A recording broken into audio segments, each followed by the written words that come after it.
Zebra.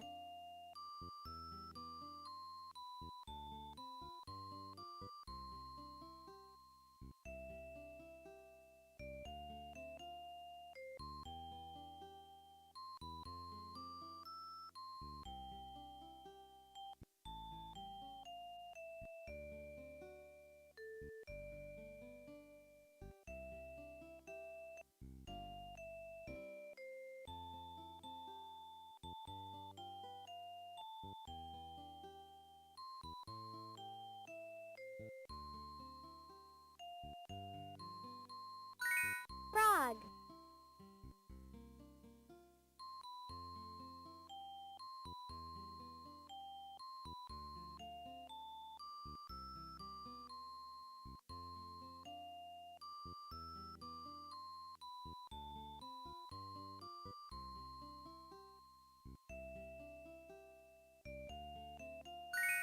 Cat.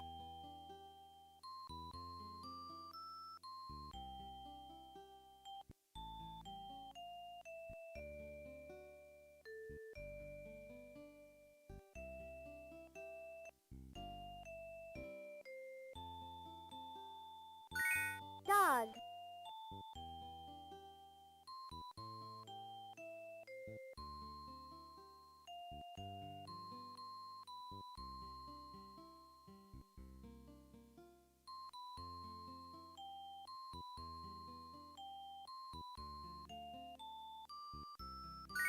Monkey.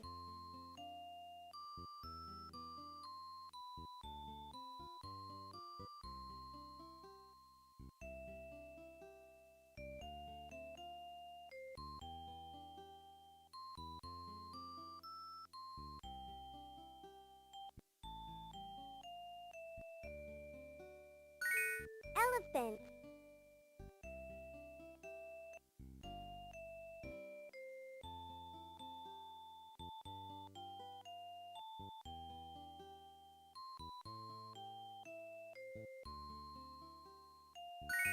Pig.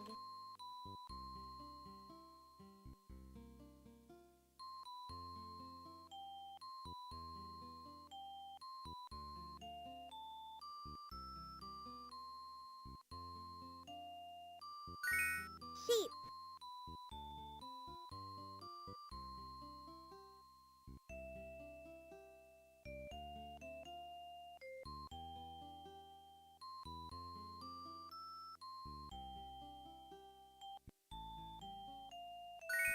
Cow.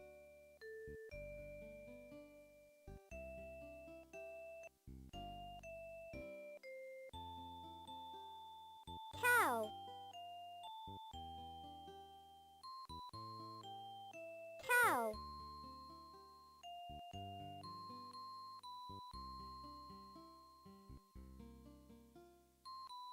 Cow.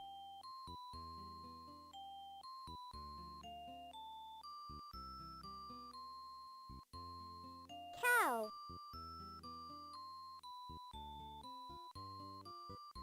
Cow.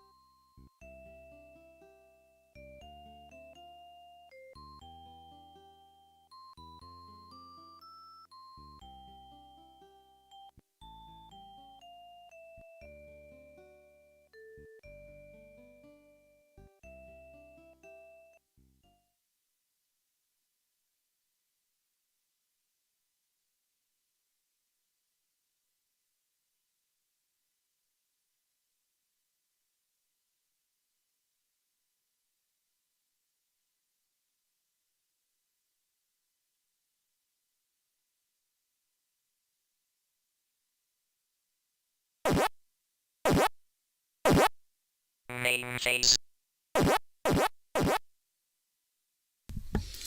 Hello, good evening, welcome to another live stream on my channel, and this time I'm doing an Oh No October themed stream where I look at bad games, or things that generally are considered bad. For this episode I'm going to be looking at a plug and play unit, or maybe should I say a family of units, a family of family sport units. These were units developed by Senca, I believe, with the first ones from around 2008, which were packaged up as Wii clones, with your Wii remotes and everything else, basically to appeal to people who didn't want to pay full price for Wii but wanted to buy something that was half the price. And they got maybe about 30 games built in, mostly sports games, hence the family sports names, and probably ended up feeling quite ripped off because for twice the money they could have had a Wii, and instead they bought one of these things. Now, the later versions of them became handheld devices rather than Wii clones, because by that point, the Wii wasn't even relevant anymore. So there's a nice little evolution to study here with the units and how the games were added. Although we'll be mostly focusing on the biggest unit with the most games, but I will look at the smaller units too, just to show that they existed. I mean, the later units contain everything from the smaller units and tend to be easy to play as well because they weren't designed for sort of the pseudo motion controls. But yeah, we'll be having a look across the board at the games on these things. Now, there's just over 220 games because a few of the games got dropped in later units and replaced, and then there's some special edition things. So I'd say about maybe 230 in total. I don't think we're going to get time to look at them all, although some are very simple. I mean, if you look at the thing that's running right now, which is a game called Learning Animals, it's part of one of the educational titles on the units, and it really is just a series of animal pictures which you've been seeing, but we'll briefly go through that before moving on once I full screen it. Anyway, do I have any of the units on hand?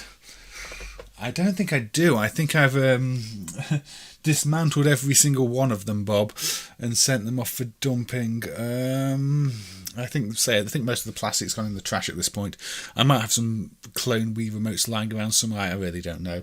But yeah, most of the units I had got sent to Sean for dumping. But anyway, let me just have a quick look in the chat before we move on.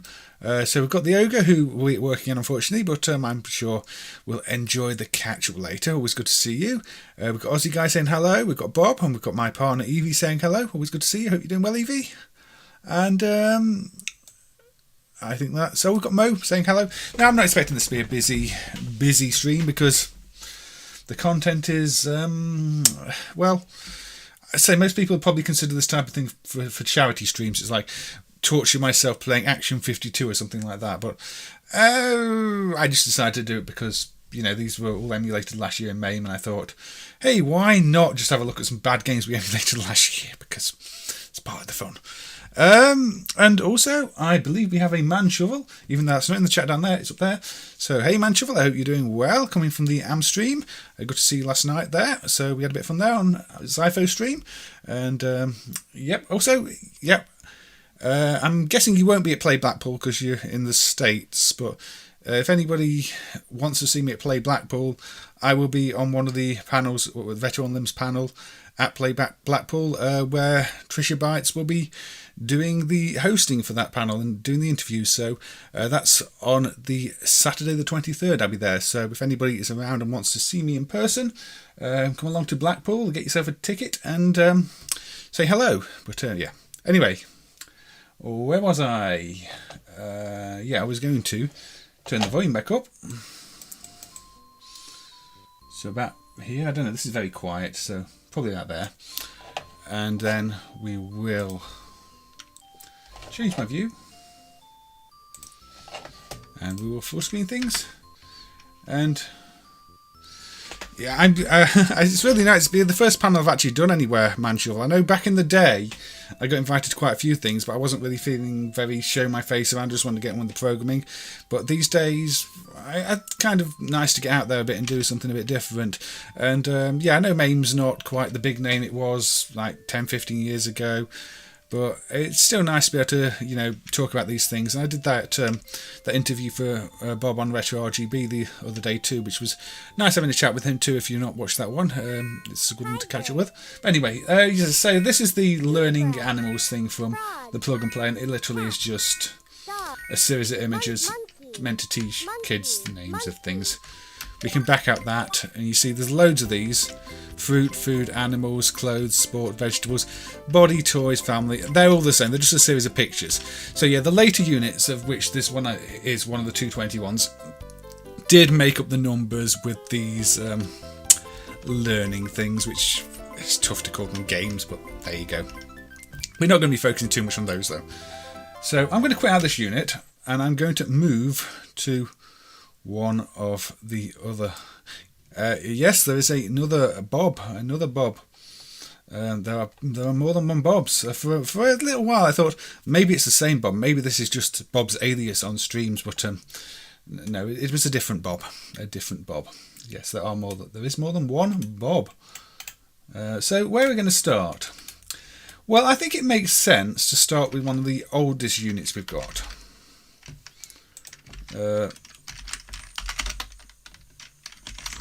Which is the Zone 32-bit.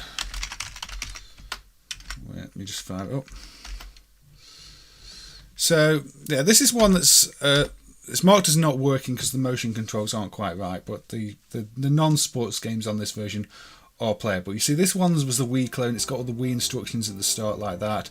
It claims to be a 41-in-1, and it's one of the few units that does actually have the 2008 Senca copyright at the bottom of the family sports screen.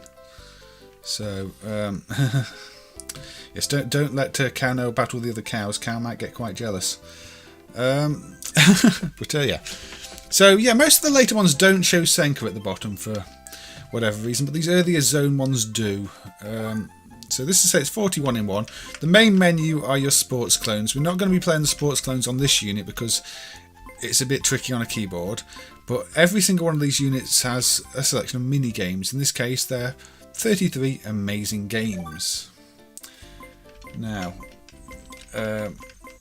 standard selection. We'll start with the first game, which is Shudu, which is a Sudoku clone.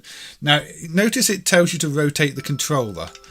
Now left is down and right is up, and I'm going to have to reorganise these in MAME and hope for the best. So we'll go easy. No, wrong button. Do I want hints? Yes, I do. Oh, I've got my left and right the wrong way around, haven't I? Left. Right. So, this is a Sudoku game. Now, notice this one, the first game on the units, the first game on all the units, does also show Senka in the corner. Of course, if you don't know how to play Sudoku, you've got to put unique numbers for every number in every column and every number in every row. Now, with this giving me hints, I can easily go, well, the only option there is 6, the only option here is 1, and I could potentially just complete the whole game this way. You know, it's telling you what your options are. If you turn off the hints, it won't tell you, and you have to work it out yourself. I've never really been a big fan of Sudoku, but as far as Sudoku games go, I think this is a fairly good implementation. It's not got, you know, hundreds of levels and an editor like some of the other plug-and-play units, but it's colourful, it's pleasant to listen to, and yeah, it's Sudoku. Say, give it to somebody who likes Sudoku, and I'm sure they'll pass a little bit of time. Maybe not somebody who knows it too well, because I don't think it's going to have any especially challenging levels on. So maybe, you know, a kid who wants to get into Sudoku, this would be fine. Not the most action-packed game, but well presented, and say, interestingly, does still show Senka in the corner. It kind of makes me wonder if there's maybe a unit with just Sudoku on by Senka that's not been dumped yet, because Sudoku plug and plays were kind of super popular around this time. You see, I'm filling them all in just based on the hints at the moment. Hey, Costardo, welcome. I hope you're doing well. Yeah, good to see you. So, yeah, Sudoku, Shudu, it's exactly what you'd expect it to be. If you complete it, it will congratulate you. Don't think we need to look at that one too much. Now, again, if we go down the second game on this, again, it's a horizontal one. All the mini games are horizontal. They all have that screen. This is Move Box, or Warehouse Keeper as it's known in the set. The games, the controls are different on this set to the usual one. This is, well, you know, it's a circle ban game. Again, it's well presented. You were attracted by the spell of poor games. So, I know Bob likes his Sokoban, don't you, Bob? So, you know, maybe this is one you'd actually like to, you know, if you have kids, give this game to the kids, let them learn all about Soccer band. I noticed the levels are a little bit different on this than your traditional set of levels. Now you see that's bad because I've blocked off this now. I can't get down there, so I have actually messed that up. So I didn't really want to do that. I think I have to push it that far and then that far. Then I can push that one that far. I can push that one that far. Push that one there and push that one there. Yeah, the production values are pretty good on this, and that's the thing. A lot of these are well produced. They're very simple ideas and often don't have much depth. And the units are generally disliked because if you thought you were getting something to compare with the Wii, you really weren't. But yeah, some of the games are pretty well done. They're not as bad as the ones you find on the various NES clones. There are some really bad ones too, though, and we'll get to those in a bit. However, you see, it's a Soccer Band game. I'm sure it's perfectly playable. You can select your start level as well, so if you're not happy with playing through the first levels, you can skip a few. But anyway, I think we should move on to one of the other units and some of the later games. So let me just move those up to my have playlist. Now, where should we go? Let's go with yeah,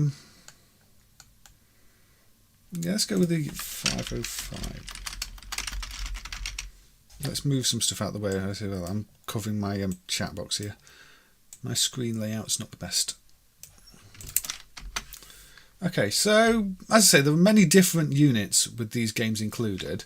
This Millennium 2000 GmbH put out quite a few in Europe, Germany, Austria and the like. And some of the later units revised the title screen, so you get this almost psychedelic logo for the family sport and 101. I don't know why, because at this point you sort of start to get a mix of units. They had this title screen and the regular title screen, so it was the same music. One of the things you can always recognise these units by is this startup tune, which is apparently actually a known tune. It's not an original composition. I can't remember what somebody said it was called, but it is a known tune that we don't know why they picked. Yeah, the Jungle Tack series of things I think is its own Aussie guy. There's sort of an older set of plug and play games, which were usually advertised as 16-bit. Then there's these ones that are advertised as 32-bit. So I don't know. The older ones, Jungle Tack definitely were involved in, and the Sports V and stuff like that, Jungle Tack. But I don't know about these family sports ones. I don't know if there's an actual connection between the two, or if they just sort of wanted to get in the act. But yeah, anyway, so this newer collection has a revised front end menu. As soon as you get to the mini games menu, same stuff. I mean, the front end's changed. You get here, and you're looking at the same type of things again. So we could go into table games this time. The categorization is a little rough, but let's go with balloon shooting. So yeah, you're shooting balloons before they go off the top of the screen.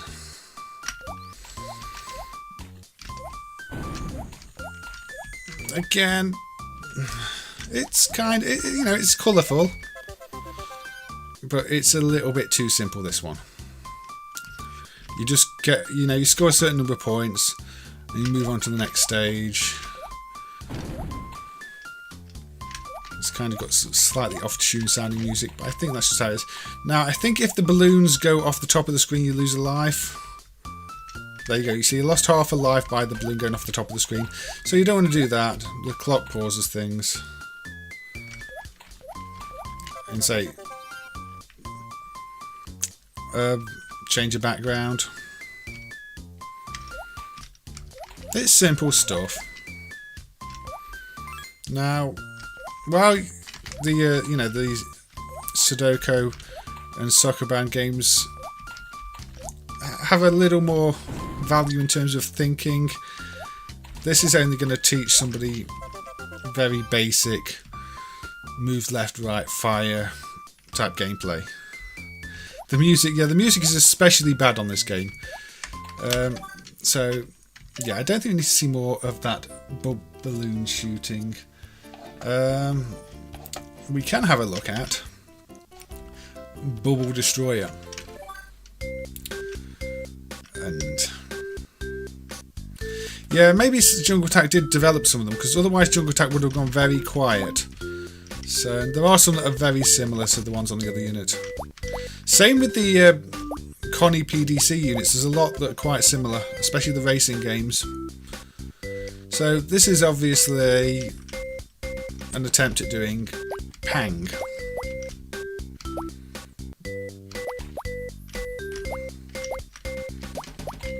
Slightly more involved than the balloon shooting, but still, it's a very primitive attempt to do Pang.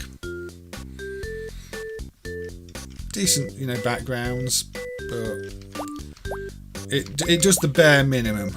There's nothing fancy about this. You're not going to get, you know, a Mighty Pang level of puzzle stage design. I mean, Mighty Pang is a wonderful game if you've not played. Same with Pang 3. Great combination of the simple mechanics combined with puzzle-like stages, whereas here you really are just shooting bubbles. Now, many of these games don't contain more than like 5-10 levels, and you can complete them really easily, which means there's not much longevity with them. But say they were really just to keep people entertained for a short while, almost to con people out of their money when, you know, they thought they're getting a bargain instead of getting a real Wii. Although in this case, the unit I'm running now was a handheld. All the later ones are handhelds. I think the highest capacity Wii clone I've seen is about 60 in one. There are quite a lot of these not dumped, but I think all the unique games are dumped. I think even the later units just contain the same games. The highest capacity ones are the 220s. I've not seen any with unique games that we haven't got dumped anyway. It's just a case of, you know, there are units with capacities in between the ones that are dumped that are just going to have, you know, fewer games. But I really should be more careful. But you get the idea. Level 6, one life left. Let's just kill the character off. It's your basic, most basic possible implementation of Pang.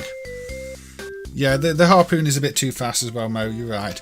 It's not quite got that addictive quality. One thing you do really learn when trying to play some of these is the fine margins between a successful game and a game that's trying to be that game but doesn't quite see that tiny difference. So the margins, in that case, you're right. The speed of the harpoon is too fast. You can't really move when you fired your harpoon, so you've just got to position yourself and shoot quickly and then move, and it doesn't quite play like Pang. It's got the basic idea but is missing what actually made Pang really good, even the, you know, the early versions of Pang. No, it's I mean, maybe you could compare it with the original sort of Cannonball, the Spectrum one, in terms of the most basic implementation of the concept, but it's not quite right. But that balloon, Bubble Destroyer does bring me on to one of the more interesting points for these things. Now, while the earlier Jungle Attack units did have a lot of, you know, rethemed versions and re-releases, including ones licensed by Disney, with Disney characters, there aren't so many for these family sport units. In fact, we've only got one dumped, and that is this Code Lyoko one, which is, you know, this was found in, I think, was it France? Again, you've got the same music. It gives away that it's a family sport based thing with this title music, but it's themed around this Code Lyoko series. Now, it does contain your basic games. You know, you can see ones you've seen in other units here in the various sections. I'm not going to play those in this unit because there's not much point. However, it does contain its own little menu, and that includes these games, and I think it's Space who I want to be playing.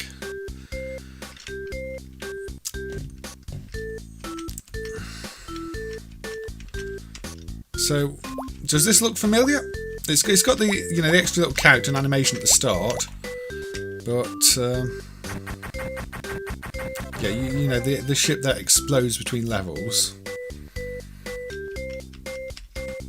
But yeah, the developers clearly took the game we just saw and gave it a lick of paint and put it on a themed unit. Yeah, I mean, this is slightly more than a sprite swap, but not much more than a sprite swap.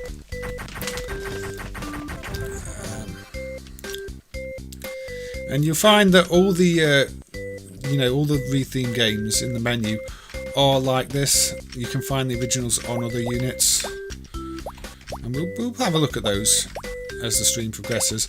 But I wanted to quickly show this one and show how it is quite clearly connected to the game we just looked at. Just the minimum work needed to retheme it. Yeah, the backgrounds are worse. I guess they're related to the original material rather than just being drawn for the unit. Badly scanned or digitized and cleaned up a bit. Same with the sprites, they're not actually very well done. So you'd have to be a pretty big fan of the series to actually want this, I guess. But it does make me wonder how many others are out there. There have got to be some. So shall we look at Fighter Odd? So this one, you're moving around a maze, blasting crabs and stuff.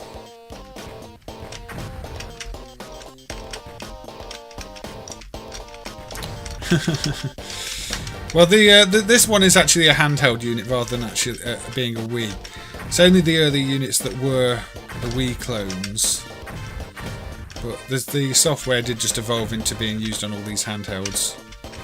So this one is, again, a very basic maze shooter. Sort of wants to be a very simple sort of Smash TV Robotron type thing, but without the dual sticks or anything else. Enemies enter the arena, you shoot them. Now I'm assuming that the show had giant crabs or something like that, and you get this big one.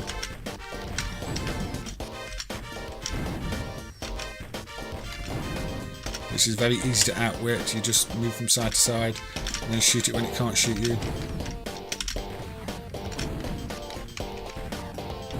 Oh, it's getting clever. Not that clever though. Oh, it got me. Takes far too many hits. Maybe because they know they've not actually got much content. There you go. Yeah, it's a switch now, Bob. Yeah, it's... and this just keeps doing this. There's different enemies. These ones... They look like they should take 2 hits because they've got boxes on, but really they're just single hit enemies like the other ones. And it probably won't surprise you to know this is a reskin.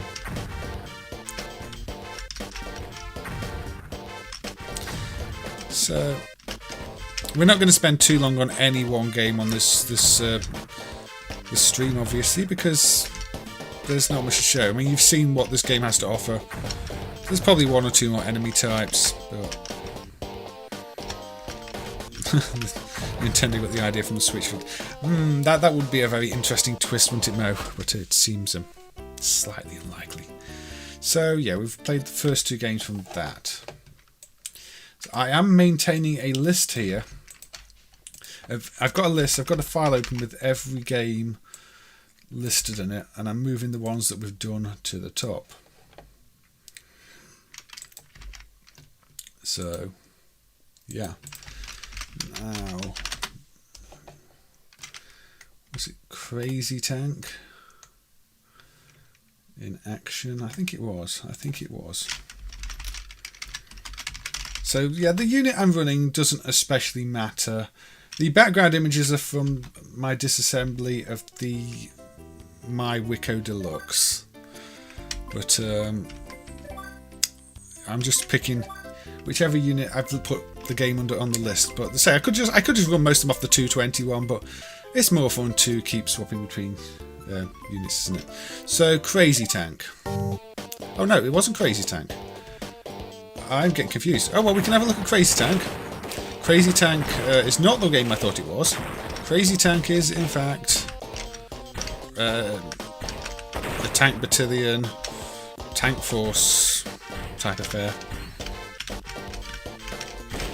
You know, blast the tanks in this Lego world. I don't know why it's a Lego world, but it's a Lego world. Get your power-ups.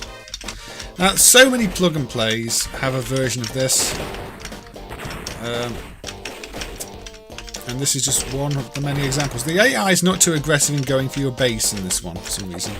Maybe just because it's the first stage. Some of these, the enemies will home straight in your base and give you no chance. This one, they're not. But I'm sure those are the same crates I was pushing around in the warehouse game, but miniaturized.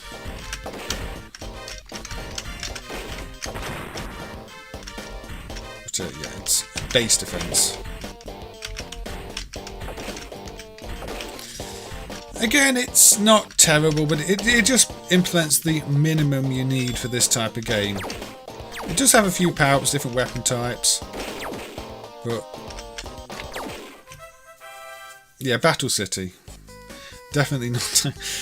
Yeah, I mean it's well enough presented, but it's I can blow my own base up. There you go. You see, that is an instant game over, just like the source material.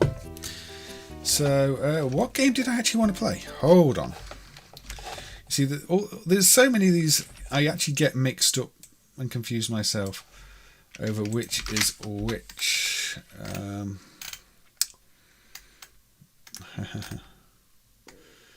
sure, I thought it had tank in the name, but it probably doesn't. Oh, I think it was Robot War. Right. Okay. So let's fire up the My Wico or Wico Deluxe, which claims to be an 85 in one, but this is one of the ones that's actually a bit of a con. There are not 85 games in this one. It counts the music games multiple times for some reason, and they're all the same. We'll have a look at those later. Those. See, these are Me Guitar, Me Fiit, and Me Papacon are exactly the same thing with a different title screen, and somehow count as about 30 games. 20 bonus games. Robo. This is the one I wanted. This is the one where my controls are going to be messed up. Up is left, down is right.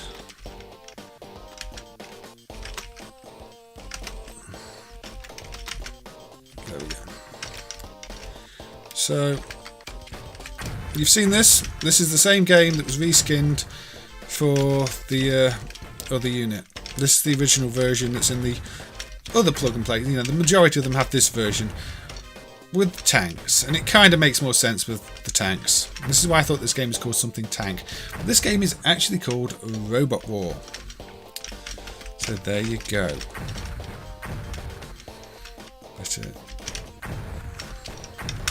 Now, personally, I think it looks better like this without the retheme they did on it. But the retheme would have sold units to fans of the series.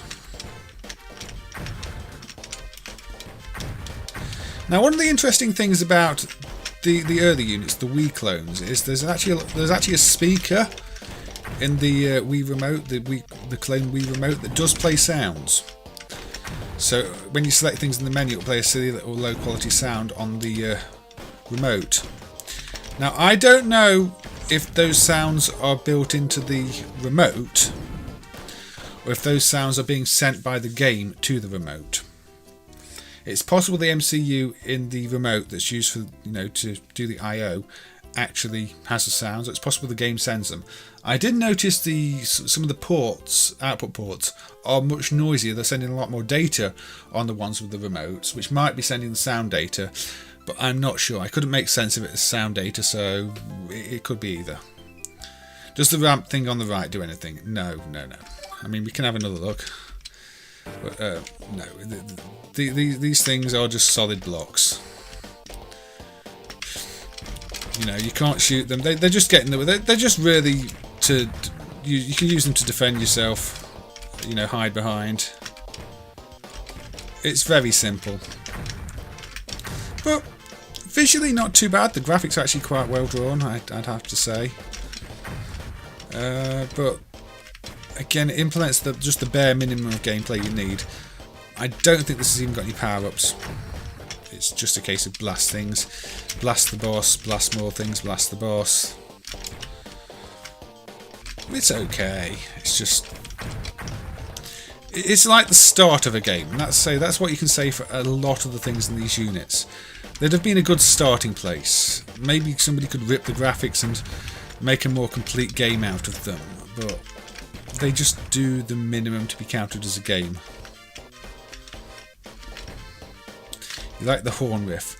Yeah, the music's going to get a bit boring after a while though, because most of them have the same few tunes, unfortunately. Oh dear. I really shouldn't stand there.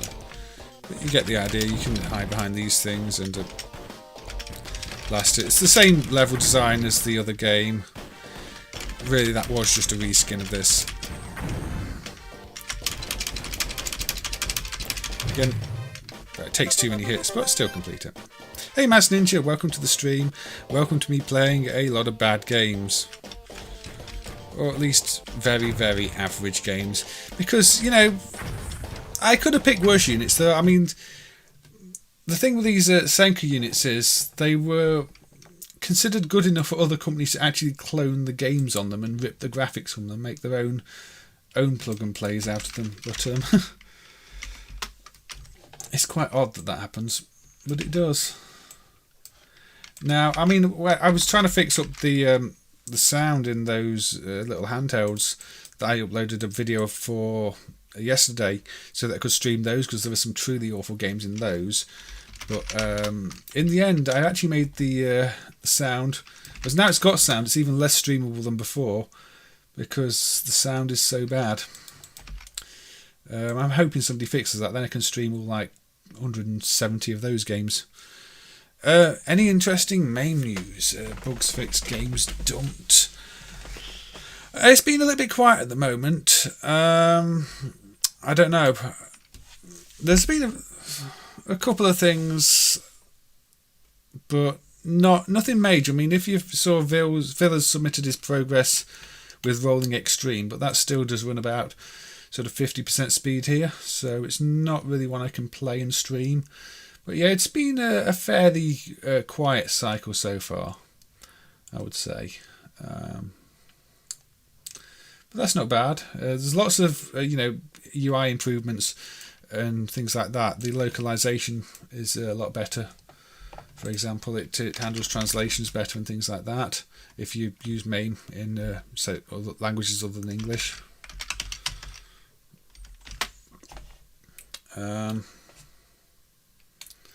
What was the unit called?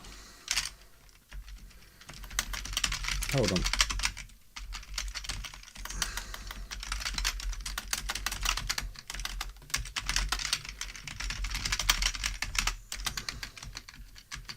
But yeah, I'll have to do a summary of what's going on in MAME again at some point. When is Shave the Dave Day? I don't know when Shave the Day is, Lexi. Good to see you. It's been a long time. It has been a long time, Lexi. I hope you're doing well. I do remember that the Shave the Day last time. I think it was that must have been about 6-7 years ago. It was good fun, but letting people shave my face, not even for charity. So, wrong build. Sorry. So yeah. No, the Shave the Dave was a one-off, maybe a two-off some years ago with friends at a house party. So if you can imagine lots of quite drunk people wanting to shave me and how that ended up. But yeah, it's all good fun. Anyway, so yeah, the Denver is another unit. This is from This was actually a unit that was sold in Denmark.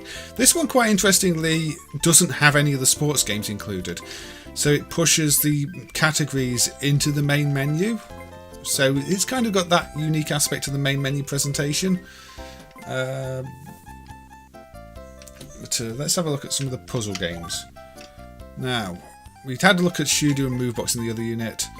Freecell is Freecell. What's mine? Well, it's Minesweeper. You know, if you don't have access to a PC with Minesweeper on, you know, you could enjoy playing this one.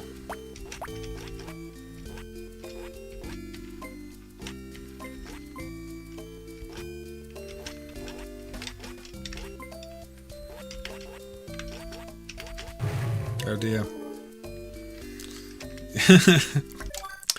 Yeah, it's Minesweeper. I don't think we need to look at more Minesweeper because you know what Minesweeper is.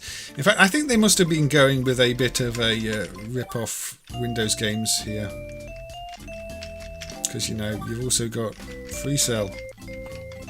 You can't move like that. I can move like that though, can't I? Or I can move like this. Look, it automatically puts the ace there for me. Isn't it kind? You know, I can get the 2 out there, but ultimately you need to think about things when you're playing Freecell, and I've not thought about things here. So I can move that to there. I could put this up here and get the other ace out, but that might be a foolish move if I can't do anything else. I could put that there. I could put you get the idea. It's Freecell. You don't have. Does Minesweeper even come on PCs anymore? I don't know. I don't know if Windows comes with Minesweeper and stuff like that anymore. It's been so long since I've tried playing it. Or you know. Anyway. So Freecell. What's Colour Stone then? Colour Stone. This isn't your traditional Windows game. This one you've got to move the pieces to link the pieces to get rid of them. Sadly not. Can you install? Are they on the store? Is it one of those things that's been moved to the Windows Store and is now full of adverts like a solitaire? So yeah, you get a limited number of moves, or a not so limited number of moves. I've messed this up, haven't I? Yes, I have messed this up. Look at this. Look at the mess I have made.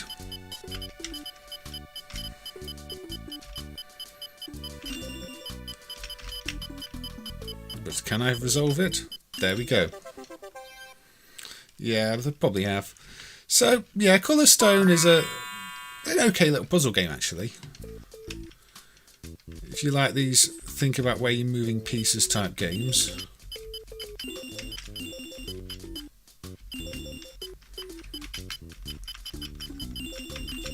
There we go. 3D Pinball Space Cadet got an unofficial SDL port. That's kind of nice to hear. I know people do have fond memories of all those games. But yeah, there was quite a heavy focus on puzzle games in the earlier versions of these units. And there are worse ones than this. Although, I do have to get the other colours together now. And this might be where I failed, because I don't think, I can't get those together anymore. So, this one is a fail in terms of doing the level. Right, I had better quickly move the ones I played up to the top. So I don't want to be playing the games twice. 3D pinball was fun. I mean, I've always liked pinball. The real machines are so expensive and an absolute nightmare to maintain, even if you own one, though, and usually in bad condition if you encounter one.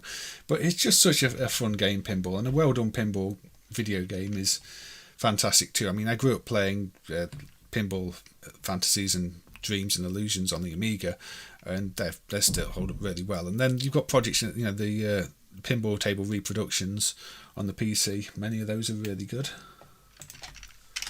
But there's all. I mean, MAME doesn't emulate the pinball machines as playable games. It just emulates the video displays of them. But I'm trying to load. I know is it Virtual Pin MAME where it links the projects together and can use MAME's display emulation from older versions. Power Ranger Pinball on the PS1 is great. I wouldn't have expected a game called Power Ranger Pinball to be great, but I might have to give it a try at some point. So let's switch back to the 220 unit. And we can go to mini games. We go to action. Where shall we go? Shall we go with Greedy Girl? So you're always walking, you collect the dots, and the dots follow you.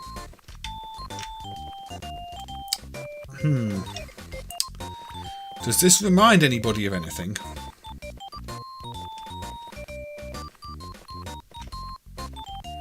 Full title is Power Rangers Zeo Full Tilt Battle Pinball. Of course it's got a ridiculously long title. It wouldn't be Power Rangers otherwise, would it? Vinny from Vine Sources, how you know this? Yes. I'm sure Vinny covered a fair number of these, yes. I've seen some of those episodes. Yeah, it's Snake with a cute girl who's apparently greedy. Now it looks like it's almost a SpongeBob thing. If you crash into anything, you shrink.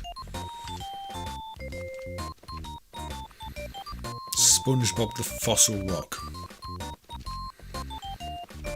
Jungler's a good Snake game. This is just Snake.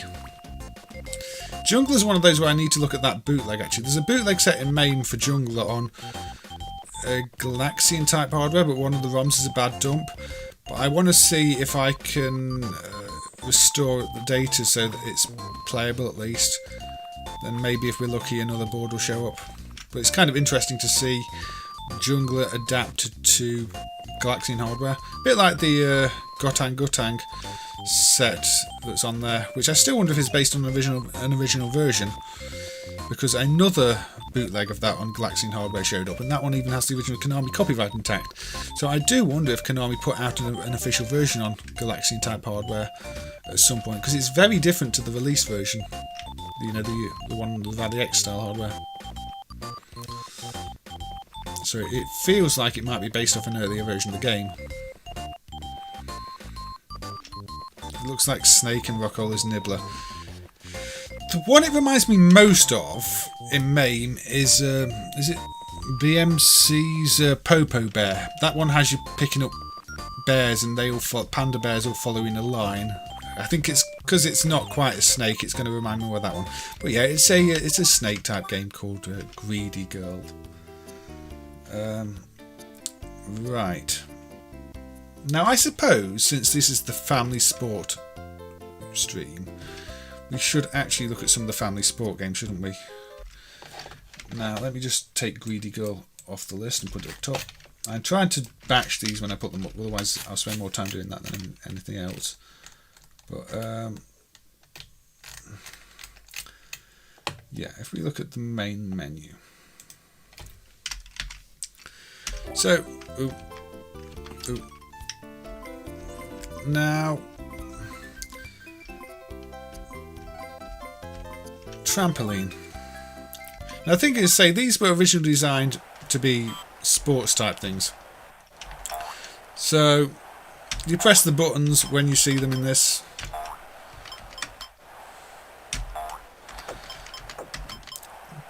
The versions of this with motion control, it shows you, you know, you're waving the stick around, the Wii remote clone around instead of pressing buttons.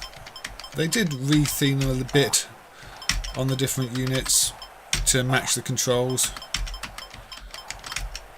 So I suppose if you're trying to play this with a motion controller, You got a bit of an extra challenge. I recall this Nibbler was released in Japan by Taito. Sadly,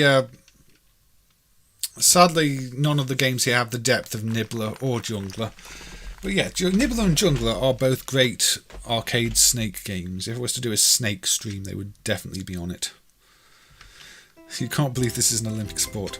Playing this is an Olympic sport? I mean, maybe it should be. Maybe it will see who has the endurance to keep going and going and going despite, and willpower to keep going and going and going despite the games being generally very average. Now, I do like the presentation on this one. The way the pieces, the buttons it's showing you fade away. And you do have to be quite quick, actually. I'm taking it a bit too slow. I'm not getting all of them done. Ooh. There we go. Yeah, the motion controls are terrible. I'm glad they switched to being handhelds because they're just unresponsive junk. So I might have some of them lying around still, and they may try to make them look exactly like Wii remotes. But and then they came with loads of plastic accessories, which I still have a drawer full of, actually. I've still got loads of accessories, boxing gloves and like. So yeah, that was Trampoline. You want to have a look at the fighting game. Mini Fighter, okay. So yes, let's be one of these rip-off characters. This one definitely not a Darkstalkers rip-off, is it? Mini Fighter. Oh, keep in mind there are only 2 buttons, so if I accidentally press pause, that's because I'm trying to press a button that doesn't exist. Again, it's sort of your bare minimum for a fighting game. There are actually worse fighting games out there. I mean, 3 Street Fighter 2 arcade fighting games actually play worse than this thing does. But yeah, Pocket Fighter's rip-off basically. With not a perfect frame rate. It's a bit slow paced, a bit floaty on the jumps. The backgrounds are animated slightly. You see the guy at the store there. And the bartender.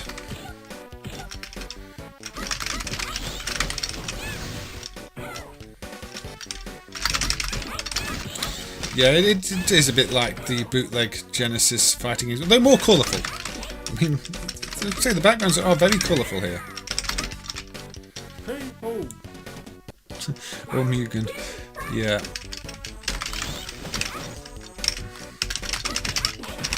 I mean, there are probably 3 or 4 stages. I can't remember. Maybe 1 for each character. I don't know if there's unique backgrounds for them all. I wonder if anybody's actually ripped these backgrounds and put them on Mugen. Because I think the backgrounds are probably unique. And the characters are kind of, even though they're obviously inspired by other games. Yeah, I think they're ripped and traced. So changed a bit. Or they're just redrawn to look very similar. I mean, these units tend to try and stay above board, legal. I say try. There are a few instances where there are clearly stolen sound effects and things. But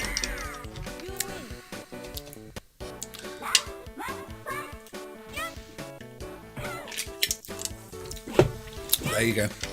No fancy rose score or anything on the backgrounds, but they're not bad. Animated skeleton guy there. Perfect for Halloween. Anyway, I think that is Mini Fighter. Well, we're on to some of the more recent ones. City Battle.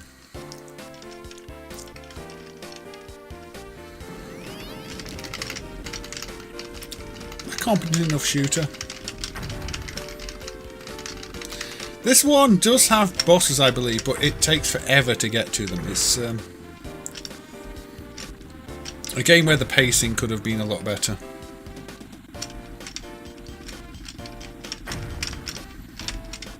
Maybe there's Sailor Moon rip-offs, I don't know, in the fighting game. Ooh, power up. Let's take a missile, and I've got a little missile flying down. So yes, it's a very Gradius power-up system. You press the second button to activate the power-up,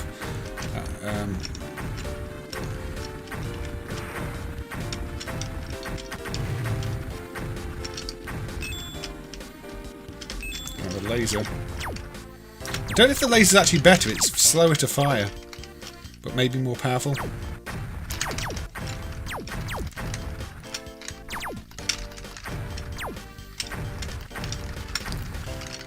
Yeah, budget Gradius with maybe a slightly. Let's say this laser is horrible. It fires so infrequently. You think you're going to die when you're using it, and this is meant to be a power up.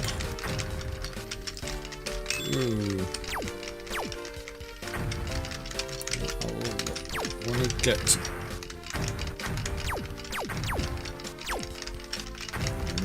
No, I think for the most part there's not too much English in these things.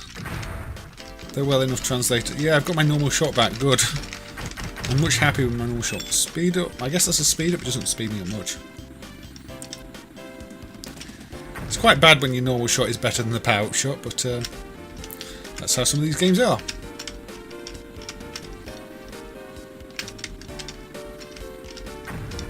Silkworm with the Gradius system. It doesn't have the ability to play as a tank though, like Silkworm, and I think the ground is always flat.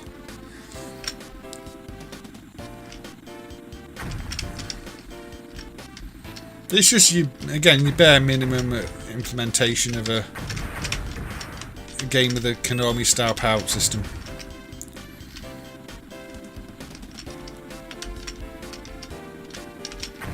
Mid-90s budget Amiga game. Yeah, but a bit more colourful again.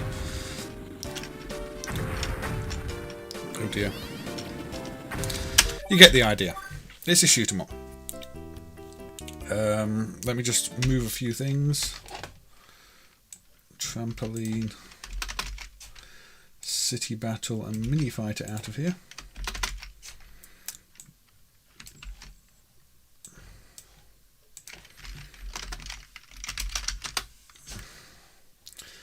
And let's, for the sake of it, change unit again. The OPlayer is one of the handheld units. It's one of the ones I sent to be dumped. It has its own splash screen. It's 100 in 1. There are, again, different capacity versions of the OPlayer. I've seen a 60 in 1 for sale, which is just going to be the same with some of the games missing. Now, this is the first one I played where, because it's a handheld unit, the controls for the sports games are designed to be played on a handheld, not motion controls. And that was curious. Before I bought the unit, I was quite curious because I only had the Wico Deluxe, which sort of has the semi-motion controls. So I was kind of curious to see what they'd actually done and how they'd adapted it. And I think you do actually lose some of the playability because the Wico one is not 100% just swing equals button press. There is some sensing of the amount of time you've been swinging for and the strength. So I don't know if these games were downgraded slightly to accommodate, because in this case you just press the button when the ball is near you. There's no power control whatsoever. So I don't know if on the original you could actually use different amounts of power, but the controller was so bad I could never really work it out on the original anyway. Most of the time I'd swing and it wouldn't register and I just gave up.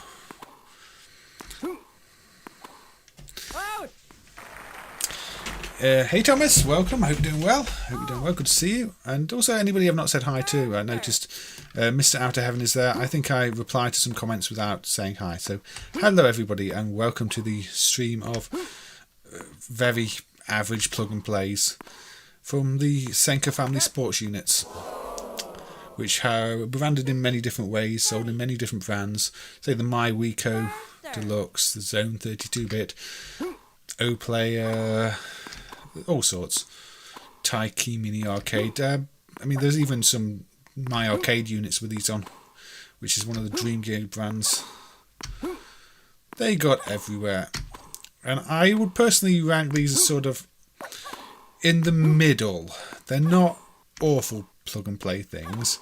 They're not the best ones, but they're competent enough. They're just very shallow.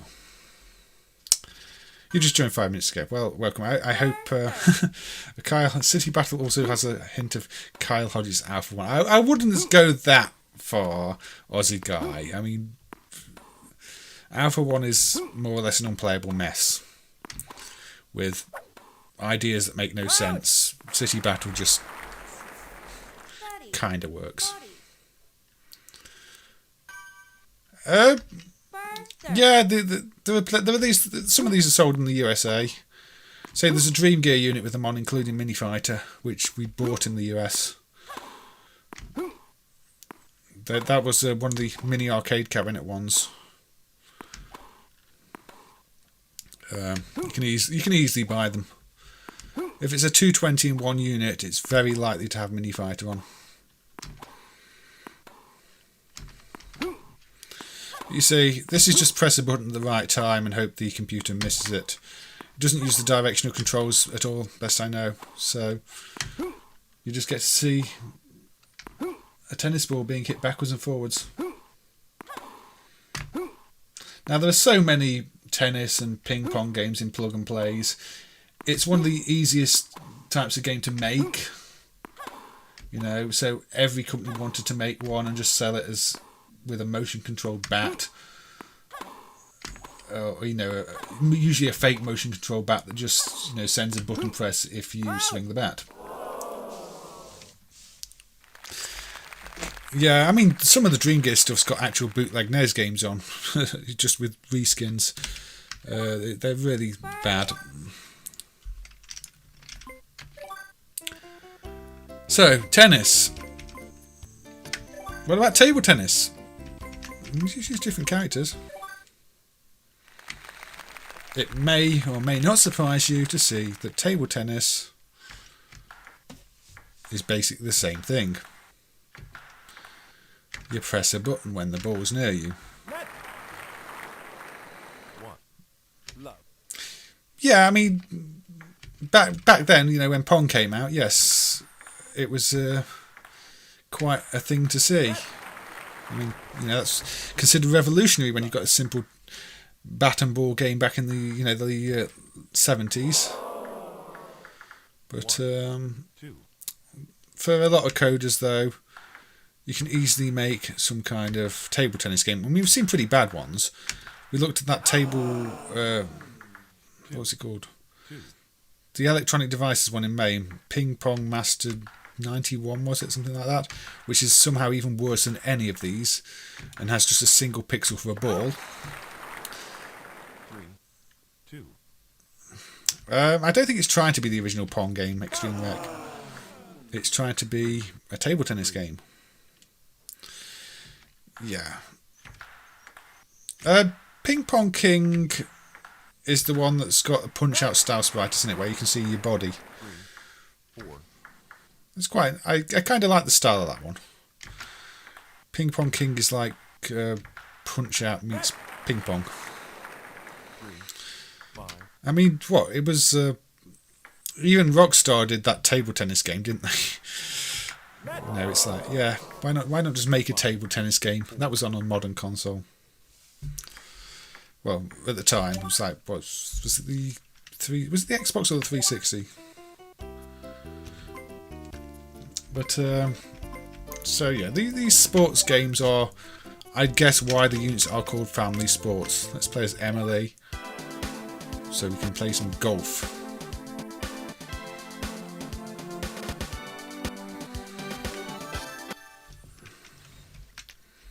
So you can have a look at the course by pressing the directional button. You can choose your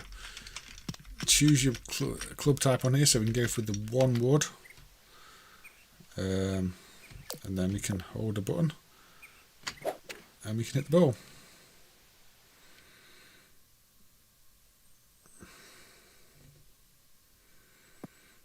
Nice music. Is it stolen? I don't know. Maybe. I don't know. I like to think the music was original on these, but it could easily be stolen, yes. So where are we aiming? Let's aim here. The wind is down. Nice frog. Oh, we've had a look at that. Full power. There we go. The golf ball did just warp. It's warp speed. Obviously, this is actually Star Trek Golf. No, I've never played a Star Trek Golf game. I don't think such a thing exists. There we go. I got a birdie. Are any of these emulated outside of MAME?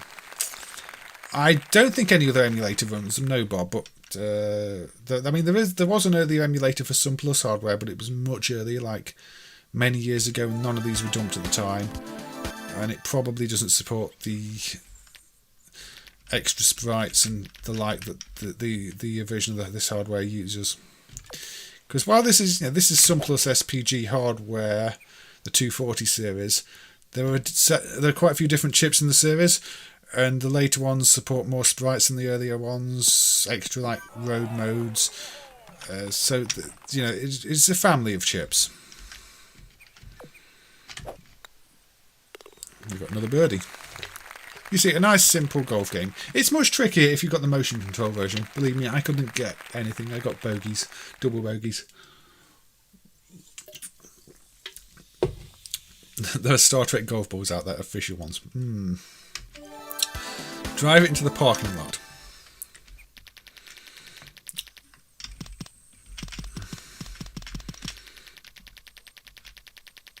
Where can we send it? Cannot be moved. Okay.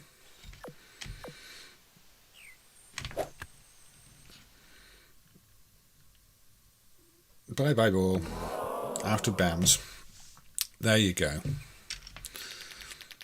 So yeah, this is actually not terrible. Again, it's not comparable with the actual proper Wii golf games.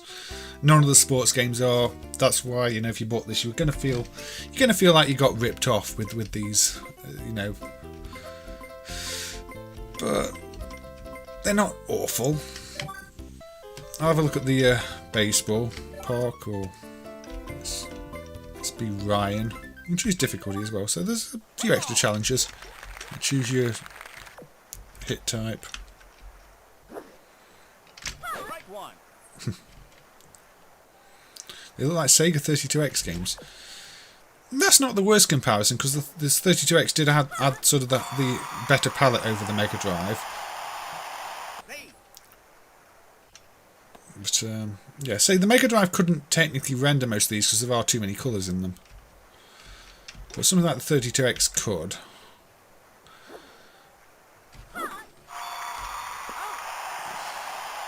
You see, fairly standard baseball game.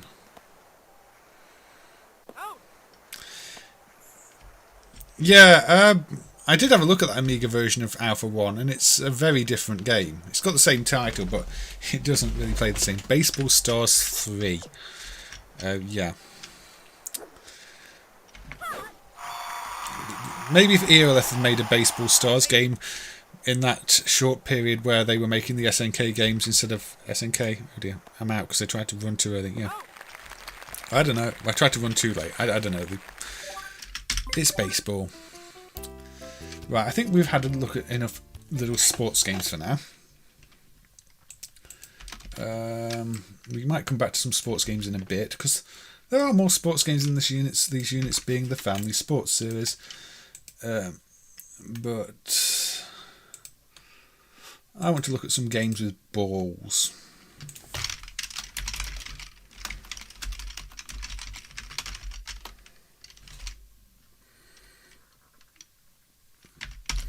Yeah, maybe they're like Jaguar games, because those did have plenty of issues. I don't know. They do occupy an interesting space, because technically they are more advanced than any of the popular consoles, but the games are just all very basic. Balls 3D, I quite like that one. It's got terrible reviews, but I never hated it. So, shall we go with Jumping Ball? This is a ball with a very odd hairstyle. Obviously not a very happy ball either. Now it's a squash ball. Does have a high score table. With a score of 0. I didn't do very well. Yeah, Balls 3D was okay. So I like what they were trying to do. It was a bit different. Didn't play the best. I actually preferred it over Street Fighter at the time. But I never really liked Street Fighter back in the day. So this game is really just about trying to keep the high ground. You don't do much else. It's like, yeah, I can jump up here now without getting crushed.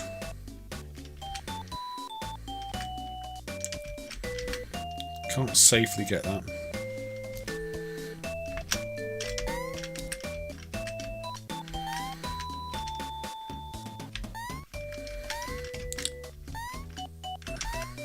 For some reason, I always think dictator tomato when I see this.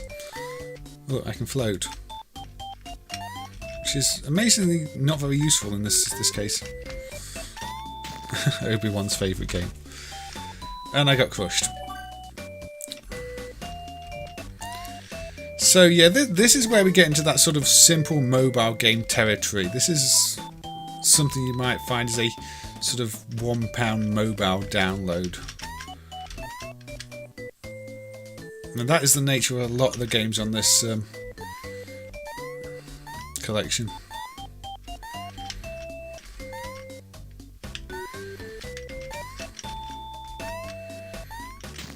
Oh yeah, the power-ups crush you if you want to. I forgot that. You can't get the power-ups unless you're above them. Yeah, early flash game, cheap mobile game, that kind of thing. There's a few like that. I don't know if these were actually all programmed directly in the UNSP assembly for the Sunplus, or if they run through some kind of interpreter. I've never actually studied them on a code level. Sometimes the frame rates make me wonder if they say they're not native, but that might just be bad design. It might be they've developed with some sort of game making toolkit though. Get this one. Yeah, getting the power-ups is dangerous. You get the idea. That's jumping ball. We can have a mad ball instead, which is very similar. It's also a jumping ball that you have to get to the goal. Oh, look at that art. Look at the wind tunnel. Don't go too high or you get popped.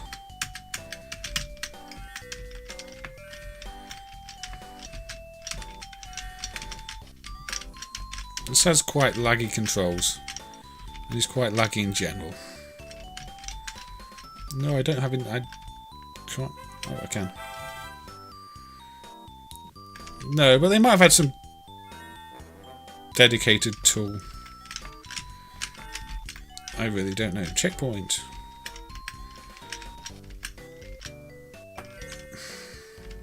This looks better. It doesn't control quite as well as jumping ball. Well, let's push the block.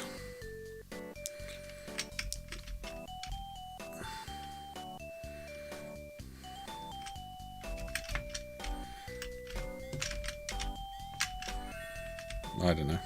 Uh-oh. I didn't get them all. Where are the other ones? Are the other ones down here? Oh. They're down here, aren't they? Now we're swimming ball.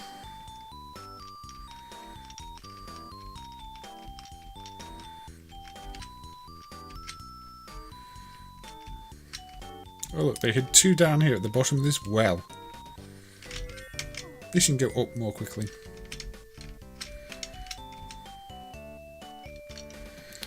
Which I still only have 4 out of 6, because when you die, you don't get them all back.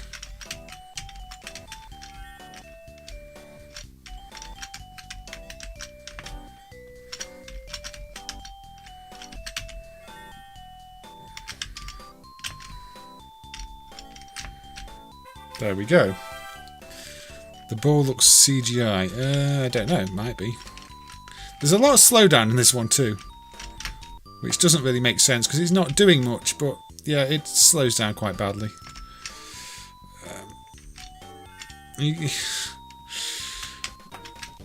get the idea. That was Madball. Let's move the ball games to the top of the list. It's, say, two games with red balls I don't know. Right next to each other in the list too.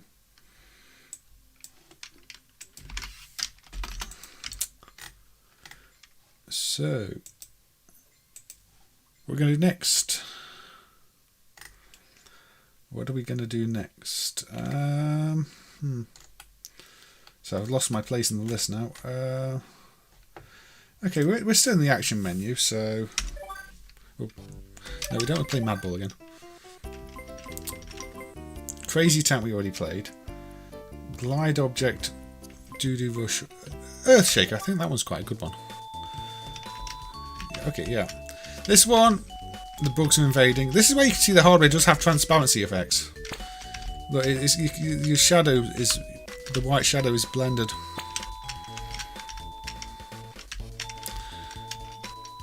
Yeah, well, the plug and plays unfortunately didn't have rollerball or trackball.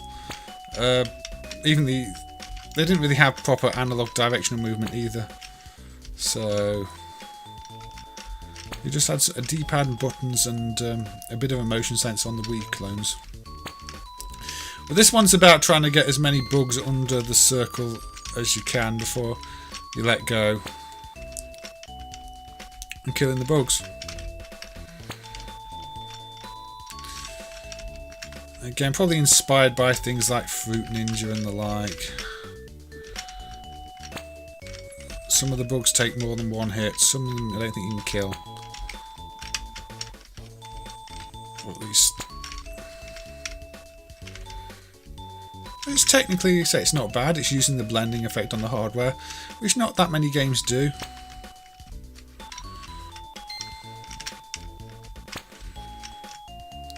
So maybe I shouldn't be harsh on this one. It is a very simple game. I lost a life there, you see. I hit one of the red ones. Not the best, but an okay distraction. I think it gets trickier with more enemies and more ones that take multiple hits. It's a shame they don't change colour when you've hit them to know if they've got more than one hit left.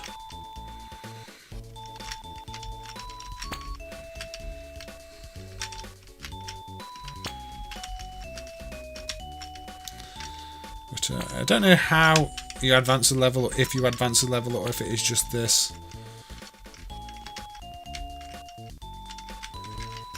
I'll get to, what, about 2,000 points and then probably move on. Alright, I'll probably kill myself before moving on. Just to see if there's a score table.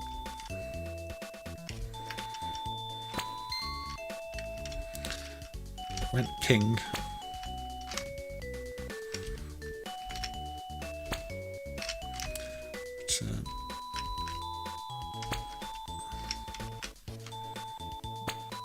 I'll just lose the rest of my lives.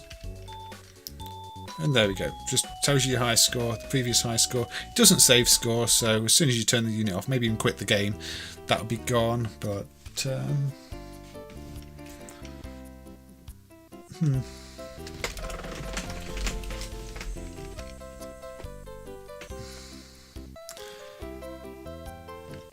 right.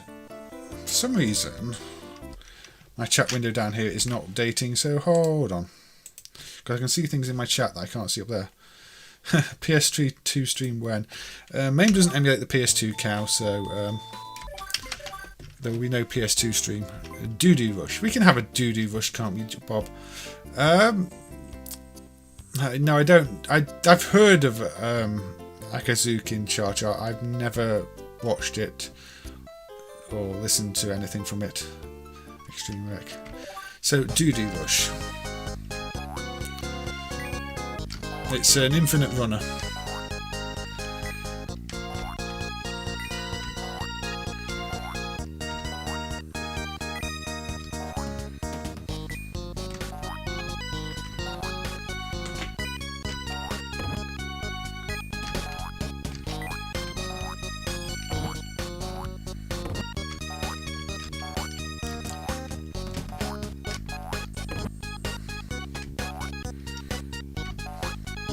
Now, I think the level is randomised here. It's just to say, it's just a case of how long can you survive. Oh, I jumped over my dinosaur.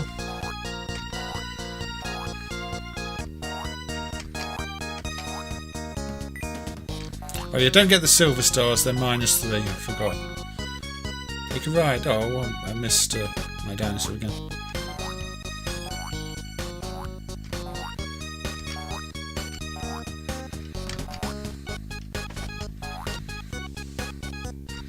Decent soundtrack again. Not sure it fits the game, but...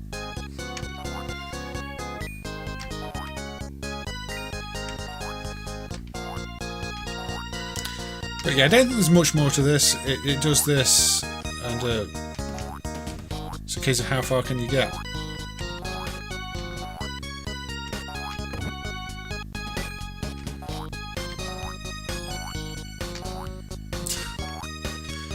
It does prompt you when to jump to get on the dinosaur.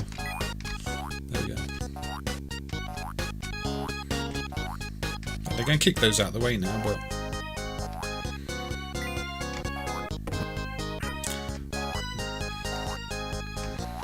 So, yeah, I don't know how long it goes, if it's divided into stages at all, but I think it's just a case of go as far as you can.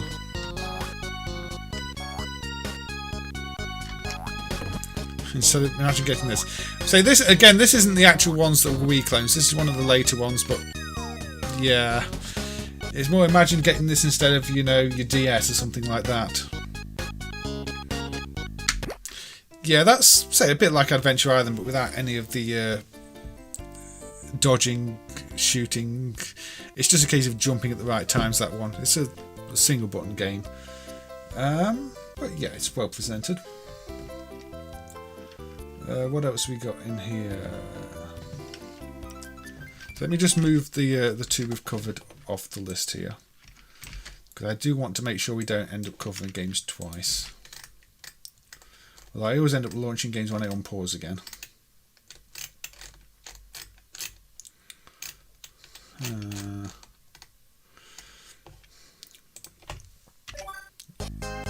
See, I always do that when I click on it again. Anti-gravity Robo. I bet Cal wants a racing game. Oh yeah. Okay, the button is change gravity. You have to get enough speed to not fall off here. And you can't change gravity when you've already fallen off. Surprise. Oh, no, you can jump. Okay, up is jump.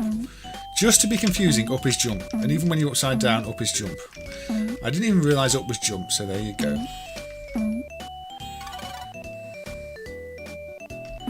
Wait, did I still fail that? I think I did. Yeah, because I have to walk off the side there. Of course I do. It's a bit like Konami Surprise Attack. Surprise Attack's a bit like Shinobi, but with gravity swapping if you've not played Surprise Attack. Surprise Attack is pretty good. Oh, I can jump on the platforms.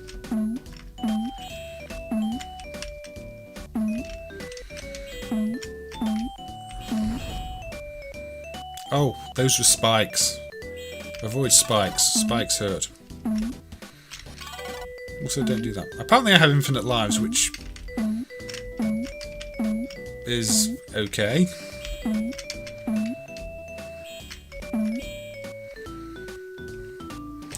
Metal Storm did this. Yeah, it's not the most original concept. Just being able to jump and flip gravity in places. I suppose the challenge is getting them all, but it's not much of a challenge even then. It's timing me, so I'd assume there's a timer at the end if you complete them all, and it ranks you on time. Let's get out of the action menu for a bit and have a look over here.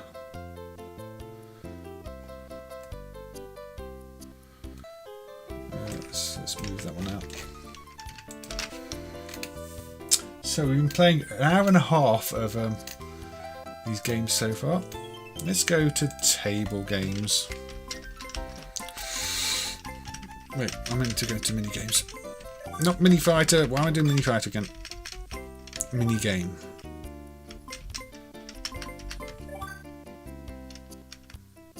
You quite like that one, Wolfaz? Yeah, it's not the worst made. It's a bit simple, but Castle Smasher.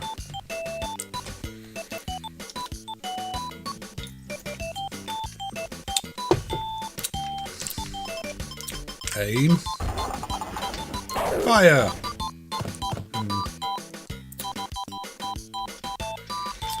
Also known as Angry Peasants.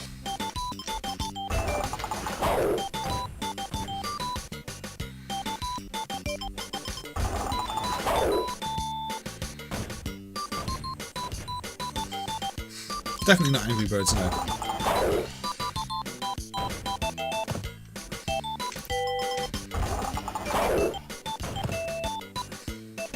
I mean, there are some of these this type of unit that just do blatantly have Angry Birds on. You know, they even call it Angry Birds. This one, well, you're smashing castles.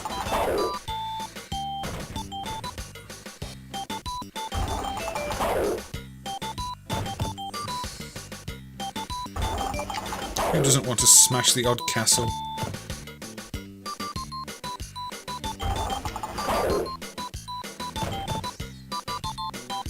Will I smash the castle or will I fail? That went a bit further than I thought it was going to go.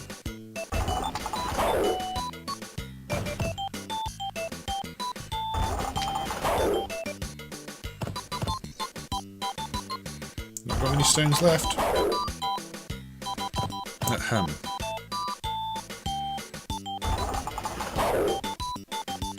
Uh-oh.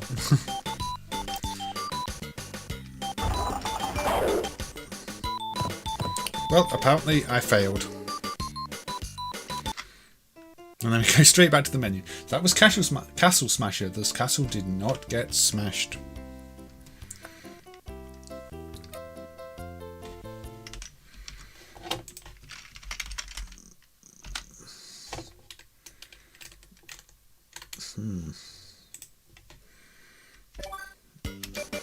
Oh, I don't know what. I must have the pause key mapped to select as well.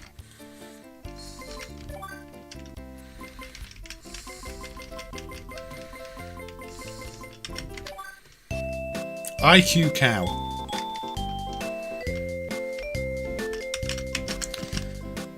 So we have to tell the cow where to go. So the cow is probably not actually that smart. Cow, you'll go there. And cow, you'll go there.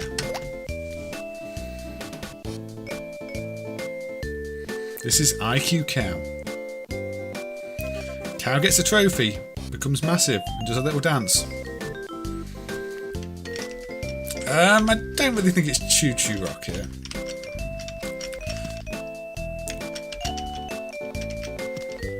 It's put the special objects on the ground and have your cow walk over them. See, this time you need to get the key first so you can open the gate. True, if the cow does follow commands, the cow is quite smart. But the cow also appears to have no free will. So I'm assuming there are 10 levels because it's got a 1 out of 10 counter at the bottom. Lightbot is a flash game that's playable on the internet term. Okay, yeah. Once if a cow walks into a rock, then cow gets stuck. Okay. Unfortunately, the cow gets stuck on a rock.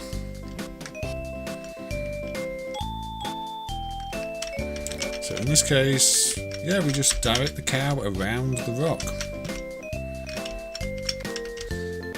If you drop it in the right place.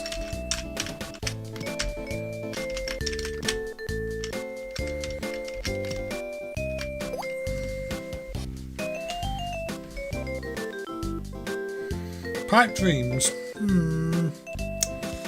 I don't really get pipe dreams vibes from it myself, Aussie guy.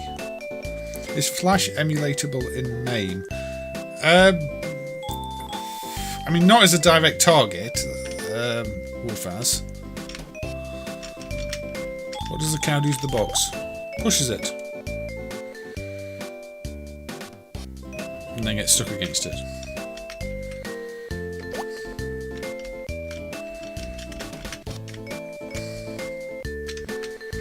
But does the box matter, or can I just ignore the box?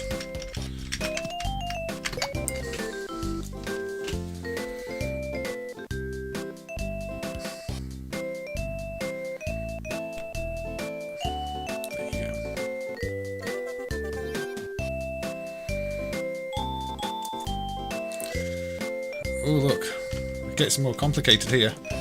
I can send the cow up the steps, but then the cow will fall down. Well, the cow won't fall down. Technically the cow should fall down, but the cow does not fall down.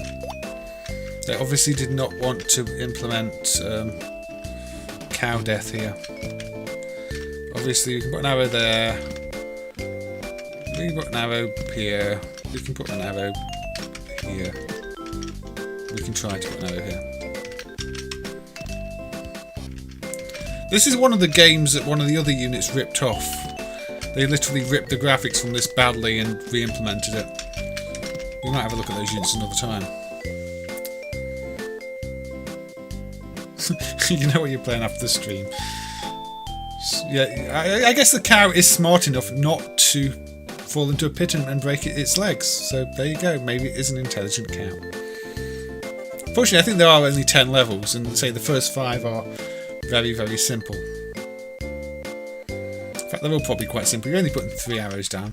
It's a concept that, say, that was never fully developed, like so many of these.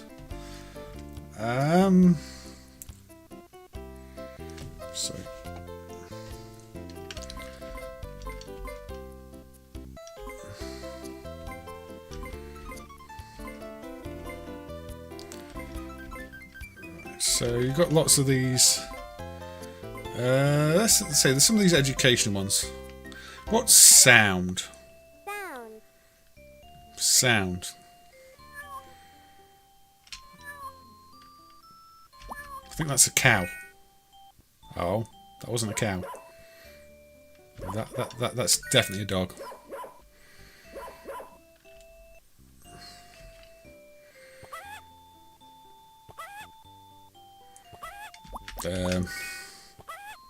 There we go. So yeah, these simple education ones match the sound to the picture, and it's always the same sequence. It's not even randomized. Find the Law is a maths game, unfortunately. It's nothing to do with the police. What did they do to Tweety Pie?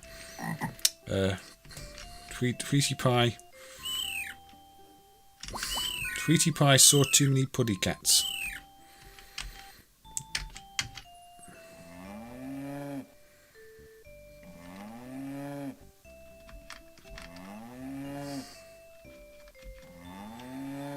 I think that might be a cow. There we go. A new contender has arisen. See, that's Unit 1. You get the idea. It's just 3. It gives you 3 units that are always the same pictures in the same order. You want to see Find the Law. Find the law. So you know what comes next. Well, it's probably 4 oranges.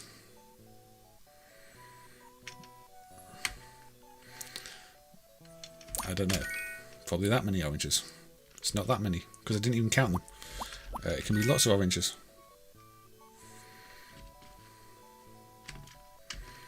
You get the idea. It wasn't that many. I'm not even looking. It's basically pattern matching.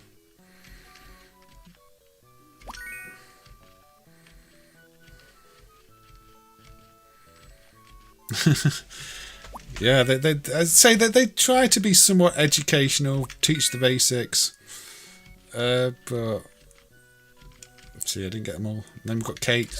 That's what Find the Law is. Anyway, brief. I will accidentally end up firing that back up when I unpause it because for some reason, I think it's probably because I alt tab out. It picks up the alt afterwards. So We need to move some stuff out. We need to move find the law out. We need to move sound out.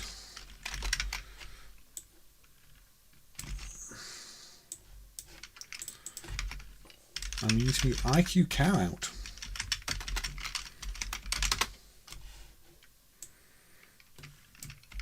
So I'm bound to forget to move some of these out, but if we get to see games again, that's bonus games. Now, say apologies, this will end up going back into the game, which we don't want to. I don't know why that happens, but it does. What else is in here? 13, Magnet Boy. Oh, this is one of the ones that's actually pretty good. This one has you having to get to the top. But you can get all the coins on. Now you can go along any of the walls that are magnetic. If you hold in that direction.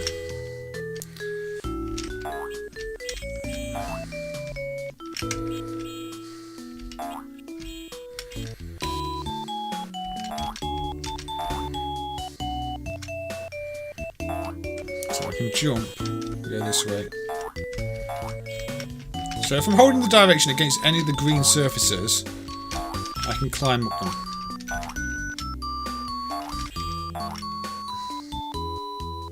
Hey Andrew, welcome. I hope you're doing well. Your post-hike bath with a cuppa. I mean, you're tuning into a stream of intentionally picked bad games. Well, because it's a plug-and-play stream. So I hope you find some enjoyment in these ones anyway.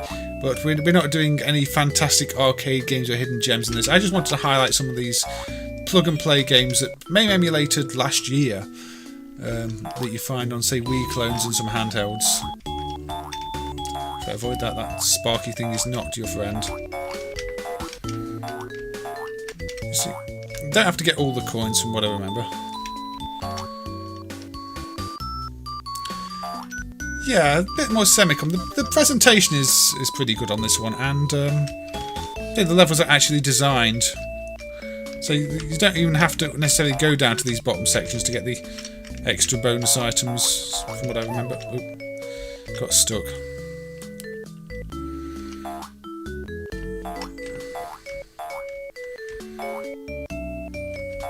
I think we can just go straight to the top if we don't care about score.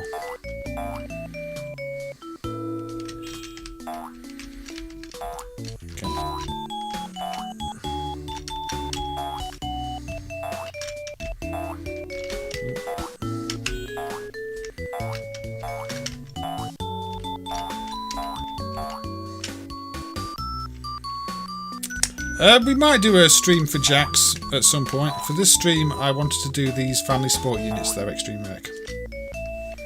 But yeah, I could probably do a stream dedicated to the games on the Jax units at some point too. So, oops. See, there's some traps on this level. Don't jump straight down into that one. But in this one, I can get some bonus items just by going down here.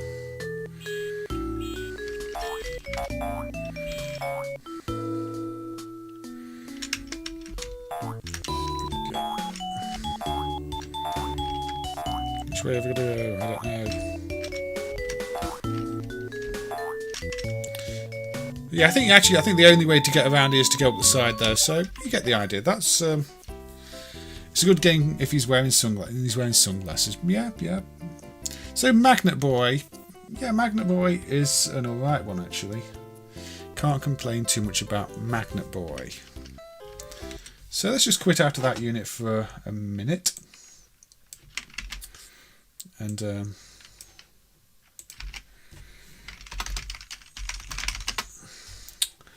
let's fire back up the My Wico Deluxe and My Wico Deluxe.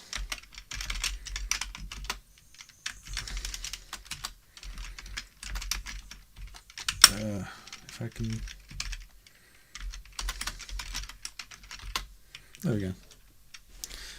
I Let's type in my with an I when it's with a Y.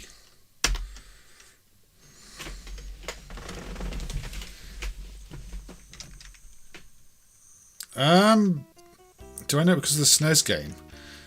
I think it isn't there an unreleased arcade game with a similar name. I don't know.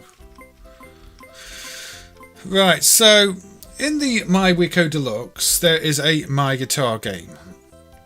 We will have a brief look at it. Oh yeah, the My Guitar also contains a bunch of the other games in the My Guitar menu, which makes no sense whatsoever. So you can choose your arena, choose your character. We can play the cowpoke.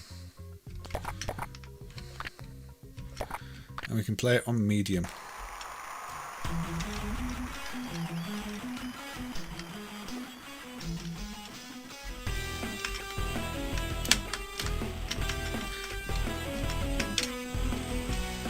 Now unfortunately, because this is adapted from a unit that did actually have guitar controls, there are times when it will ask you to press opposing directions, which obviously, like that, want me to press left and right at the same time, which obviously you can't do. So unfortunately they didn't actually adapt it properly for use on this unit. Also I'm terrible at music games in general. But you can see they've actually put the controls you've got to use above each of the notes.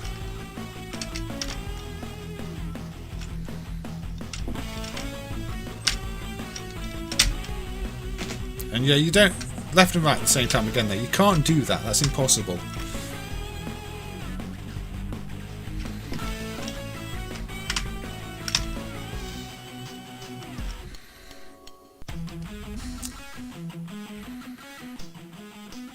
But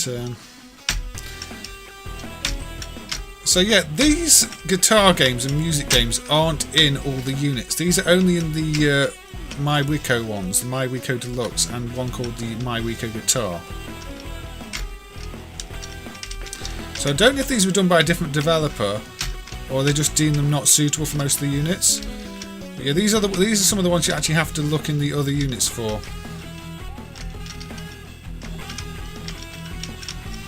Of course, playing any kind of guitar game with directional controls is not the easiest. Yeah, that's the one I'm thinking of. That unreleased one, Aussie guy.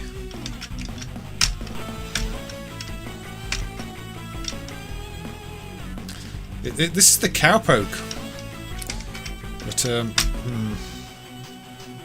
this might get silenced if YouTube give me a audio match. But there you go. So yeah, this was the Mi guitar in this unit. However, let's just reset.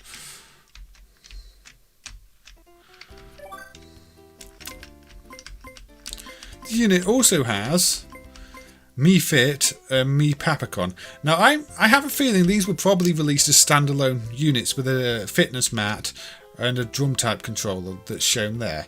But this actual unit doesn't come with any of those. It just comes with the Wii rip-off controls. But if you select Mi Fiit, which has Mi Fiit and Frogger in the menu, basically the same title screen, including the guitars. You can choose the same arenas, the same characters who have guitars, and the same songs.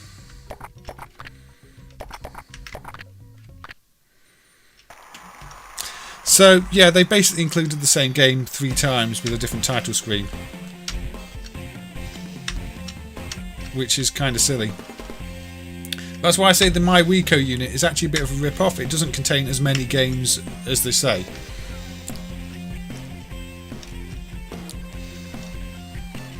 Now, I did put it on easy this time, so...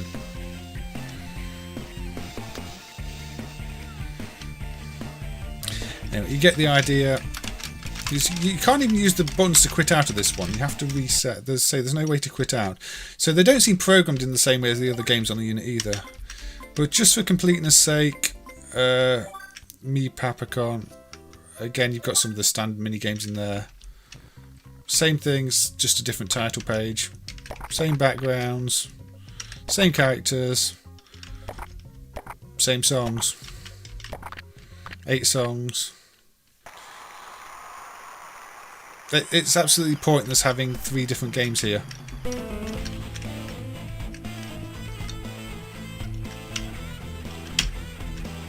Indeed. Overture by William Tell.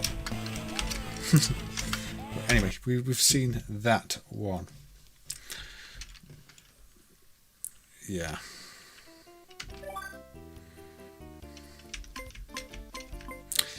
Now, it includes 33 amazing games and 20 bonus games. So basically you get 53 games and then those music ones. Now, this was also the period where everybody wanted to rip off Puzzle Loop and Zuma. And in these earlier units, this game is called Zuma. In the later units, it got renamed to Colour Beat Loops. And that is probably because PopCap and Mitchell were both going after anybody copying the Zuma Puzzle Loop concept, you know, puzzle, because PopCap copied Mitchell's Puzzle Loop, and Mitchell started going after people who'd got that, you know, asking for license fees. So then the game started naming them other things like coloured beads and colour loop and bead loop, just so that they weren't so obvious. But this unit came out before that was a problem, so it's still called Zuma in this one.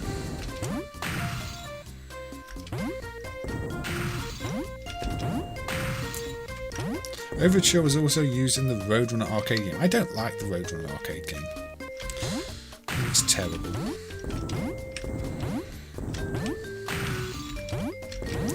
So what have you got here? You've got a by the numbers Puzzle Loop clone, really. Bubbles Master is another clone.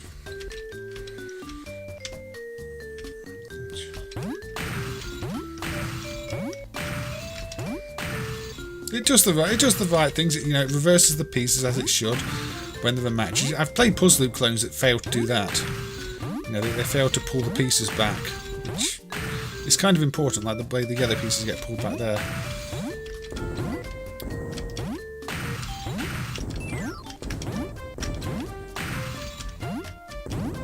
I could get rid of these. Now this definitely has sounds ripped straight from Puzzle Loop. You can recognise some of the sounds. Especially that clap sound. That one. And the explosion sound.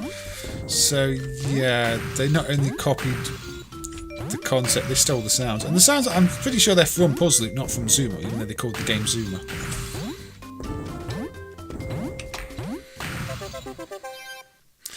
No, Roy Ozaki doesn't like it when people copy his games. But he got in a whole mess because PopCap were going after people for copying it as Zuma, and Mitchell were going after PopCap, well, going after companies that did it as well, try and get the license fees for the game, because even if they called them Zuma, it's just a mess. Basically, if you had a game called Zuma in your unit or Puzzle Loop in your unit, you were probably going to hear from one of the two, from what I'm told. Otherwise, yeah, it's a bare bones, competent enough implementation of Puzzle Loop. There are better Puzzle Loop clones in some other units. There are worse Puzzle Loop clones in some units.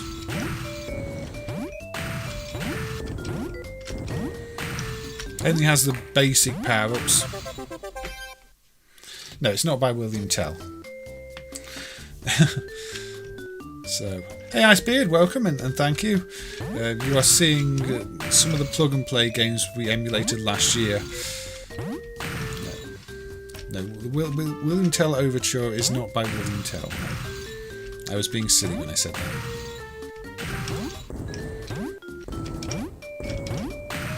I don't wish to misinform people.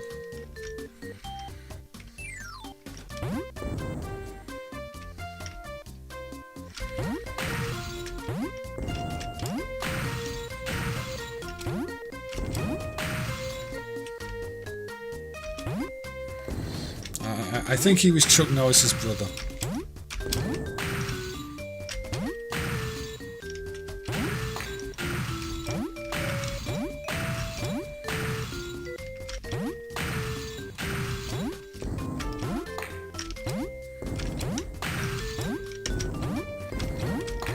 Anyway, I think we may have seen enough of Zuma. It does change the shape a bit here, as you can see. More difficult shape, less room for the balls to move. But yeah, not actually the easiest game to pull off on older hardware. Something like the Mega Drive would struggle more with this because of the sheer number of sprites.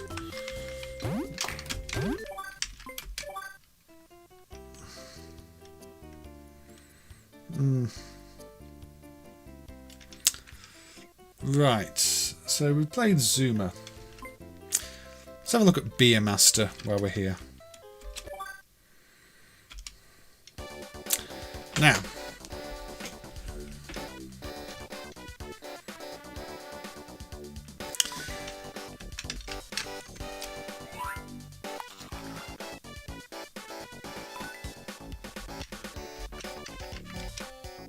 it's very slow-paced tapper where you can fail. Also, it's got an oddly scaled bomb. Look how the sprites sort of jump in size after he moves. It's very off-putting. He moves closer to the front, then he grows.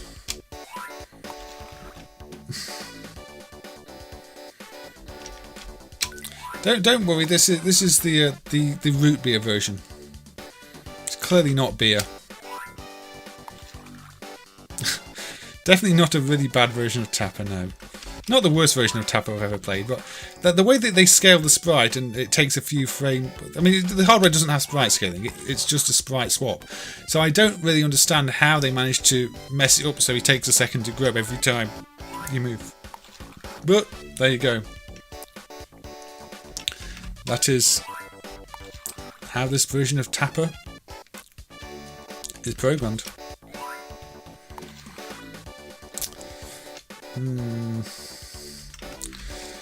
Well, maybe it's just orange juice then, frothy orange juice. I don't know. We're going to make the goal. I know it's called Beer Master, but, you know, he's clearly not serving beer today on a family sports unit. Oh look, level 2.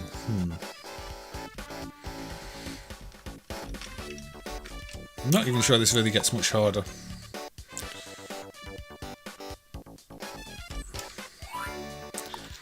But yes, you can't deny they played Tapper or had seen videos of Tapper and wanted to do a Tapper clone.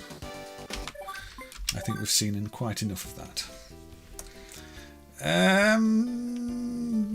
We'll stick with this unit for a little bit. We could have a look at 30 degrees, and this is nothing to do with temperature. This is no. Okay.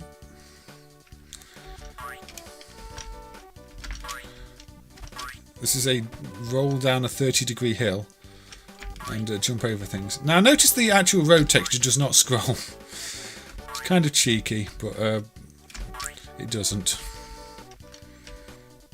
Oh, got hit by it. Now you can control your speed. You can go really fast if you want. It's generally not wise to. But then again, if you don't, maybe you're not going to get to the bottom of the hill. But maybe I'm not going to get to the bottom of the hill anyway.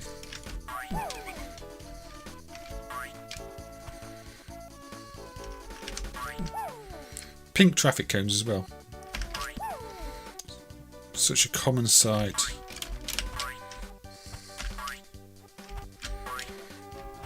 I don't even know how you avoid the bird. I'm assuming you have to slow down. Trumpet music MIDI.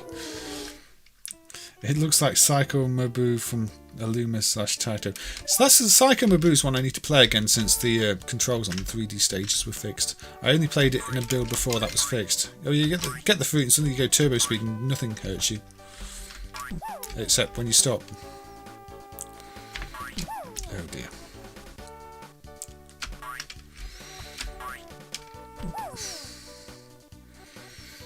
Can we clear the first hill? No. So as you can see, the difficulty balance on these games is all over the place. This one's actually surprisingly tricky. I mean, it's probably easy enough once you work out the ideal speed to be going to not die all the time. But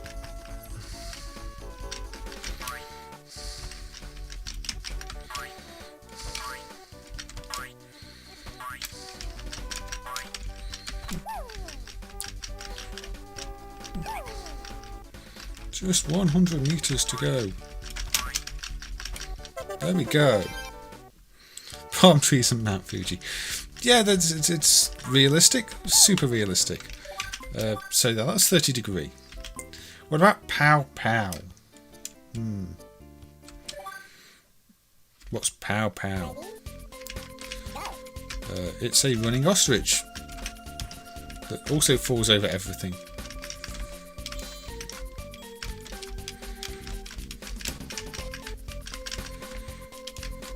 With awful collisions.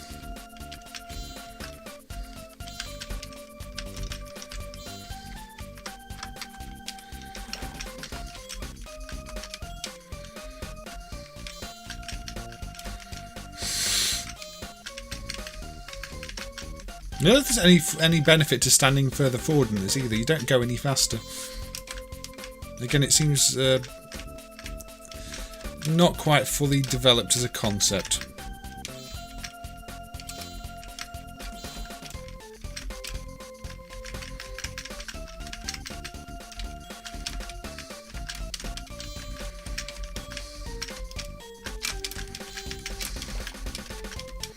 Ostriches are funny animals. Yeah, what does Paopao mean? Or is it just a name for an ostrich, or the sound an ostrich makes? I don't understand the title on this one.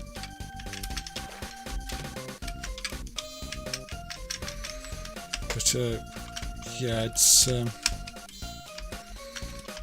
again, half a concept for a game, I'd say. There's some bits that seem well animated, and then the jump animation that's really not animated well at all. Oh yeah, the water kills you, I forgot that. So yeah, Paopao.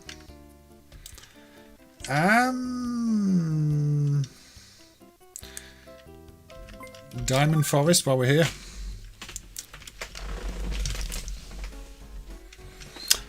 Now, oh look, I pull things, I push them.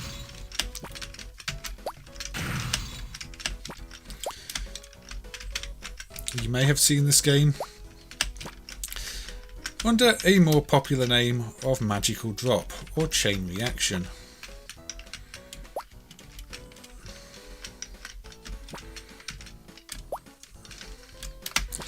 This is just a very slow version of it, again, that just implements the very basics of the game. I don't think you can even force it to give you more pieces, which is kind of essential in this type of game if you want to play it quickly.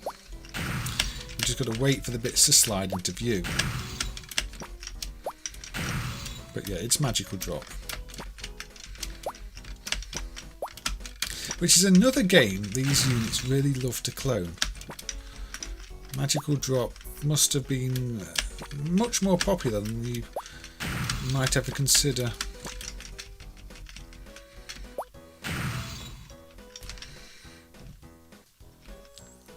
Gotta Protectors on the NES. Shameless plug should be in the next MAME soft list. Yeah, I mean, do make sure to add anything you want to add to the soft lists, Bob, even stuff that is relatively recent. I mean, I think you mentioned some bubble game or something like that, didn't you? I don't know if that could be added, if it's not already added. But yeah, keeping track of recent developments, especially older versions of them, is kind of important.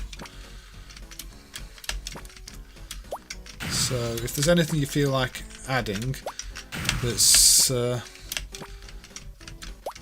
not too recent, or is just free in the first place, then definitely add them, because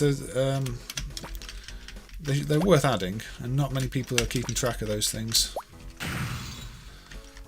There's also that Rainbow Bright plug and play unit that apparently, apart from the boot code, should run as a standard NES game, but I think you have to emulate the newer VT features just for it to boot, unless you hack the ROM. I never quite worked out how to get that booting, or if it's a known VT platform or just a different type of NES clone. Yeah, level completed, and the next level is just going to be the same type of thing, I think. I don't know if it adds an extra colour, but yeah, it's not the most interesting. And while we're still on this unit, we may as well do West Cowboy, which is just a case of shooting at the right time.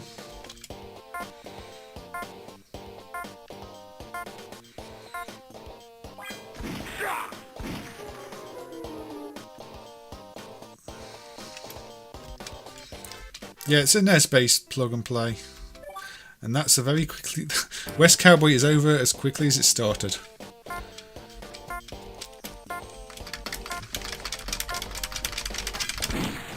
If you shoot too early, you don't. Yeah, you dodge out the way of the shots, don't you? You get one life, and I don't know. This is one of those where it really should give you lives instead of just backing you out to the main menu as soon as you lose. But yeah, they do love to clone Magical Drop, Megumi Rescue, Zuma. Oh, yeah, so you can move out the way here, you see. Oh, come on, that was a draw. I didn't lose. I might be dead, but I didn't lose.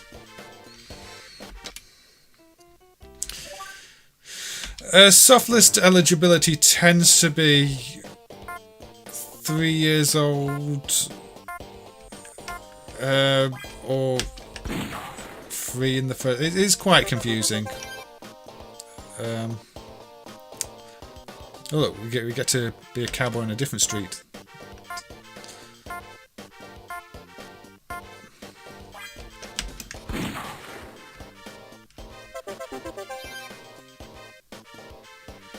Yeah, the gunshot sample does seem quite a common one.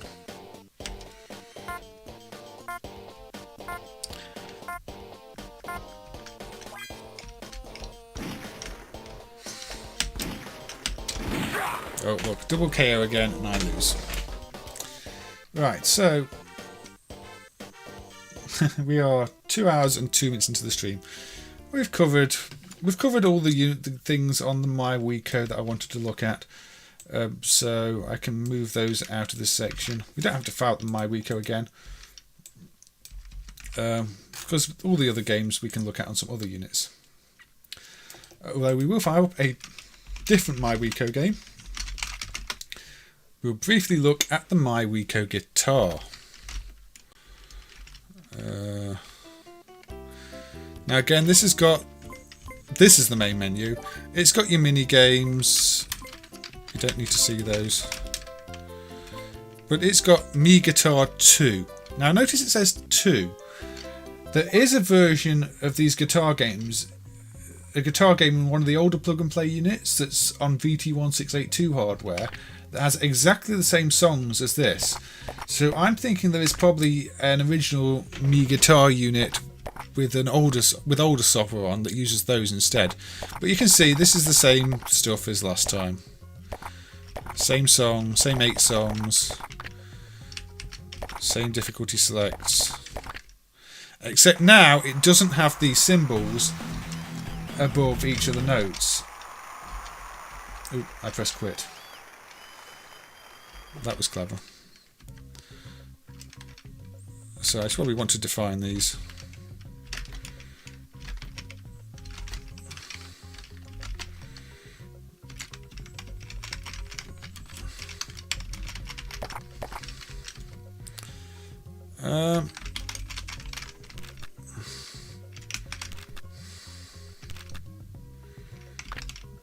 What am I doing? I don't even know what I'm doing anymore. Sorry, start is 1. Yes, the problem is the controls are a bit confusing because it's been redone for the guitar. So like the previous ones all had the colours, the directions over the notes. This being the unmodified version doesn't, because this had an actual guitar controller, which makes the mini games ridiculously hard to play because you're trying to play on coloured buttons rather than the actual pad. But yeah, this wasn't modified in the same way as the ones on the other unit, which is why, you know, you've got these songs where you have to press two notes that would be opposing directions, because they didn't consider that and rework the music data on the other units. And on the original guitar unit, that's obviously not a problem because it's just 5 buttons, not directions.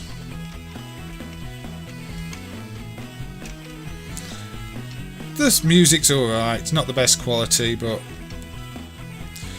in terms of guitar plug and plays, you really want ones with the known popular songs on, not classical music. And to say there's not even any kind of whammy bar on this, it is just 5 buttons. It's the most simple implementation of a guitar plug and play you can get, really. It does have the longer notes, but again, you just hold the button for longer.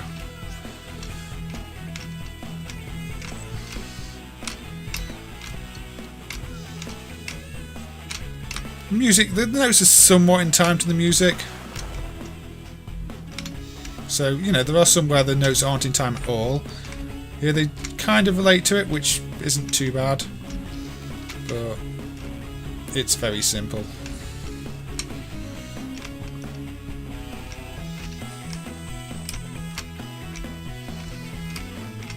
Now I have got this on easy, so it's only using the notes on the first 3 buttons. Nourish the blood. Maybe I'll play 7 Grandad on some other stream. I do need to do a NES stream. Yeah, there are lots of clones and bootlegs of Guitar Hero, some better than others. So this is sort of a bare minimum implementation without any music outside of classical music. But may as well look at it. And that was sold as a guitar controller, as the My Wico Guitar. So yeah, we can move that one out now. So, right. Let me just have a quick look.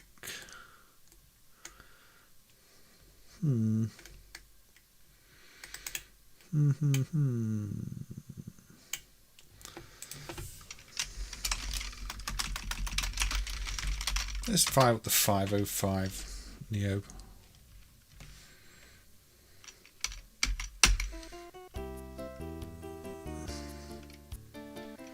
So we'll fire up this one again with the updated title screen. And we will play some games in the table menu, I think.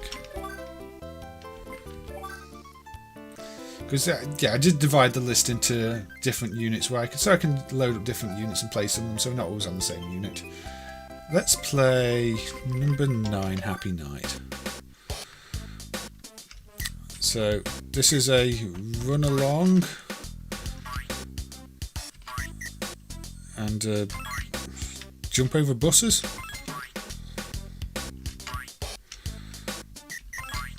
I don't really get the point, but don't hit the balloons and don't miss the ground.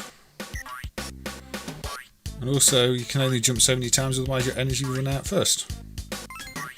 Although you can stay in the air by getting those glasses, jugs of water. There we go, I got a nice long 200-metre jump.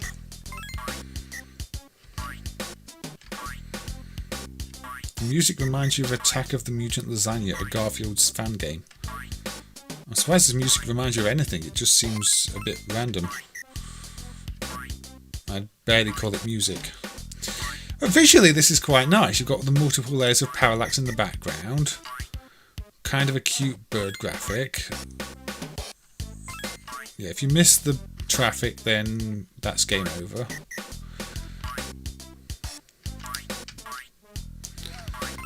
But I still hit the thing that took my energy away, but still landed on a bus, so I was okay. You can land on the cars if you're careful, which I wasn't. But you see, I didn't get the high score, but I cleared 105 cars, and if I want, I can try again. That is Happy Night. What about bumper balls? Ah, bumper balls. This one I don't mind. It's a knock the opponent's balls off the grid of the table. So you can choose your power. So it's a little bit like pool without any edges of the table. I lost there. Grandad is a hack of Flintstones with a Mario character, yes.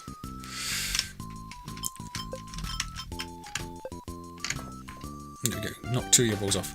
Now my favourite knock things off the arena game is still Namco's Motos. But that doesn't play much like this. Uh-oh. That was clever by the computer. There's a rip-off of one of the Flintstones games in another one of the NES plug-and-play units. It's a completely original piece of code and plays awfully. I think it's called Stone Age or something like that in one of the Time Top units. Oh dear. But those Time Top NES games have terrible frame rates and are basically nearly unplayable. So yeah, bumper balls. Let's give it another shot. Kids games back then did tend to be hard. I remember the Beauty and the Beast game on the Mega Drive and finding that ridiculously tough.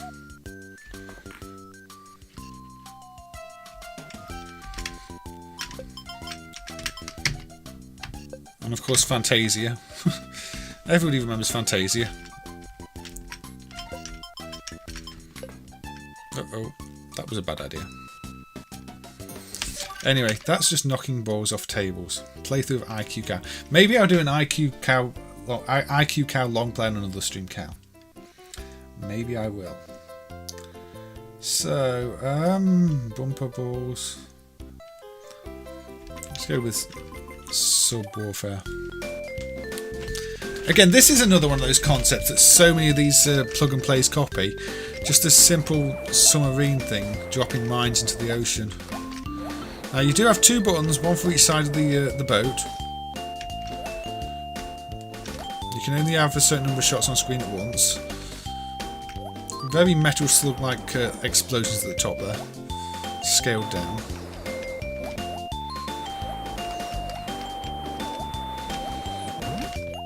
I get to power up. This gives me a golden boat. Don't really know what the golden boat does, maybe it's a bit faster.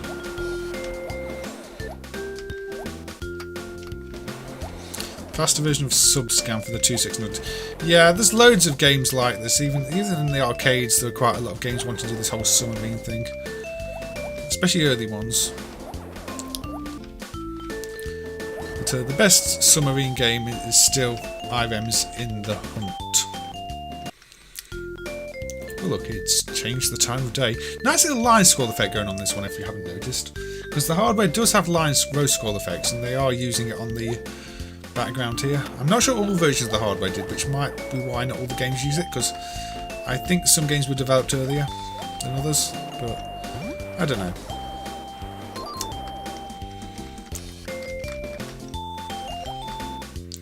That's the thing with the Sun Plus hardware.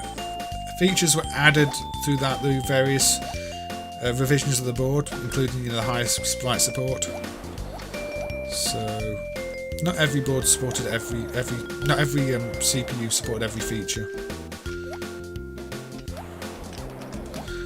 The early ones had like about, I think it was the 64 sprites, while the later ones could have 256.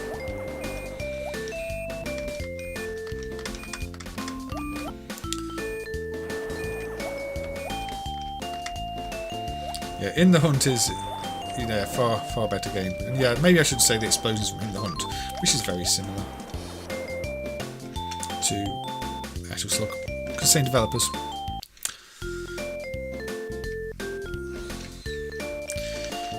Anyway, that is that. And actually, that leads me on to quite an interesting one.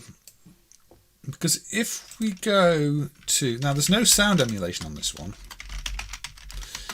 because Taiki and Dream Gear put out a version of the plug and play that was based on the GPL 16250, which is a newer Sun Plus chip, and it has speeds up to 96 megahertz. I don't know if the exact one in this unit runs at 96, because again there are different evolutions of it, but it's a newer version of the Sun Plus, which actually has better sound capabilities with more channels, and I've not studied the different hookups, so I don't know how easy it is to get sound working on this. But for now, in these units, the sound doesn't work, the ones based on the newer tech. But it's kind of interesting to see that if you go... This puts the education games in education. If you go into mini games and action, there's a game in this one called Submarine. And this isn't in the other units. So this is only in the newer 220 units, and it's an avoid 'em up. I don't think you can fire at all. Now I say there's no sound emulation. I think these units are probably going to be the secret to working out how the sound actually works on this later Sun Plus hardware, the General Plus hardware, because obviously they're the same games, just recompiled, ported to the newer platform. So we can probably compare the register rights and actually work out how to get the sound working. But yeah, this is just one of those see how far you can get games. Nice little rotation animation on the Submarine. Yeah, the Deep Run Deep. That's a nice game. I think I played that on the stream before. That's also one that got a CPC port, strangely, and I think a Spectrum port too. For quite an obscure arcade game, it did get ports to the home systems over here. You can see that this one being a Commodore 64 type in game. It's a bit colourful for the Commodore 64. But yeah, you can just dodge up and down, see how far you can get. I don't think you can even control your speed on this.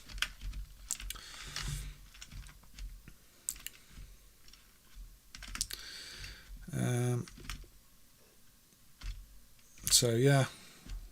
Now I don't know why this isn't in the other units, because it's not even at the end of the list. And usually when there are new games added, they get added to the end of the list. So for some reason, they must have just decided not to put this in the older units, even though it's probably an older game. So maybe it just didn't meet their quality standards.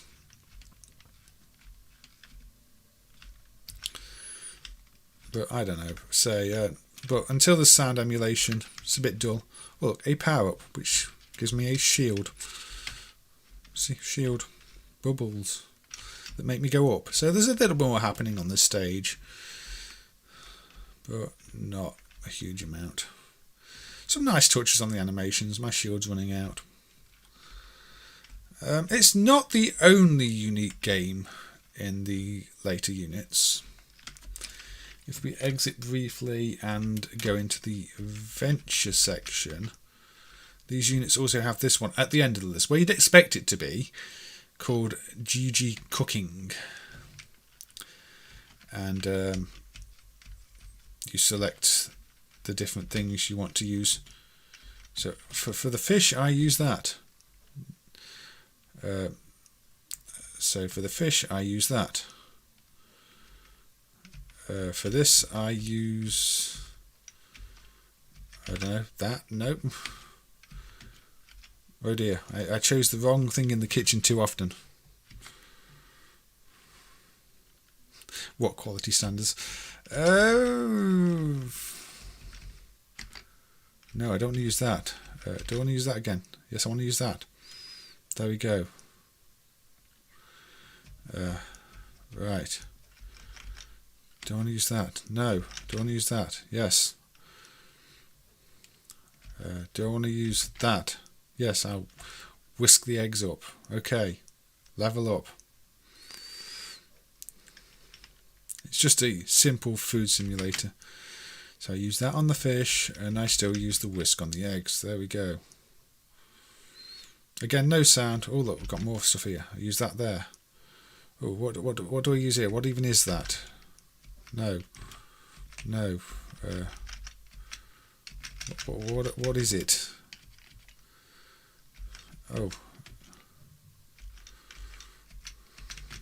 Okay, game over. Anyway, now I will also briefly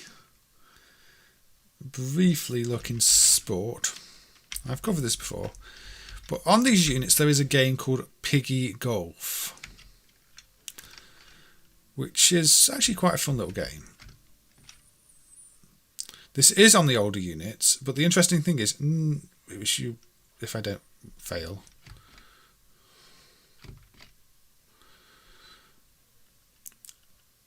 one way you can tell if the unit you've got is based on the newer tech or the older tech is this game. Which, if I actually succeed at some point, when you complete a level on the newer units, the bottom row of the tile map there goes black. The background tile map gets erased. There is a bug in this game on the newer GPL General Plus 16250 base units. I don't know how or why that happens, but on the newer units that happens on real hardware because I had one of these units and tested it. On the older hardware that does not happen, which we will show. I shall show you now. After I just move these.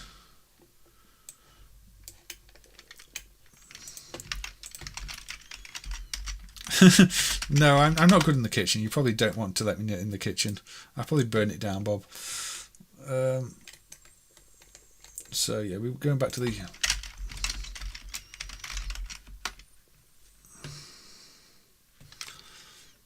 M521 Neo. So we get our sound back now because we're back on the older units. But yeah, I might have to have a look to see if I can hook up the sound in the newer units just by based on comparing the rights these old ones make to the newer ones, because that'll give us sound in quite a few of the things that use the newer hardware. So Piggy Golf, it's still in here somewhere. There we go, Piggy Golf.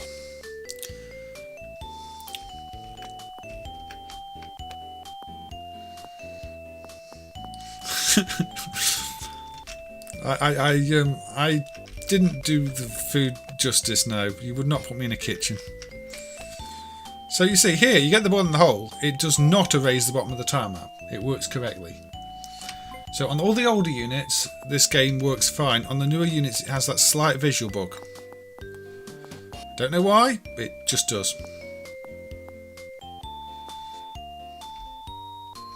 But yeah, it's not bad. I've played games like this before. There's a game on the Spectrum, and one from the mid-2000s, I think, called, is it Albatrossy that does this? There's, I think, the Worms Golf game that was on the PlayStation 3 and Xbox 360 that kind of does this with a Worms concept.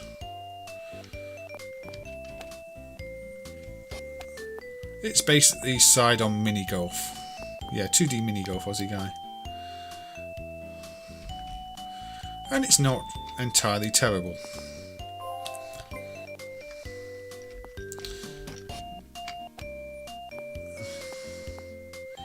It's very frustrating, but not terrible. Especially when that happens. No, back where I started. Now if you hit the ball off the top of the screen, that counts as failure. Don't know why, that strikes me slightly odd, but I guess anywhere off the screen is a fail in this game.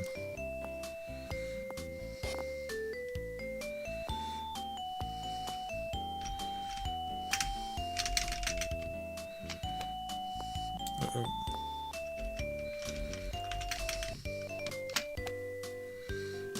Back off the screen.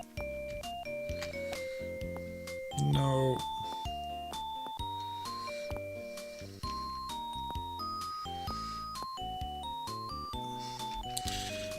I think it's just, like I said, I don't know if the games are entirely native.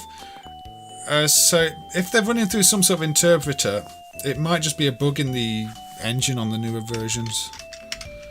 I need to study it to see if they actually run native Sun Plus code the whole time.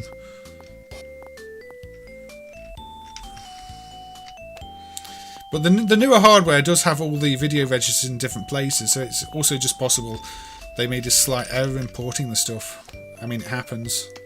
Anyway, Piggy Golf, like I say, 2D mini golf. It's actually a pretty good, enjoyable, playable one. I don't know why I closed the set. I'll have to relaunch it because we're not done with that just yet. Shall we go to some of the earlier games on these units then?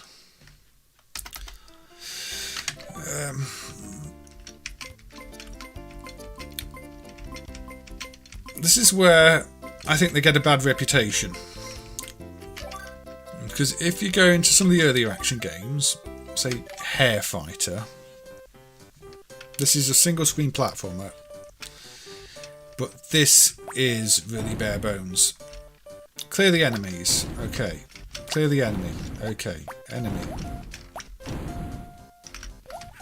But don't jump into the enemy. They respawn. Clear the enemy. Clear the enemy. Clear the enemy. Clear the enemy. It's just about getting 1,000 points. That is it. And then it's the next level. Then it's the same. There's no depth at all to this gameplay. There's just... You know, it's just this. That enemy will respawn. I mean, I can clear the level just by killing this enemy 10 times. And waiting. The rabbit is stolen from Capcom's push-pull game. That doesn't surprise me. Again, this is one of the earlier ones, and they seem a lot less careful about where they were sourcing things. But you see, you know, this doesn't even have the basics of a Snow Brothers game where you're sending enemies crashing into other enemies. There is no gameplay beyond you've got some platforms, kill enemies 10 times. It's you know, it's the absolute bare bones minimum to do this. Yeah, this is also stolen, lots of stolen spices. So yeah, I can just stand here and spam fire and eventually clear the level. And you can do that for every level in this. It doesn't get any more complex. The backgrounds change, the platform layouts change. There are no power-ups. There's just nothing to it. There's no depth to the scoring system. You will always clear a level when you get 1,000 points, because all you ever get is 100 points for killing each enemy, and you kill 10 enemies to clear a stage. You know, this is the type of game on these units that you go, oh, right, I wasted my money. Yeah, those great quality standards. That one is just bad. Jumping Mary. Totally not Cubert.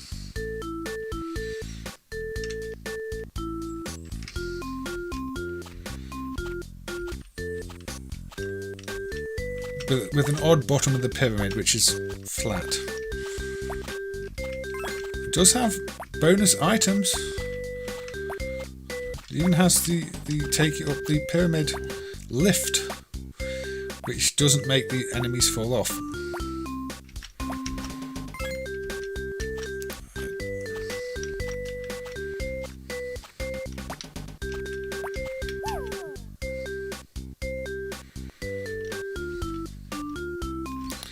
Oh yeah, I missed a square. Yeah, it's not obvious where the squares are because you're not changing colour. It's got the same pattern on the top as on the sides, which is really distracting. Oh look, it's no longer a pyramid.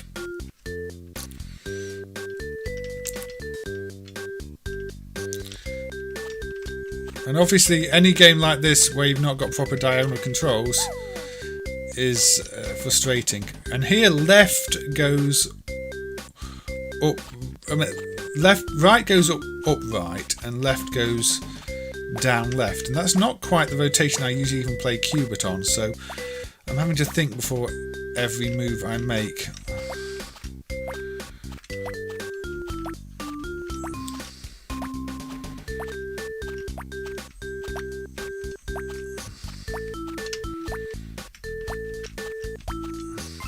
You see, it's a Cubert clone.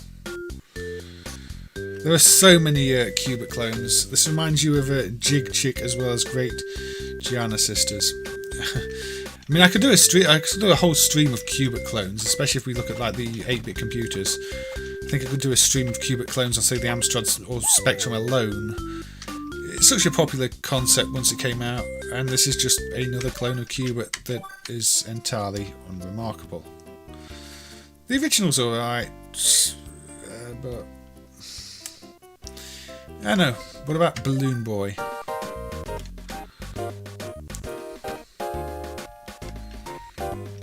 Okay. So it's pretty much the scrolling stages of Balloon Fight.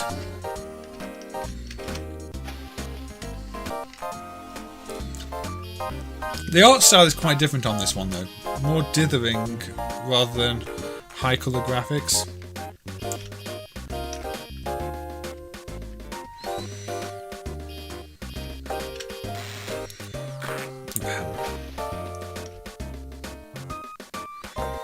Yeah, Balloon Trip.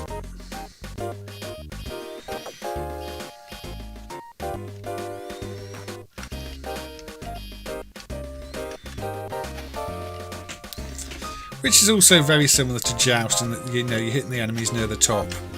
Balloon Fight and Joust are two very similar games, really.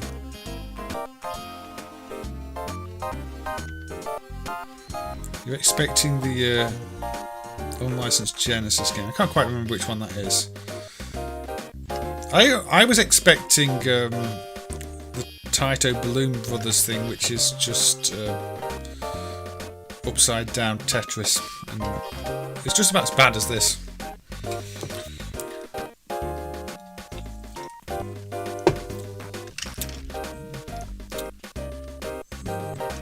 Again, it's a bare minimum thing. It has gravity.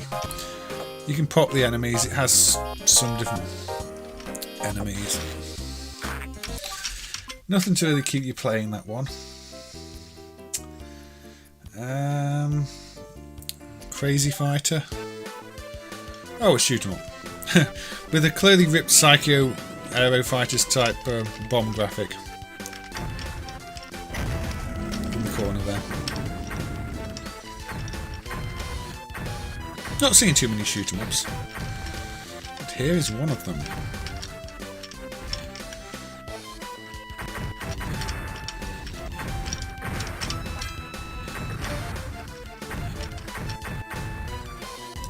Funny World. Yeah, I've definitely played it before when I did Haze MD. Oh, that's definitely a stolen power graphic, but yeah. Again, these earlier ones are of rougher quality than later ones. And even Tiger Rescue on the Jungle Attack units stole Psycho video system graphics. This is just like a worse version of that type of thing.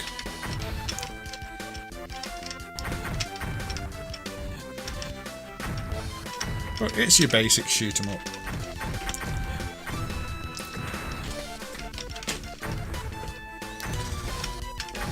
Doesn't really do much. Moves around at a fair pace, but the frame rate's not perfect. I think it's more like 30 frames a second rather than 60.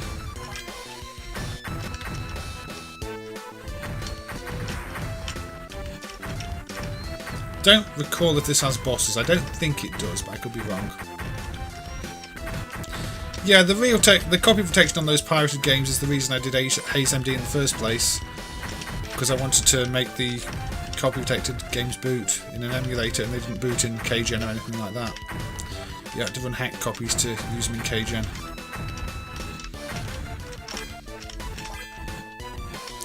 So that was one of the main reasons I studied the Mega Drive emulation in the first place, were those Realtek games and some of the other Chinese pirate ones. I've been looking at awful games for a long time. To be fair, the Mega Drive copy protection handling really needs updating. I did it in quite a crude way in many cases, where it's just peeking its CPU registers, which really doesn't work when you try and abstract things properly into cart slot devices. But it's kind of messy. Anyway, it's a shoot 'em up. It's not a very inspiring shoot 'em up. Quickly quit out and move those out of here. And we will look at some of the other sections again, because we played a lot of the action games. Have a look at that one already.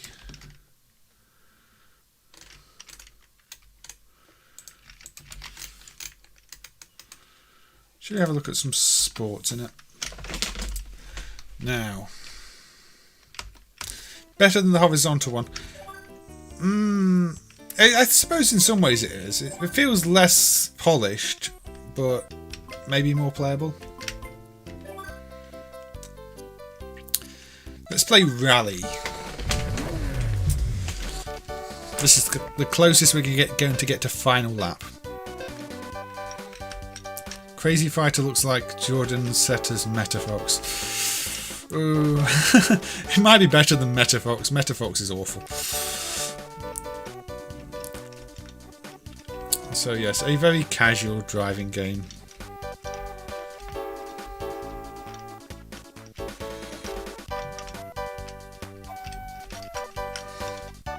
Where corners are fairly meaningless and you can take them pretty much all at full speed. In fact, you just have to go at full speed most of the time, really.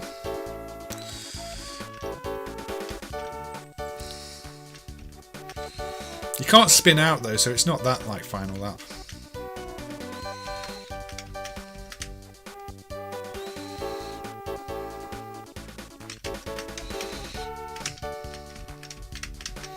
Unfortunately, pretty much all the driving games from this perspective play identically to this one. They reuse the same engine and basically reskin them from what I can tell.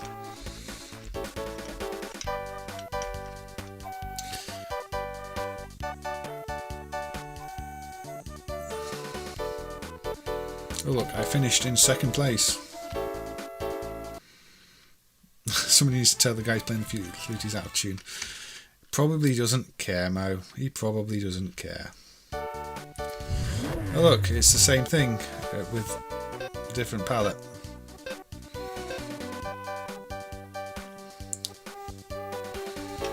Not quite Outrun, is it?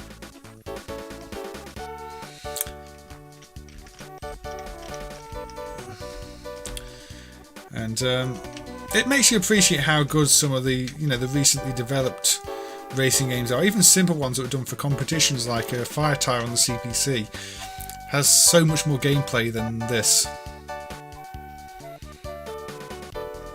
Yeah, visually it is quite like WC Le Mans. I think the palette is kind of similar, especially on this stage. And the pattern on the road, the stripes. Obviously the cars are quite different. Oh look, I'm in first place. Woo!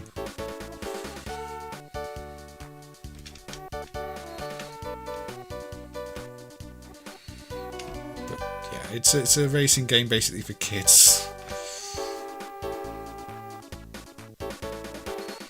Reminds you of White Van Racer. White Van Racer must be pretty bad then. Now I could complete the third leg and then I'd probably just get booted back to the main screen. Oh look, it's meant to be night time. It's dark.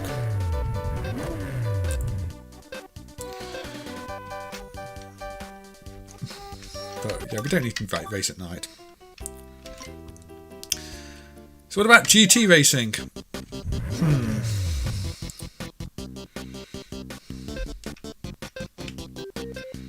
Yeah, I've heard it, I've just never played it. So the view is different, but it basically plays the same.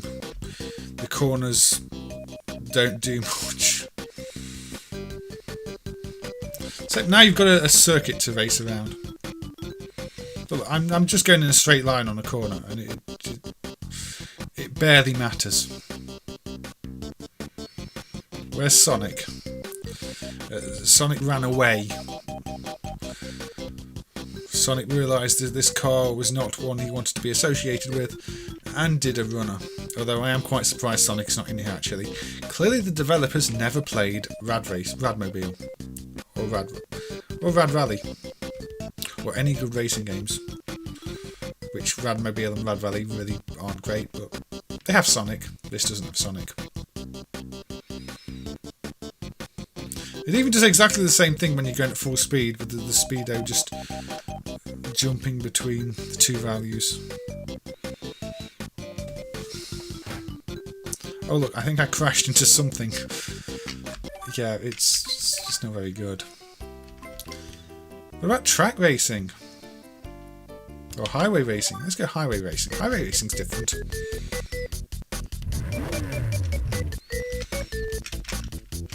Highway racing is too fast. Ooh, hold on.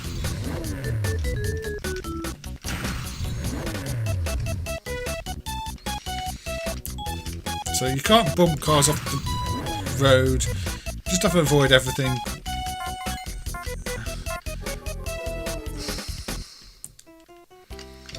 Oh, and then if you fail, you go back to the menu.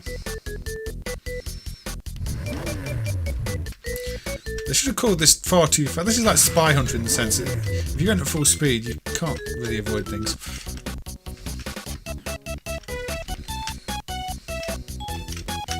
But this actually runs fast and smooth, which is unusual. There we go, complete.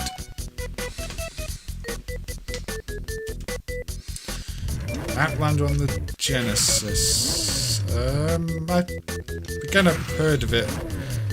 Not spent much time playing it. Oh. I've got a pout that's made my car invincible, hence why it's transparent.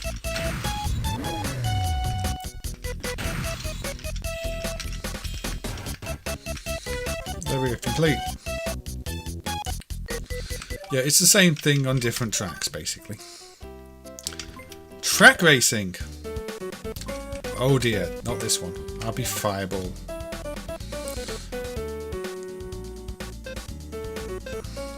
They can't spell rank, as you can see in the corner. It's Renac, and this just controls. This is utterly garbage. For some reason, half the time you can't seem to accelerate when you want to accelerate. You can't turn.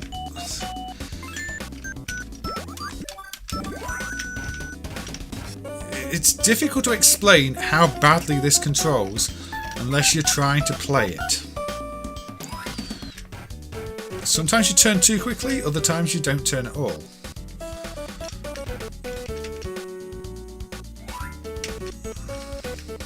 And you lose all speed when you turn.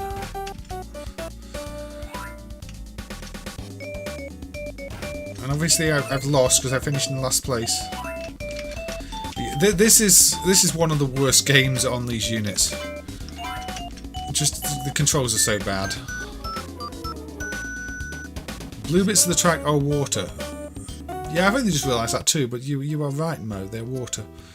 Shall we try and actually finish a race?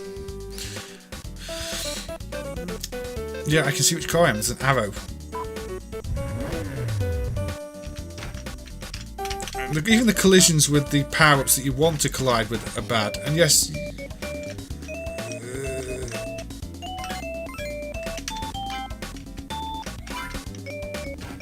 and then you stop dead if you hit something.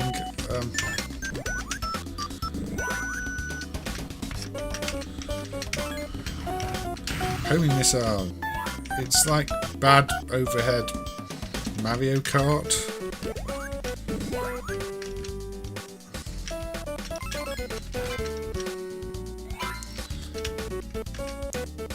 There we go. I finished the race. And we get another track.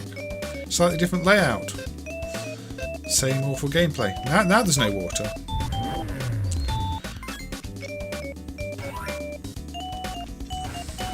Yeah, I think we've seen enough of that one. What about Motorboat?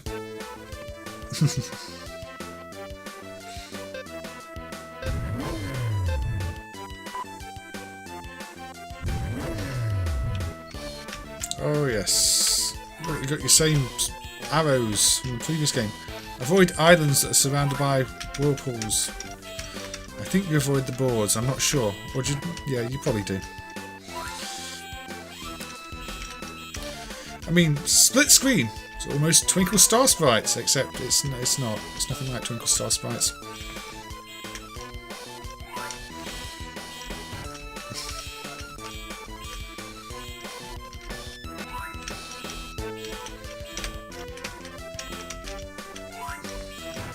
I keep thinking they're jumps and try and crash into them.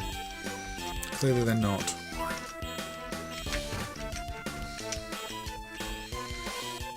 Again, this is really basic and pointless. I think I won. I win. Same font as well, so I think this was the same developer as the previous game, and it's just as fun. Now, what's Mini Soccer? Mini Soccer you might expect to be a soccer game. Orca's River Patrol or Taito's Adventure Canoe Racing Edition. Yeah, both of which are far better games than that one. This is not soccer, this is... If you played the Neo Geo game Flip Shot, this is basically that. Defending the targets. Except this on this game you basically have no control over anything.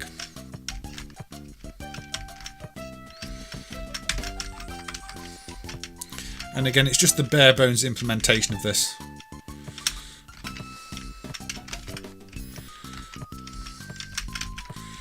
Pong with targets, basically.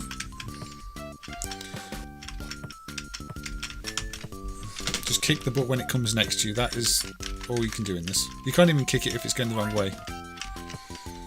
And sometimes it's better to just not hit it, because that seems to change how the AI works. Oh, there's still one hidden down there. I've not lost yet.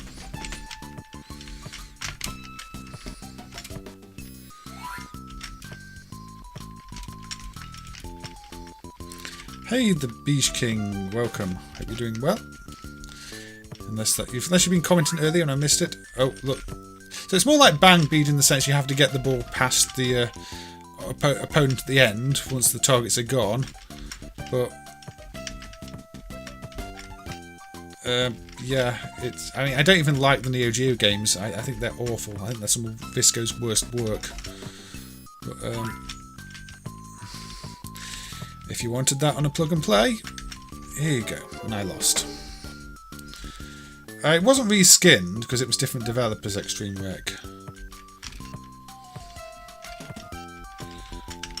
Dragon Ball Unit was by Handheld Games, who were not involved in these.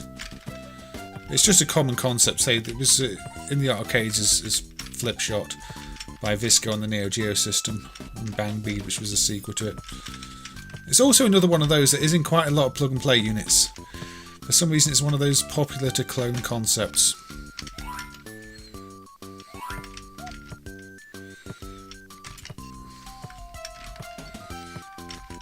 But yeah, that's Mini Soccer. Continue down this list. We can go to Table Football.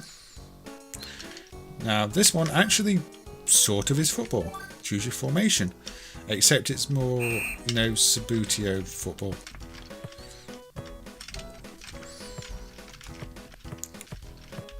Again, this concept is in quite a few plug and play games. I don't really know why, but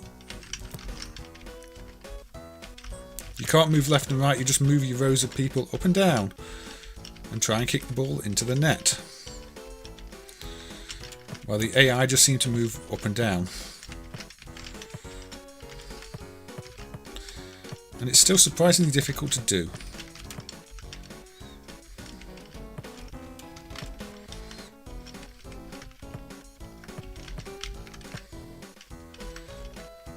Because the goal is kind of small. There we go. I scored a goal. You never played a football video game. I don't really count this as a proper football video game. There are arcade versions of this gameplay. Olympia's Dribbling is a classic example of a classic game nobody really cares about much anymore. An Italian game. No, I don't think they ever rename it in the different versions. There are some games that got renamed. Suicide Squad gets renamed to Bomb Squad. Star Wars got renamed to Space Sword. And I say Zuma got renamed to Colour Bead Loops or something. But for the most part, they weren't renamed for regional reasons, only legal ones, presumably. I mean, it's quite obvious why something like Star Wars would get renamed.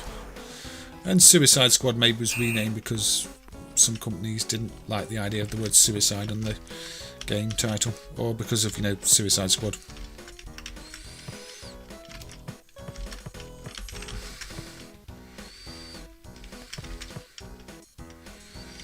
So yeah, this is again it's fairly competently implemented, just not a huge amount of fun, and no real AI to speak of. They just go backwards and forwards. And on the handheld unit, you've not got any kind of two-player options, so this is the limit of your gameplay. I think even the two-player games on the Wii version, the Wii clone versions, are take it in turns rather than at the same time. At least a lot of them. But yeah. It's kind of nice to see a video foosball game. It's not too bad. It's not too bad. Archery.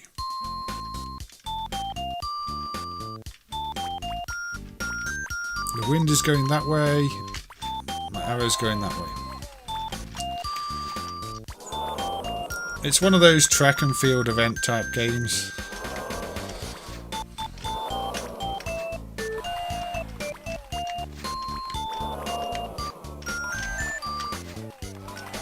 The wind changes all the time though, conveniently between every shot you take.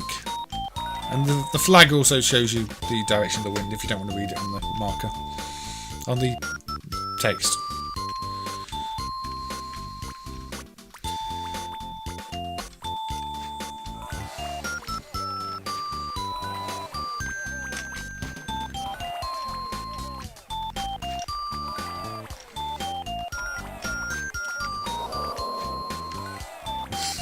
Yeah, I think this might be one of the older games. It is quite generic in every sense. And the visuals, too.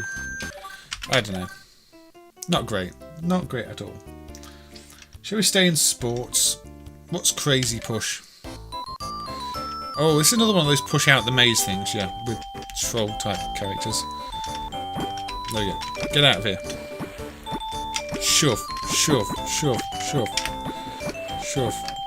Give me a heart.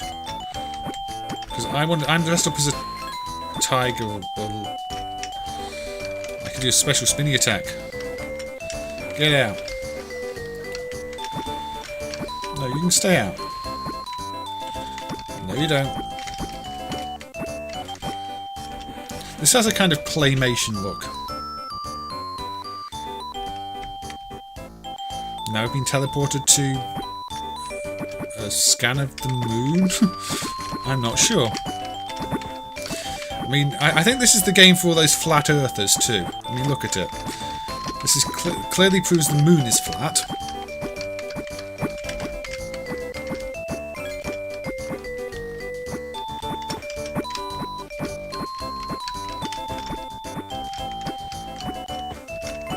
I'm always reminded of Bad Trog because of the visual style.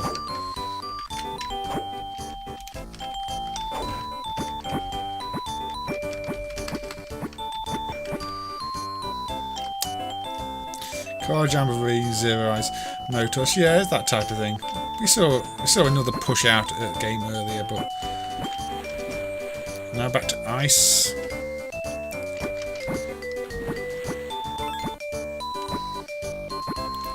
Yeah, but I mean any version of Trog except the prototype version that was actually quite fun because it was actually trying to do something different.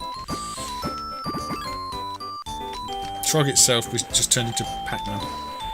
Oh, I smurf. Yeah, so push things out. That is a sport apparently. As is Motocross. Oh, this one. This is kind of bad. This is exactly how bikes jump. Oh, I crashed. Let's get some Fuki. Was that minus 5 seconds? Did I not want the Fuki? Oh no, it's plus 5 seconds. It just appeared in red.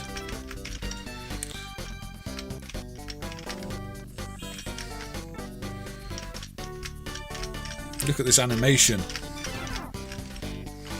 Oh, I missed the Fuki.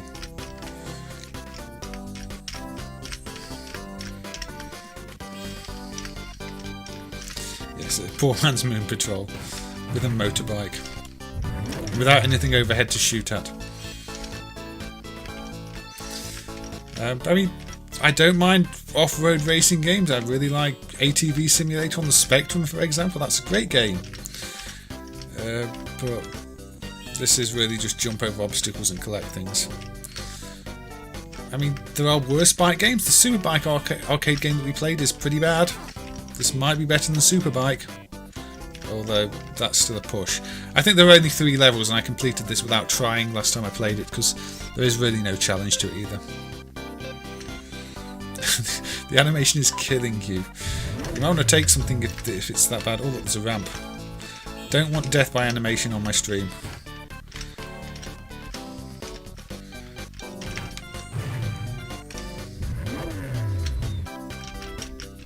You can sit back in the seat as well. Oh. You can probably dance to the music when you're not playing the game. Yeah, again, absolute bare bones. I could probably clear it, but I can't even bother to play 3 stages of it. Because it's kind of bad. Dodgeball. With aliens. This one I think was quite good. It is dodgeball. You go and you get a ball and you throw it at an alien.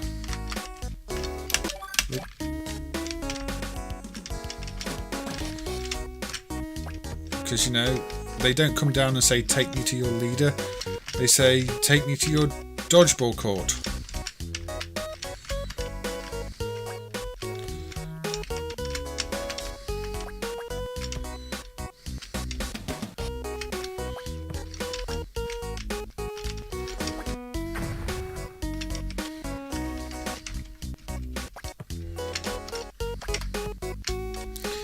Yeah, you can only throw from behind the line, and you can swap characters with the other buttons. So you are controlling both characters.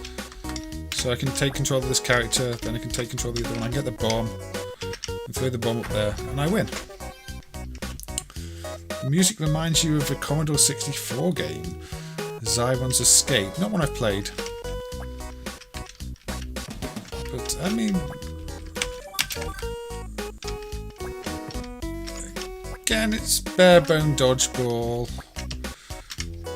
competently enough executed,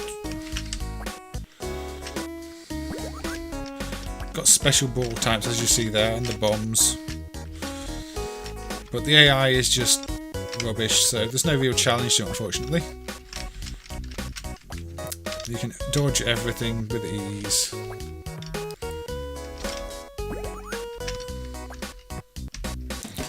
And just keep throwing these balls at them.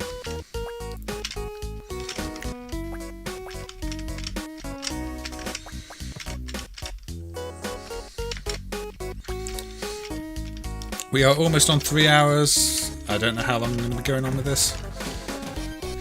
There you go, I win. And it keeps going, the backgrounds change, and yeah. Dodgeball. Looks like Joshi Volleyball from Illuma Taito, but it's Dodgeball. Are there any Dodgeball arcade games? Can't think of any off the top of my head.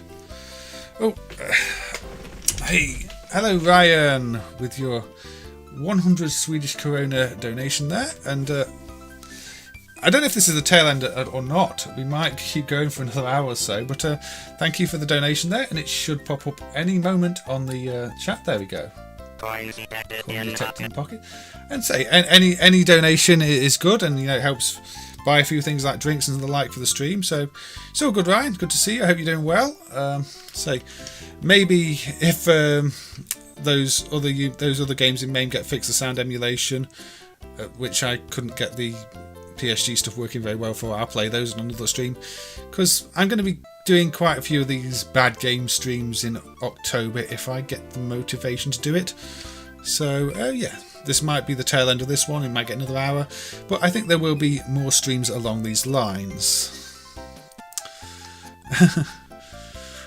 Any more time, all the better. Yeah, I said there's just so many of these games, and they're sort of mind-numbing.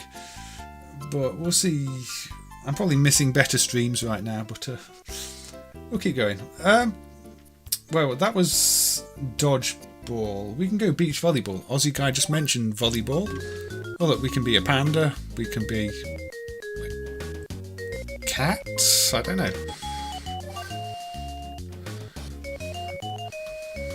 dog, I guess it is. So this is more like off the wall, or Itty says squash, I think. Side on, ball in the air, but it's volleyball.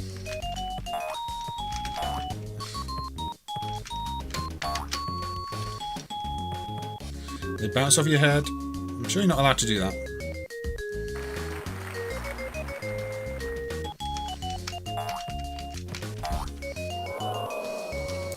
I don't know, I quite enjoy playing some of these and showing that we've emulated them, even if they are objectively quite bad and, you know, barely games in many cases. This is volleyball without any real rules. Either of you can hit the ball at any point. Also, the AI is terrible. I can even hit it onto the ground as long as I don't miss. It makes no sense.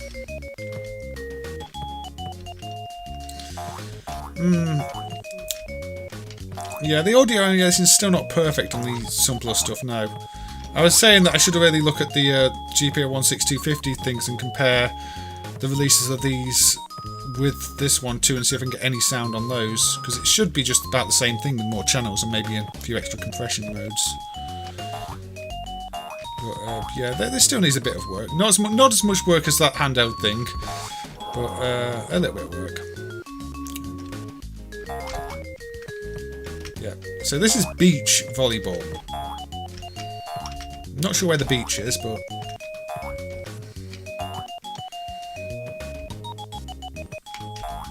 and yeah, you hold the button, you can jump higher.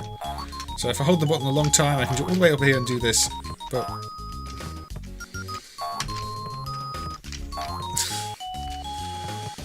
with a hint of Power Spike Super Volley 91. If Super Volley 91 and Power Spike had no concept of the rules of volleyball at all, yeah.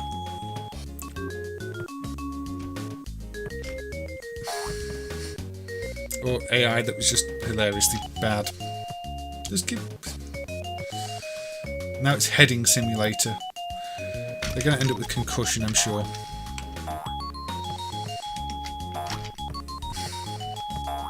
Yeah, I think we've seen enough of that. That is not good. We're just going to go down the sports list. Flag match. How is this a sport? Also, you literally have to press the button on every square. You don't just draw flags, you press the button to play for the flag. I can really.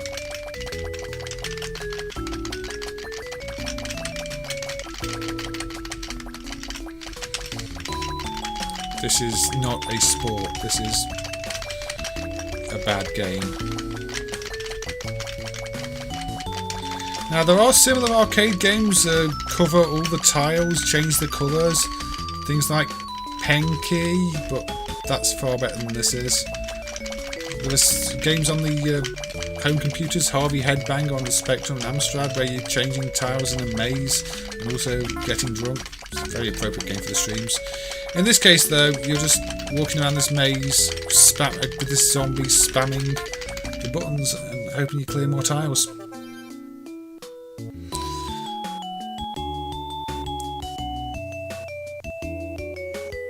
The message seems to have been rejected. I've not seen any messages or rejected them, so it will be Google or YouTube if that's the case, Ryan.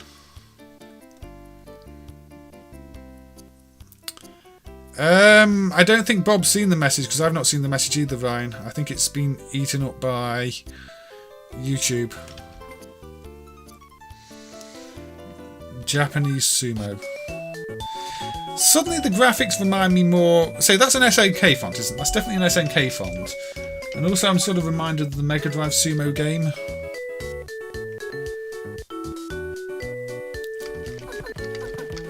Headbutt, headbutt, headbutt, headbutt, headbutt. I win.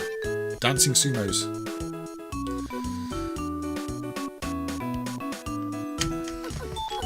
Hey Peter, welcome. I hope you're doing well. Good to see you. I know you love all these bad plug and play games. Yeah, it would have been eaten by YouTube then. Because I've not seen a message retracted or deleted by mods or anything else. Many of these were dumped by Sean and Team Europe. The ones I picked up and had sent over there.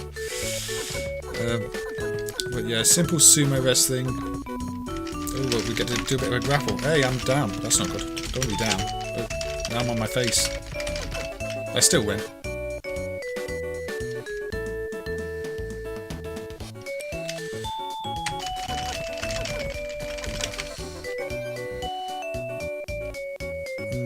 Quite simple, bit basic.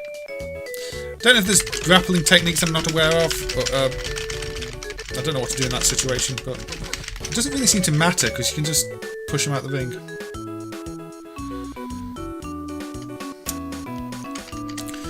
Yeah, that was that the V-Smile test cartridge. I don't think that's the final version of the hardware, so I'm not sure that supports all the compression formats. But yeah, it might be nice to see some tests run on it. But in terms of audio tests, I wouldn't know what code to write. I can do that down here too. But it's a bit like Rise of the Robots. The only important move seems to be the headbutt one.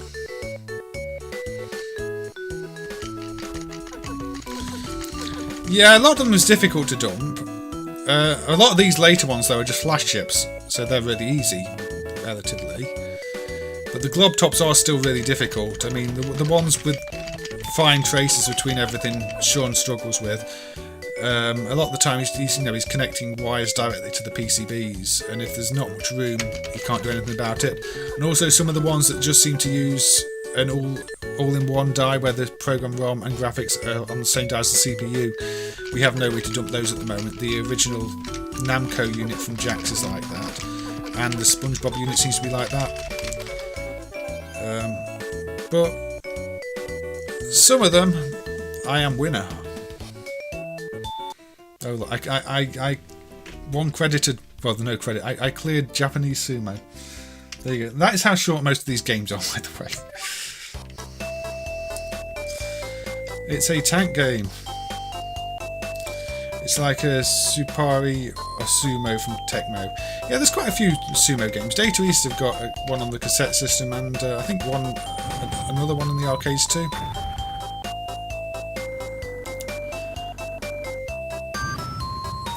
This kind of reminds me of the ELF hardware Fortress Blue in the sense it's quite a janky tank game.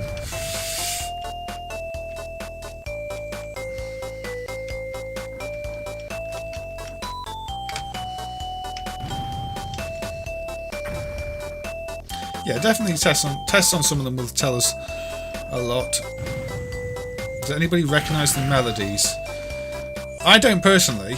I mean, I'm starting to recognise them from other games in the same unit because they reuse the music all the time in these things.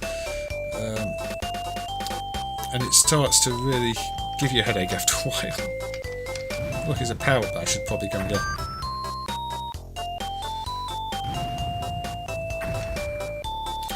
Shield, I guess this will give me some health back, won't it? Oh no, it's made me semi-transparent, which means I guess I'm invulnerable for a short period of time. They get their health back.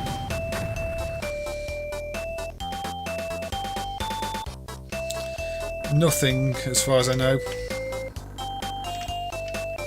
We can probably shoot them. Oh no, I missed them. I don't know. I can try and shoot the barrels, but that requires aiming. Shall we go all the way back here? I can't aim that. I'm sure they're going to do nothing.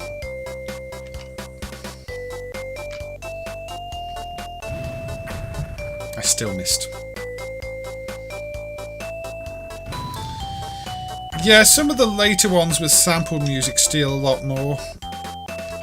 These tend to be mostly original.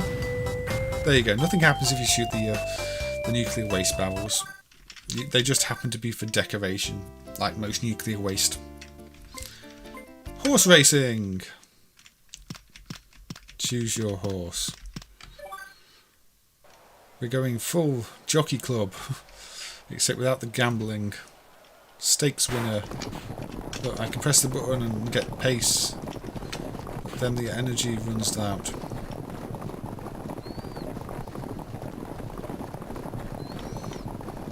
And the 5 kind of floats above the horse. It's not actually printed on the horse.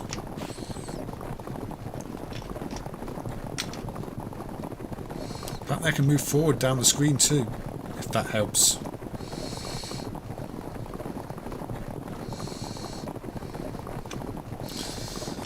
But yeah, I think some of those VT1682 games have a lot more ripped music, just badly sampled music. I'll probably have to do... Oh, going up the screen causing me to run out of energy. I should have known. And now I'm at the back and losing. And my poor horse can't run anymore. Oh dear. Oh, not sampled, a square wave rendition. So it was copy music, not sample music. That probably happens a bit more often. I know there were 1 or 2 on these things that do flag up on YouTubers' matches, and now, come to think of it, yeah, I think Cute Fish is one that did flag up as a copyright using a melody. Because I did have to mute a section on one of the YouTube videos, and I think it was that one. So yeah, once you run out of energy and you're at the back, you can't even go backwards as far as I can tell. So I guess you're meant to use the forward thing at the end of the race as a last dash. Otherwise, yeah, I'm just walking along at a pedestrian rate, and may eventually cross the finish line. Are those sheep or cows in the background? Game over. I finished last. Don't think we need to look at more horse racing. Balance ball. Ah yes, this classic sport of balance ball. Where you get the ball into the hole.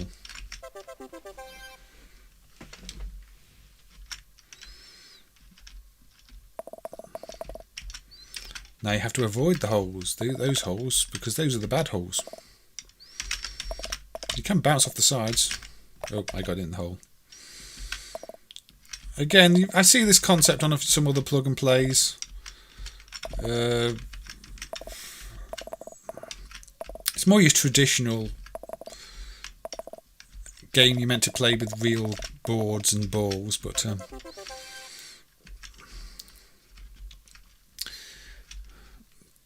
obviously the type of thing Monkey Ball drew inspiration from. But in that case, you know, you're tilting the ground, but effectively with the real toys of this type of thing, you are tilting the thing to make the ball roll around. Used to play a game very similar to this on an iPod Touch. Yeah, it's the kind of thing that does that fits motion controls quite well, because the original type of games, you know, the physical ones were tilting a little board around. So doing that on a phone kind of makes sense. Doing it on a plug and play, not so much. So we'll move on. Balloon archer. Again, that really well-known sport of balloon archery. Definitely seen this at the Olympics.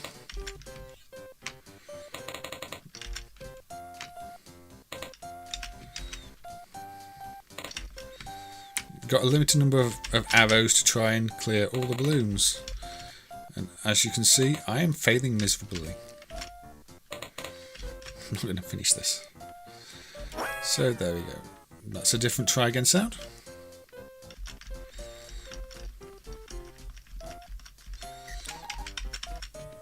I'm not that familiar with the Game Boy, so they could have done. It wouldn't surprise me too much.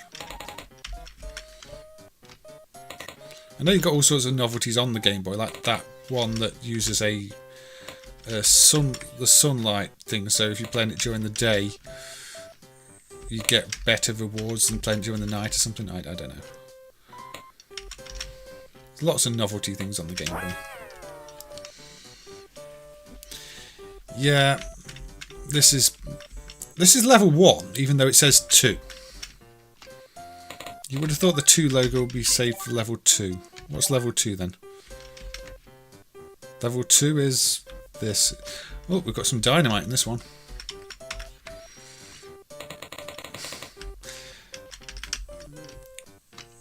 So yeah, level 2 is easier than level 1. I don't know what else I was expecting on a plug and play, and now level 3 looks like a nightmare. And the worst part is this one is the collision is so bad. Oh look, the balloons move. And I also get the choice of using 3 balloons. Get to level 18. Got a wall in the way.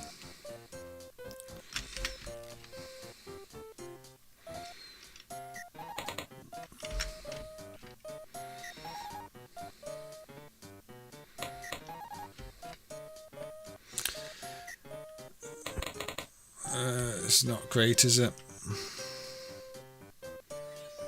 No, I don't get any stuffed toys worth 20p. I just get the satisfaction of seeing darts fly around and pop balloons. Well, actually so close in the end. 2 away from 42. 42 being a very important number. So hey, I've cleared the sports section. So I can move the sports section off the list. We're only 3 hours 16 minutes into this stream.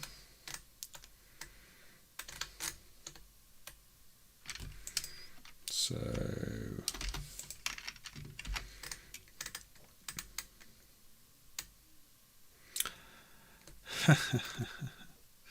shall we look at some non-games for a bit?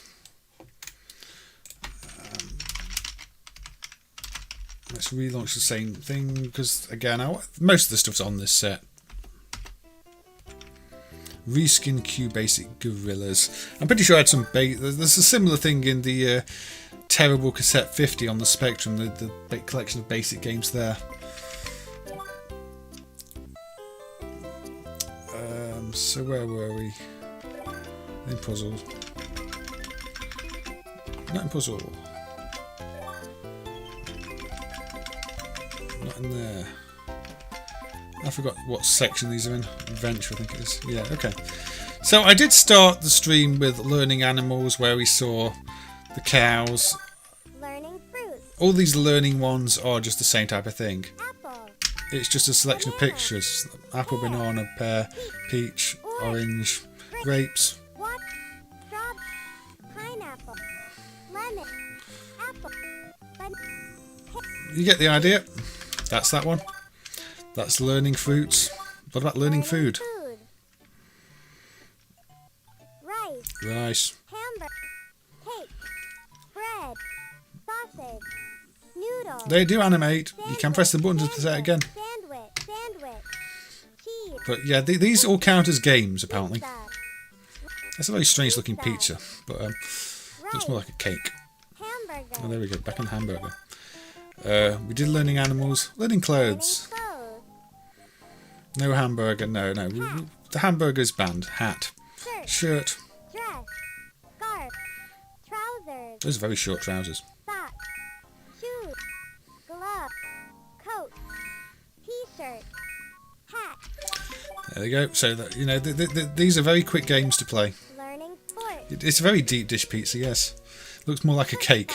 Football. Yes. Basketball. Tennis. Bowling.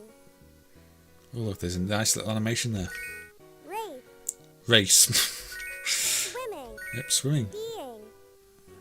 Not Horace Goes. Surfing. Baseball. Table tennis. Football. Yes, wonderful. Learning vegetables. Tomato. Tomato, the American pronunciation. Potato. Mushroom. Bean. Do we really want to eat that mushroom? Bean. Pepper. Onion. Radish. Eggplant. Eggplant. Cucumber. Cucumber. Pumpkin. That's an appropriate one for the time of year, a pumpkin. Tomato. Learning body. Learning body. Ear. Eyes. Nose.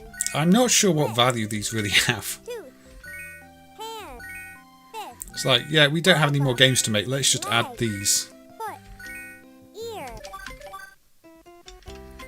Learning toys. Learning toys. Doll. Balloon. Yo-yo. Robot. What is a toy? kite, ball, scooter, I'd say skateboard, but, you know. puzzle, block, pop gun, doll, balloon, Yep, those are toys. Learning family. learning family, uncle, That's the uncle with a red nose. aunt, Also with a red nose. mother, Apparently people have red noses. father, son, daughter, And no feet. grandfather, brother, sister, uncle, Those are all the family you need to know. learning occupation, teacher, Teacher. student, Well, I'm just getting these out of the way. work, Worker. driver, Driver. We need some of those. doctor, I don't trust that doctor. policeman, I trust that policeman even less. singer, I'm not sure about that. nurse, Nurse. waiter, Or the waiter. teacher, Shall we learn some transportation? transportation, You can tell they just ran out of ideas. Car. bus, Bus. jeep, bike, motor, train, ship, truck, Okay. Learning school. learning school, classroom, So this is just an intermission. library, sports field, hall, playground, math, Just math. science, music, language, art, Yes, art. Wow, that is so art. classroom, Okay, how much more do we have to learn? Stationery. learning stationery, pen, pencil, pencil box, The thing is, these images get used in other games too. paper, This is not the last time you see these if I stream everything. ruler, notebook, ink, pen, Interestingly, the ink there doesn't have LNK on it. In the other game, it's got a misspelled LNK. pen, Super memory. Okay. We can just go with super memory now. Super memory is card matching. You remember where the things are, you select them. Well, it selects one for you, you tell it where the other one was. There you go. Obviously it's using graphics related to the family sports unit, so the little, sport graphics from the sports.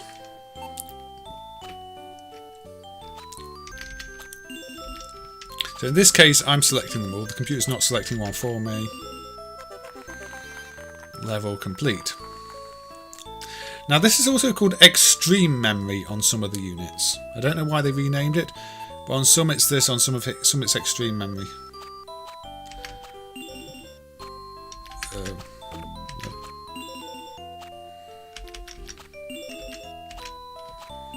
There you go. So, yeah, you see that one? Right.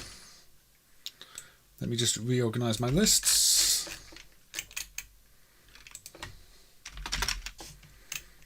And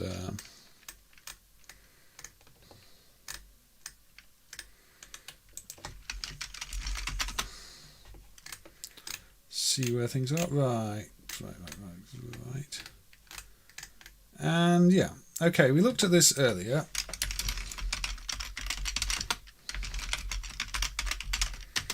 This is another case where the Code Lyoko unit has a rethemed version of that.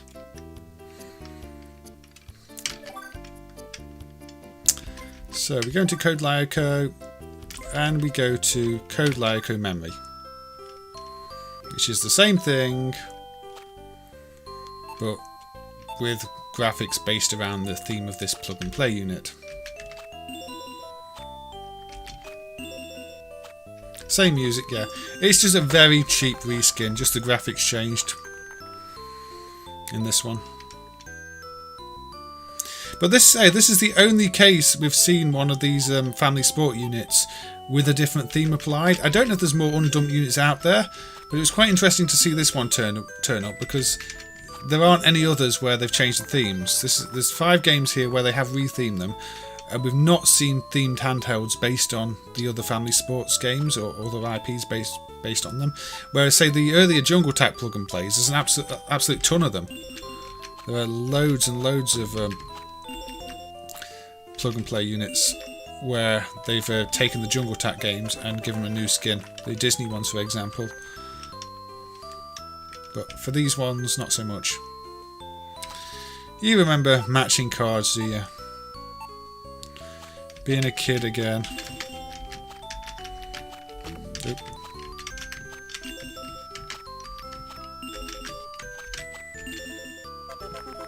So your live counter's not hearts in this version because it's these symbols that have something to do with the IP. But yeah.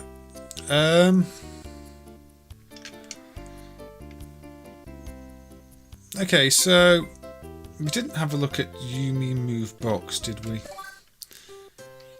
Again, we haven't looked at the original version of this before. This is just the soccer band game, but with the characters from this IP in it. Yeah, there are some quite good Jungle Tack 8-bit games, to be fair.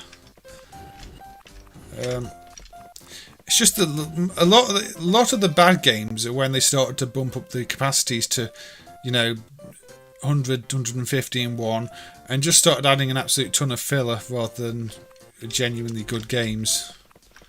So you see the levels are the same here as the other unit. It is just a graphical reskin.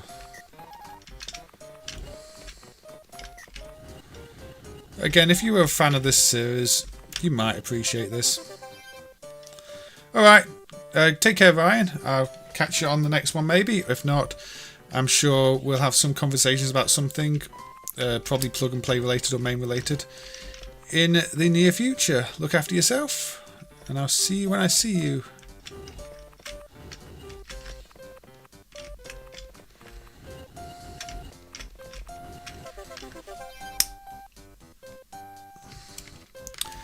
So, yeah, it's quite simple.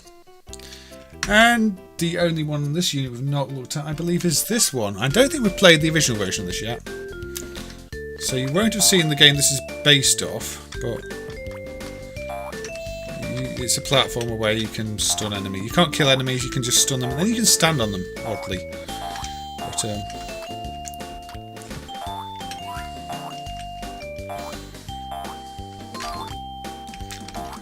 again, bare bones for a platformer. But it's kind of non-violent. Except when things fall to their deaths, in which case they clearly die. But that's not your fault, is it? They just don't understand gravity.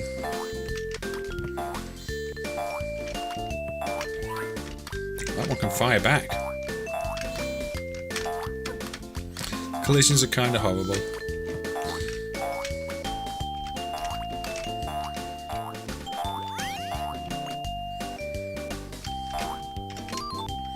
Oops, now I'm falling to death.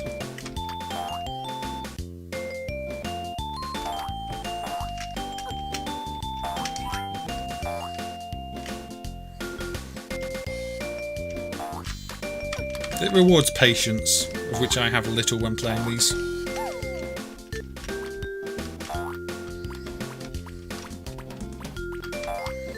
A janky Taito platform. It feels too generic to compare it to anything personally. I don't like spawning on the left side there, but I guess it's better than it probably spawning me in the middle of nowhere. Everything is so slow. Hey big winner, I hope you're doing well, good to see you again. You may be joining in the tail end of this now, because I don't know how long I can keep playing these for. They are kind of soul destroying. But now I do like some of those Jungle Tack units though, you're right, Pirate Gamer Boy. So they've got some good shooters on them. I don't know how many of the games Jungle Tack actually developed on them. But the earlier S86578 ones all have the Jungle Attack copyrights intact, and there's some pretty decent little shooters on those. Try watching them. Yeah, I wouldn't be surprised if currently there were like 3 people still watching. But, you know, I did say I'd have a look at these, and I will have a look at these. And, you know, last year MAME emulated a lot of games, and a lot of them were bad, but they needed emulating, they needed preserving, and, yeah, you can see that MAME does a pretty good job for most of these. I mean, as Ryan said, there's a few sound issues still, but nothing too major. What was the...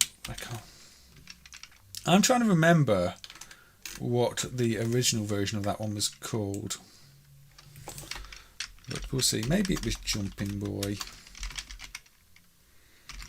I feel sorry for the Ogre if the Ogre is actually going to try and timestamp every single one of these. Poor Man Bones Adventure. Yeah, or Wardener, or Ward... something like that. That's Toaplan though. Action. Was it this game? No, it wasn't this game. Oh, we'll play this one anyway.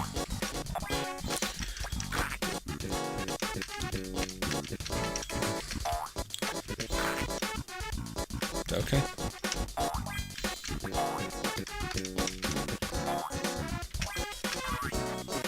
This is a collect all the items in each level. Go on.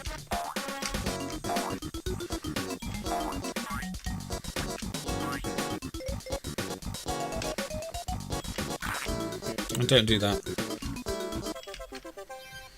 Balloon Boy is now Jumping Boy. Yes. I think, yeah, it looks like the same boy, doesn't it?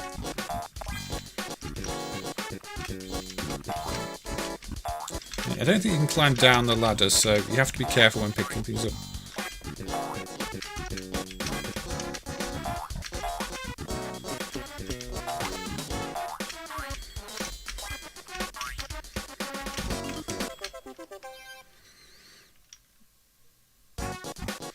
Yeah, Wardener is the one I think it kind of reminded me of a very simplified version of that too.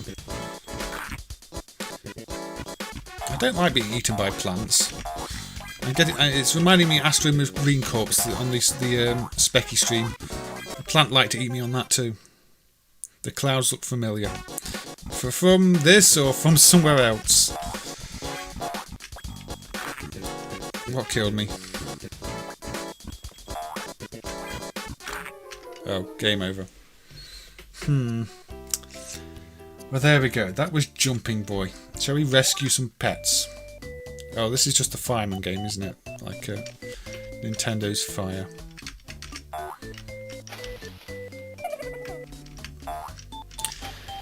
It's Game & Watch time! They look like Super Mario clouds. They probably are.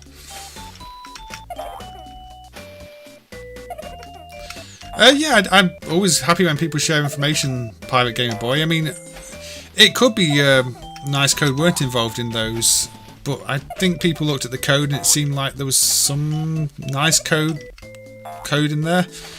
So I don't know.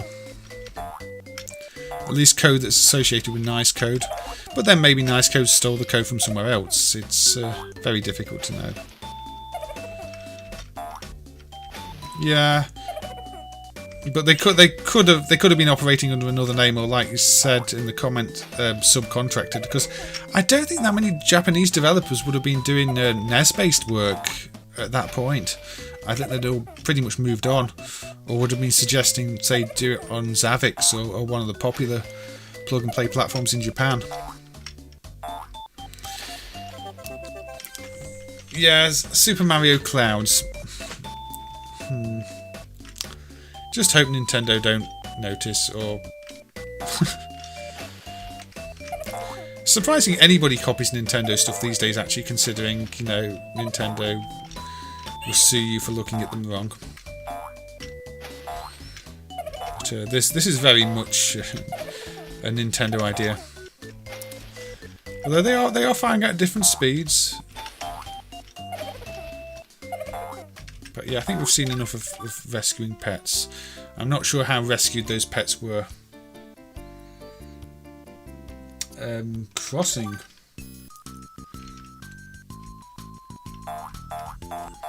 Never seen this concept before. A frog crossing a road. Although you can only jump on the lily pads and yeah, you can cross any. Don't jump too early though. The invisibleness kills you.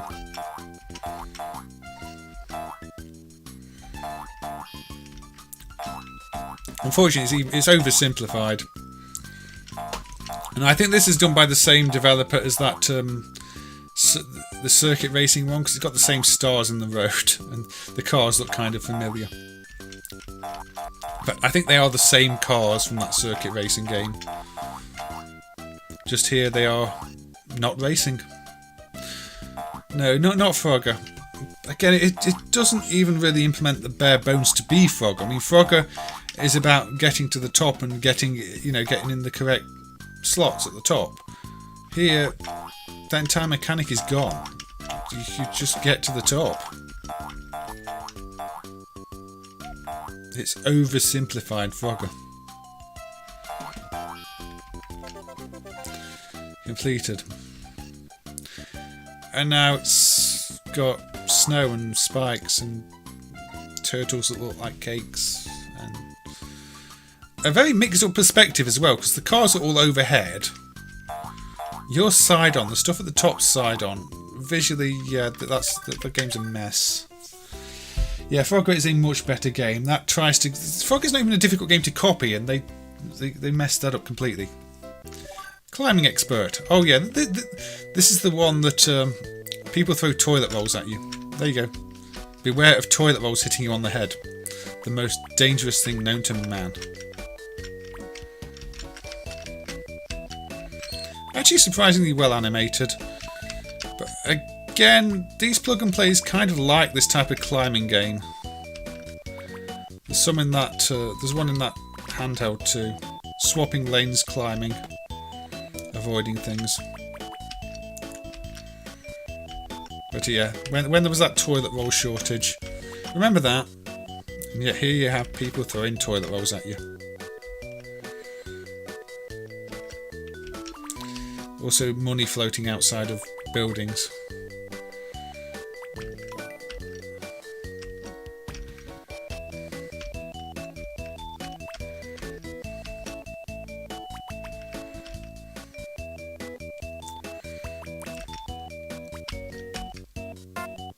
I get to the top, where somebody is precariously standing. Hopefully he wasn't considering jumping off. Although, who knows? Maybe she's been playing this game for extended periods of time. Now there's other objects falling down at me. Bottles. And torches, I don't know. Yeah, Flashback 1 is a pure family clone.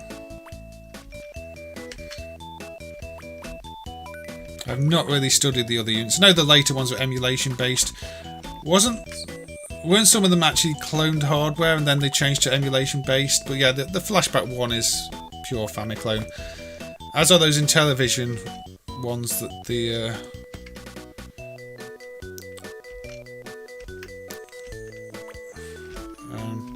There's still a dump I've not managed to get hold of that I think it was Kevtris dumped of one of the units that needs adding to MAME. I think it was the 25 in 1.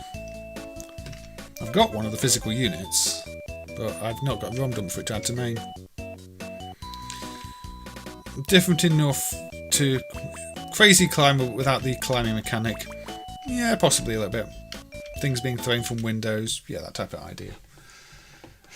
Right,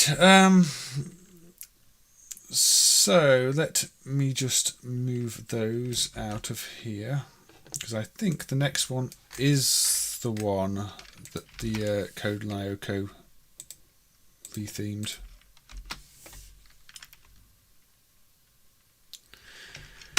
The original SpongeBob and Namco units, as far as we know, are undumpable. The Beach King.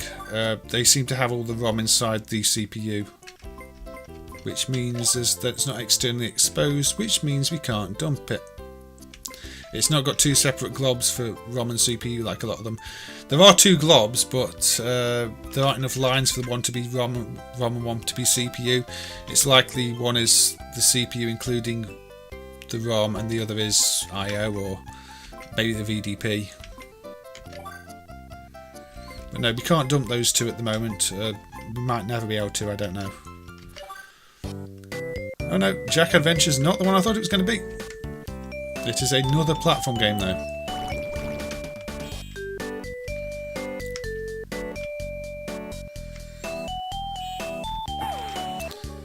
You died. It's going all Dark Souls on me now.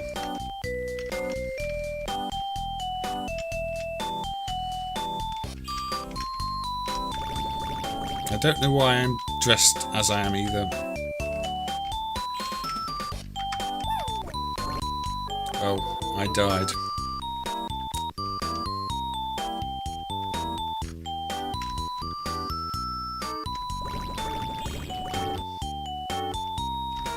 Yeah, the Jack Specific Namco and SpongeBob aren't family clones, no.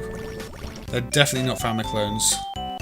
They have their own unique properties. If you study especially the SpongeBob one, you can see how the sprites glitch at the left edge of the screen as they exit the screen, and that's definitely some unique quirk of that hardware type. One was decapped, and we can see what architecture it's meant to be. I can't find the decap images anymore, but again, it does look like all the ROM is inside the CPU die, which we have no way to deal with. Oh, game over. You get one life. That is harsh. Now, Siege Jewellery.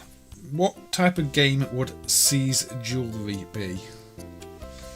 Family-friendly game with You Died. Yes, it's somebody playing Dark Souls, I think. Siege Jewellery is a Donkey Kong type game with awful animation. Now, you'd expect a puzzle game from Siege Jewellery, but no, you get dodgy Donkey Kong. I heard Billy Mitchell has the world record on this.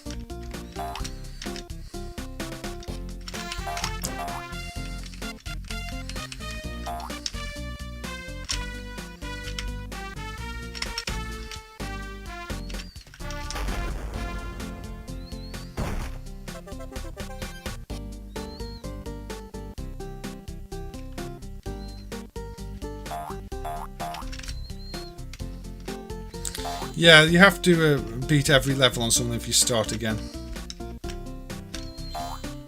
I have completed one game in this stream, if we don't count the ones that aren't really games. Oh, I got big and I got small and I fell down.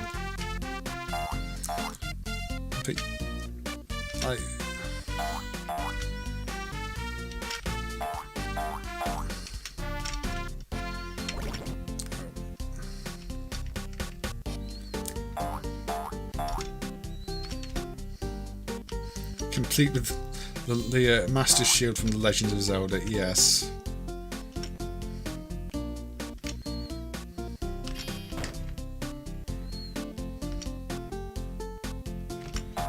I got small again.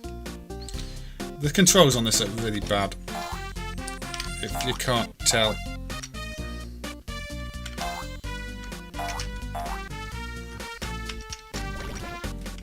It's very much unresponsive, and it's entered the button. Yeah, I've done enough seizing jewellery. We played Greedy Girl earlier. Let me just briefly quit out. There are some more games in action that are worth looking at. The thing is, the later games on the list tend to be the better ones that are still games until you get to the educational stuff. But I wanted to change category, so let's refire up to venture. Yeah, they're pretty bad, those Intellivision ones. I mean, like I say, I've got one of the physical units and I'm not really impressed by it. So, is this the one that was reskinned? I'll get there eventually.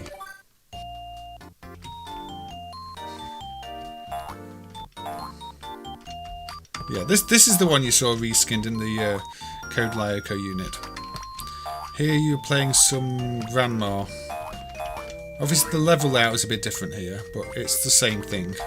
You fire these little balls of water that freeze things, and you walk along the platforms, you get the coins.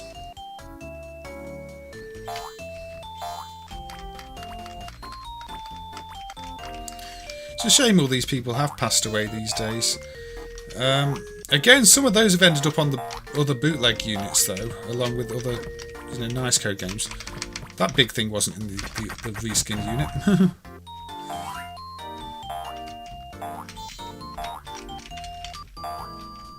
Can I even jump? Oh, there's a platform there.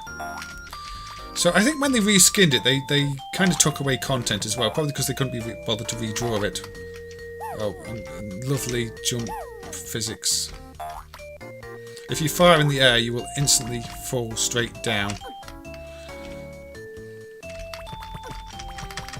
So that thing is massively unfair. Yeah, it's the same game with a different skin. Aussie guy. Oh, and a game over. So yeah, that was the other game they reskinned for these things. What about Pirate Landing? This is definitely one of those flash game things. Let's fire the pirate ship. Try and keep it upright. Yay. And it sinks. I've got gold. I can get a better boat. And can't get a better cannon. So if you fire it at the gold, you get more gold. Oops, sunk very quickly that time though. But I can afford. Can I afford anything? Apparently I can't afford anything. It doesn't seem to tell you what anything costs, but apparently I can't afford anything.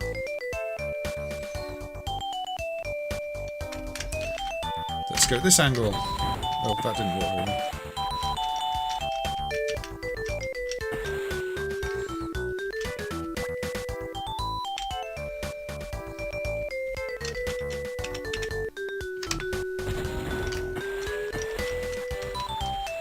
I think I need a better cannon, which apparently I can now afford. So better cannon it is. Snafu music. Are you saying this music is from somewhere else? I hit the bird, and now my boat is off screen, and it's still sunk. I can get better sails.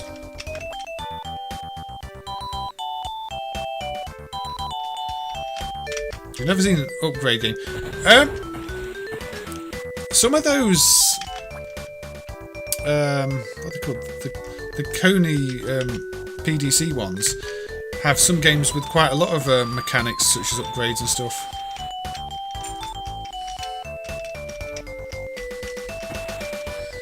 But you see, you're upgrading your ship piece by piece. Just fire it further and further. Stream monitor's turned off.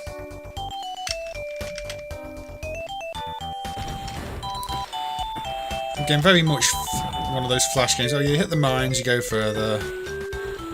But... oh, you're responding to Pirate Gamer Boys talk. Ah.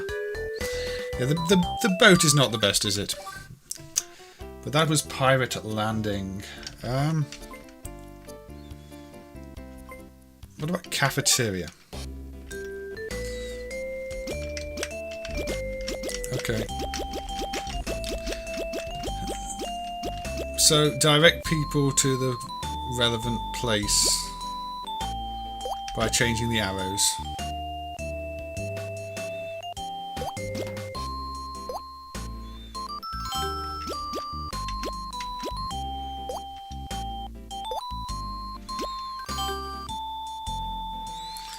Yeah, they do have that J2ME phone quality, don't they?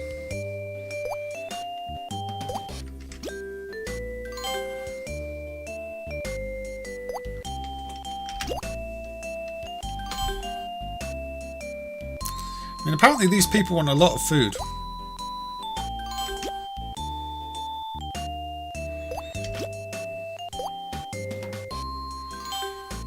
So yeah, this is a pretty basic one. You're getting 2 pies in a row.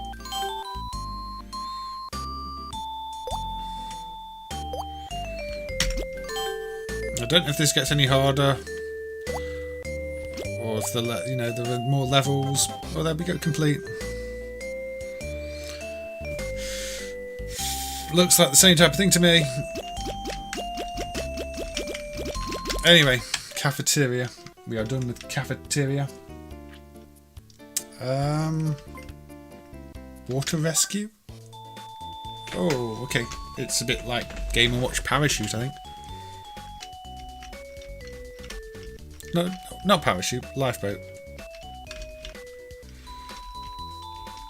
Or Megumi Rescue without anything to bounce.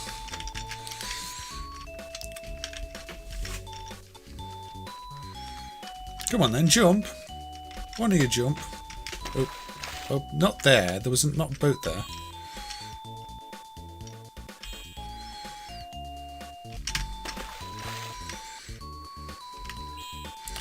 Yeah, the nice code stuff is pretty much bottom of the barrel, you're right. At least the stuff I know is nice code is all pretty bad. And even some of the jungle tack units seem to get loaded up with that stuff as filler after a while. In fact, I still don't know for sure if anything beyond the SH6578 were actually by jungle tack, or if somebody else just took their games and hacked them, because say the title screens got removed on the later VT ones. That's kind of odd. Why would Jungle Tack remove their own copyright display? I never understood that.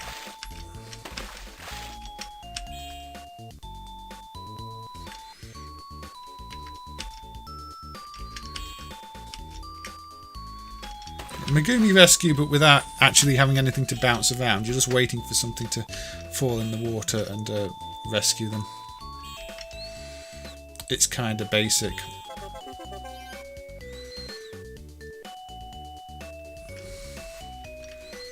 And it looks like the same again. No different graphics yet.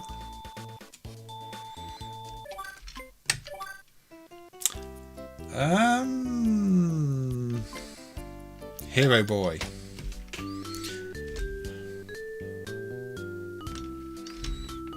Not Superman, Hero Boy. Who punches UFOs, although I don't think he meant to. I think he meant to rescue people. Or babies. There we go. I still want to punch UFOs even though it hurts.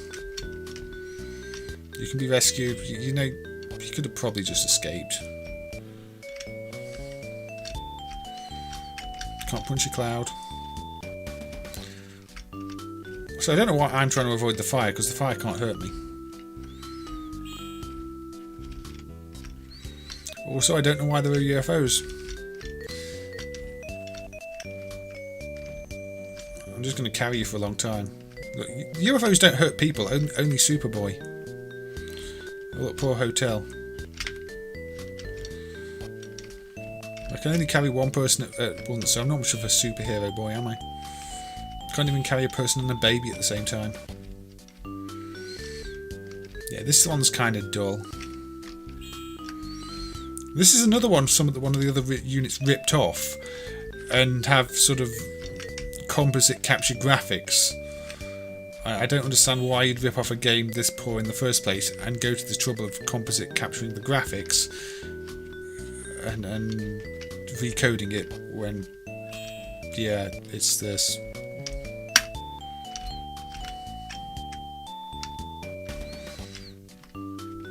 Superboy ring, yes.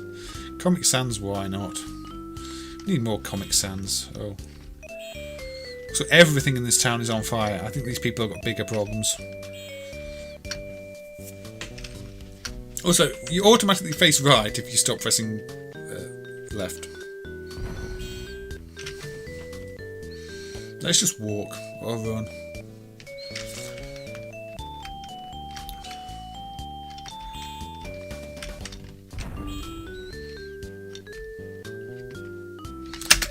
It's boring. Tower defense.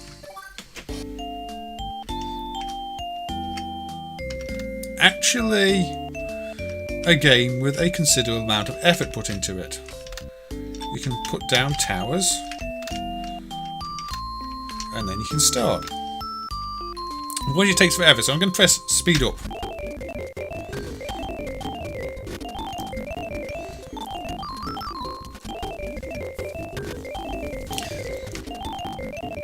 You can't speed up on the original hardware. I can only speed up because I'm using an emulator. You're playing Autoboat Contest. Is that one of the nice code ones?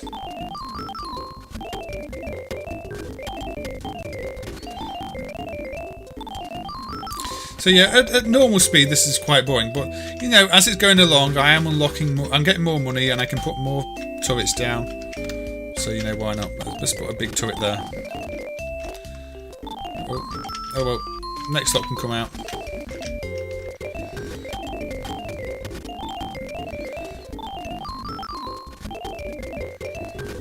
Oh, it's a nice code game where you're trying to bump enemies into holes in the corner. I don't know. Let's just get some more money first. I don't need anything special to kill these people. Oh look, bigger people.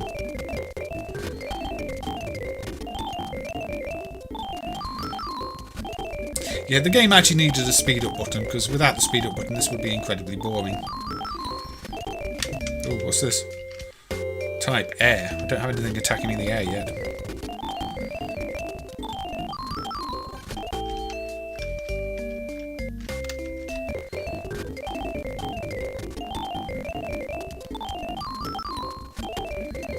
There's an MSX and SG-1000 game by Zemina titled Superboy, a bootleg of Super Mario Brothers. I believe I played that. Oh, big trucks.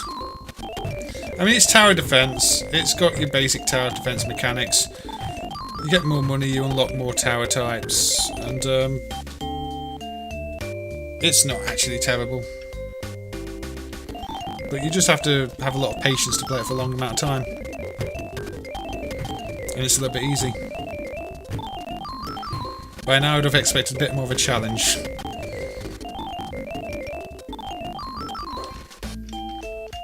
Level 4. I just want to unlock the final thing, which apparently is that one. I think the PDC units do have a better tower defense game than this. There we go, I can place this one here and get rid of things even more quickly.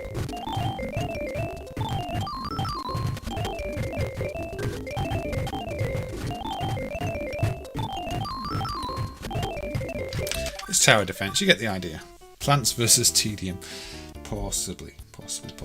Shall we have some ice cream? Is this familiar? Is this possibly just Tapper again? Yeah, again, not Tapper. It's not got the awful scaling of the Beer Master or whatever it was called, but yeah, it's more family-friendly Tapper with a timer and a goal and hungry people who want ice cream.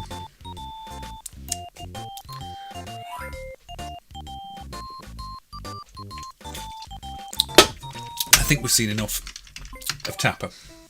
I mean ice cream. So we can go a bit higher in this list though. Let's see.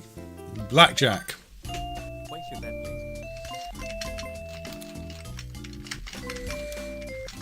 Okay. 13. 15. Bust. Player wins. It's blackjack. 20. Bust. 20. Place your bet. place all my money. There we go. 12. 16. Bust. Oh dear. 17. I think I lost. I'm broke. ESPN Blackjack. The Game Zone 2. I think I've got one of those in the box to send to Sean, if it's the one I'm thinking of. I think it looked like quite an easy one to dump as well, the Game Zone. I've not sent Sean a parcel in about a year because of the COVID stuff. But I think there is a Game Zone in the box of stuff to send. Gather eggs. Yeah, this is one of those that's in so many units where you're just collecting things that drop. It's just terrible. Absolutely no reason to want to play Gather Eggs. It's got nice animations. It's got lots of clucking sounds. Yeah, I think I'm pretty sure the Game Zone was either a regular flash ROM or one of the cases of glob on a subboard, which is easy to dump. Don't pick up the rotten eggs because they make you smell. Yeah, you're gathering eggs. It is boring. Cups changing. It's just like blackjack, but guess where the token's gone? Again, this is one of those filler games that is in so many plug and play units. It's like, really? It was like Kaboom from Activision. Yeah, there were quite a few early dropping games like that. I can't believe some of the bigger companies like Activision wanted to sell them. But then you've got Avalanche in the arcades from Atari, which is rain dropping from the roof, isn't it? And stuff like that. Yeah, that's just guess where the token went. Slot machine. Polar slot machine. Maximum bet. Spin. Yay. They've not even done a good job with the graphics here. The symbols don't clip or anything else. They just... They don't change size. They don't look like they're spinning. Oh look, I got a line of things and got 5 points. Apparently I'm winning money. Yeah, there's no features, there's nothing, there's no double up, there's nothing. It's just a case of bet money, win if the lines are favourable. So we don't play that. Follow me.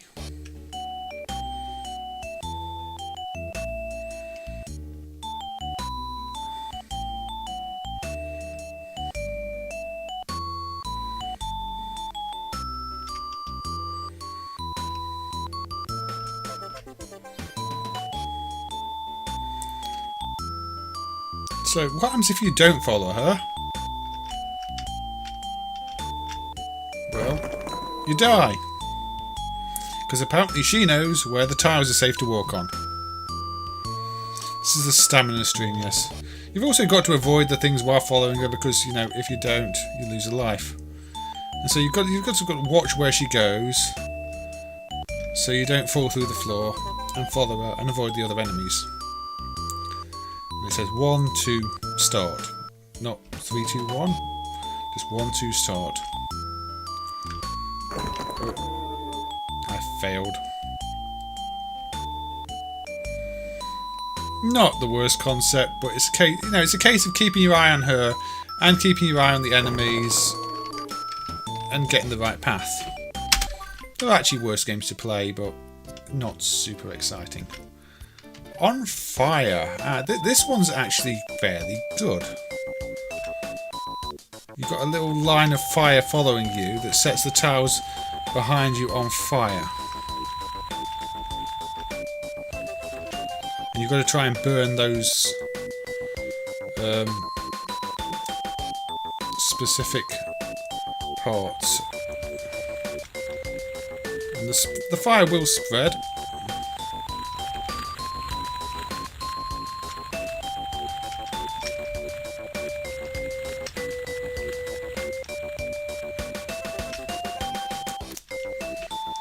Follow her to the start of David, yes. So this actually seems like quite an original concept. I'm sure it must be a mobile game of some sort. But it's not one I can say I've actually played before. I think I've messed this up though, because now I can't get across the river, can I?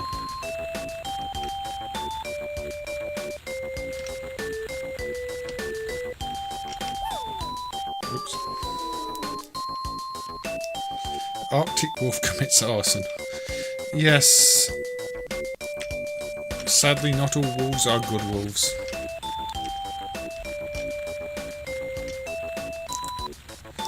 But yeah, there's the occasional game on these where I think that's actually quite good, and this is one of them. Unless you walk into the fire, which is... Oh, you died again. This has got to...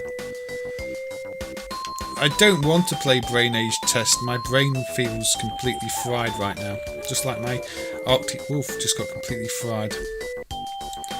But yeah, you can't go back on yourself because you'll end up burning yourself on the fire you just set.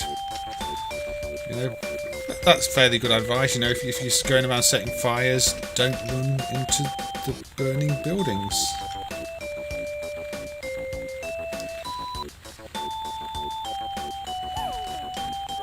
Or don't walk across the middle of the tiles like that because you're not paying attention. This isn't a difficult stage. This is just a case of concentration 0.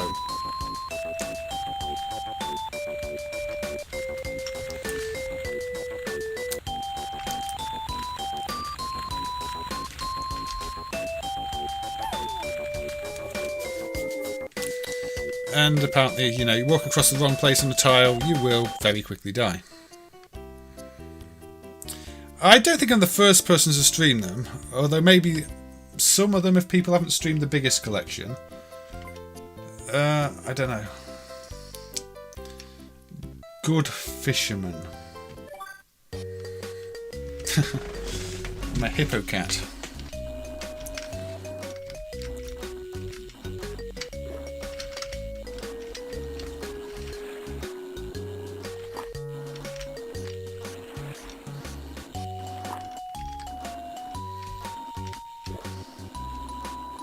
I might be the first person to play them. That is also possible.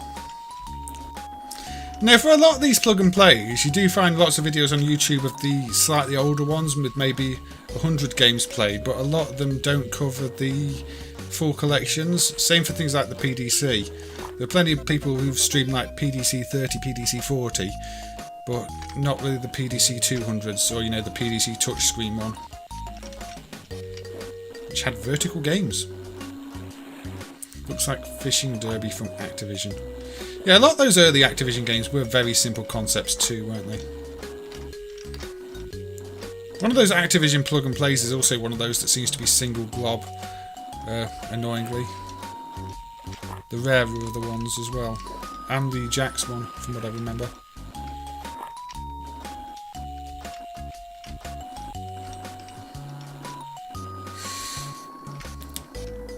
So, yeah.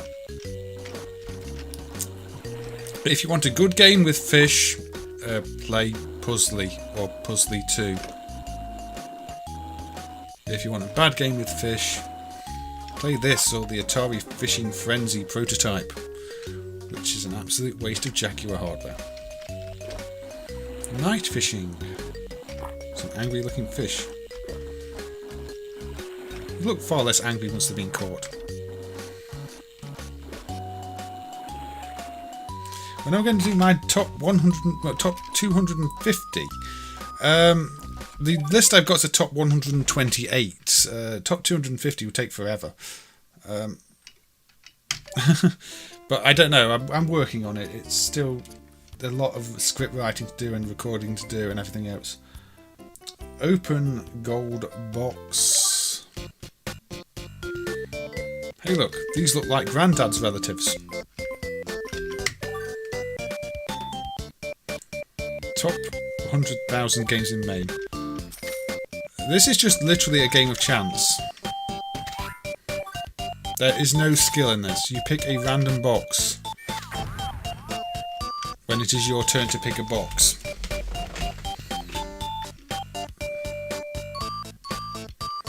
Yeah, they used the shells for dental equipment, didn't they? Not the actual Jaguars. Oh look, I got a genie who stole my money or something.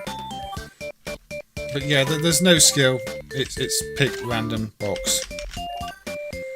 Oh, I lost more money.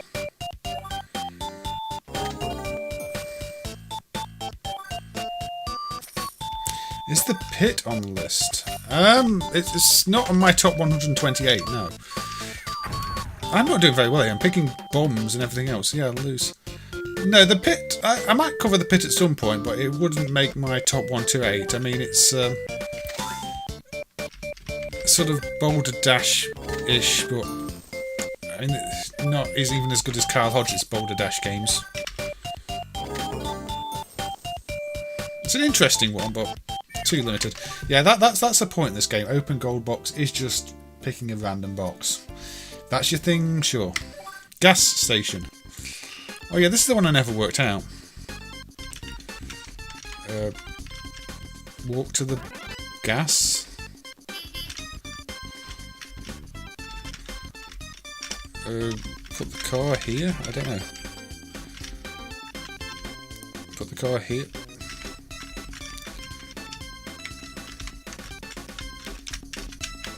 Oh, put the car here. Okay.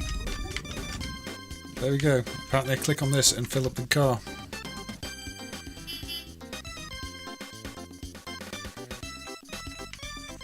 Why is the currency sign camera shy? Was that about a previous game? Yeah, go, get lost. What? Go. I like the way you can just pick up cars. Oh look, I got money. I can take it back to the store. Yes. There we go. I can pull you across here.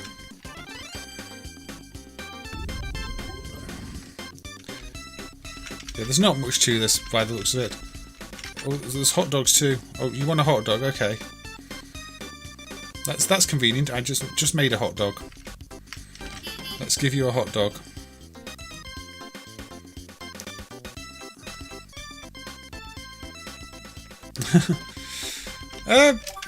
I mean, there are some odd choices on my top 128. I'll say that much. There are definitely games people wouldn't traditionally put on there, but it's more of a games I enjoyed. So, Kyle Hodgett's Dangerous Dungeons is actually on there near the bottom. I'd better stop before I turn into a plug and play. So yeah, we just saw a gas station. This is basically the same thing, but people want food, and you've got to go around and cook it or something. I don't know. Go and have that. No, do you want that? Oh, I put the bread in the oven, do I? Okay. So yeah, I better make one of these, and one of those, and possibly one of these. Well, this one looks ready, although I have nowhere to put it, so you can go in the bin. And she does not know the most optimal way around a place. She's just walking in straight lines when she could just walk diagonally, and that's not what you wanted? Or was it bad? Or, I don't know. You want one of these? Is this ready? Apparently you didn't like that. I don't know, I think I just got fired. California Chase. That one's an arcade game as well, isn't it? It's got some sort of protection dongle though. It does boot if you manually enter if you hook up a keyboard and manually load the game, from what I remember. But it's meant to have some dongle to boot it. Okay, brain age test. Test 1. Yeah, a lot of his conversions were of far better games, of Double Dragon and was it Track and Field? Yeah, you can convert your Double Dragon PCB or a Track and Field PCB to some junk. I think it's one of the reasons we've still not got the colour proms for Masters of Kin, is because everybody would have just converted the game back. Nobody wanted to run Master of Kin on a board. It's far better. Yeah, I think. Oh look, there's one in there, and there's 2 more going in there. And there's 2 more leaving, so there's going to be 1 in here. in the bouncing mushroom house. There's 3 coming in. So there's 4 in there now. There's 3 in there now. There's going to be 3 in there. It is Brain Age.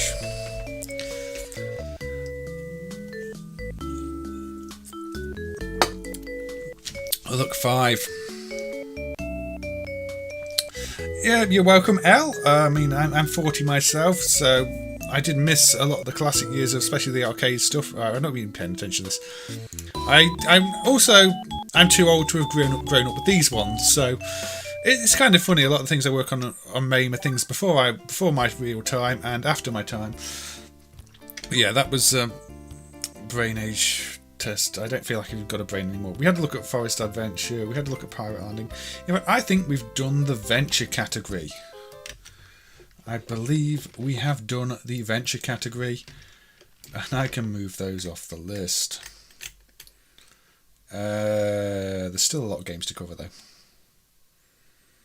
There's still a lot of games to cover. Far too many games to cover.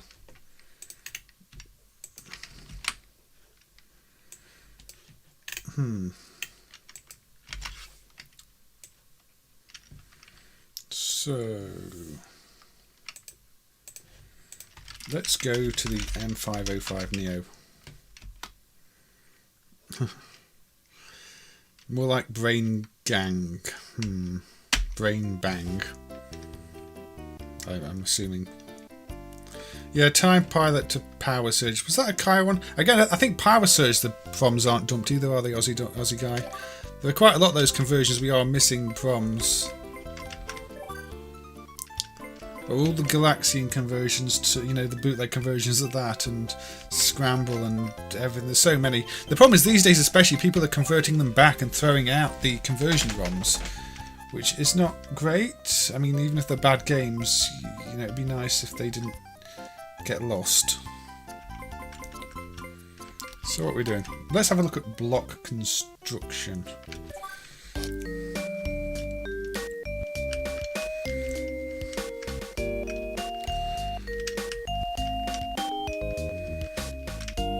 Okay.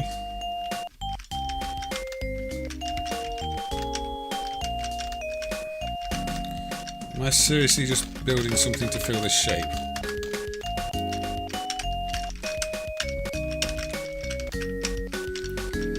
Okay.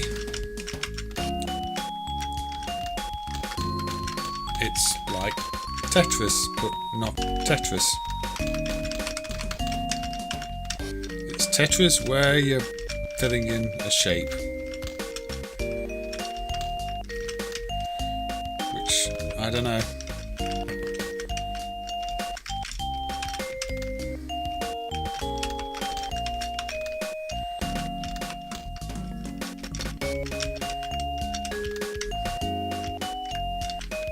This is probably not the thrilling content people are here for.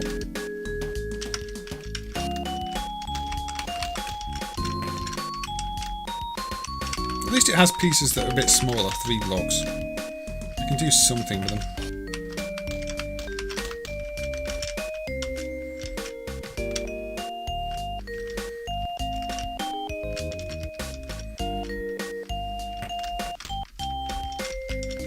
Can't do that there. But now I need a single block. I suppose I can use these hammers. What does this get rid of? Oh, a single block. Okay. Yeah, it's it looks like Puzzle Express. You don't know if it's Kyle. No, I don't know. It didn't strike me as a Kyle game, but it could be. Shall we eat some beans? And there's totally not a bad version of Pac-Man game. I mean, I'm saying more eating fruit than beans, but also it's quite explosive.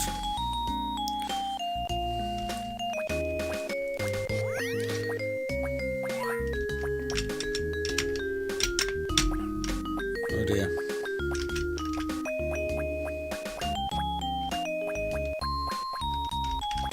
And the fruit all respawns, and yeah, okay. Well done. Yeah, Kyle did use some odd hardware at times. I mean, there's that Ski Max game in MAME too, which is an odd combination of hardware, and Shadow Fighters, which is also really quite broken in MAME. He definitely wasn't afraid to experiment with strange pieces of hardware after a certain point, and obviously all the Model 2 upgrade kits with, you know, Daytona Turbo and the like. That was some bad collision. Thank you for your relentless trial and errors while always remaining humble. Thank you. I mean, I'm doing most of it because I enjoy it, L, and that's what sort of keeps me going with a lot of it. If I don't enjoy something, I'm not going to be doing it too much, except playing these games. But again, there's a certain amount of enjoyment in seeing just bad things and seeing how they're missing what would make the simple things that make things like Pac-Man enjoyable. I mean, Pac-Man is enjoyable because the ghost AI is clever. The enemies just move around randomly.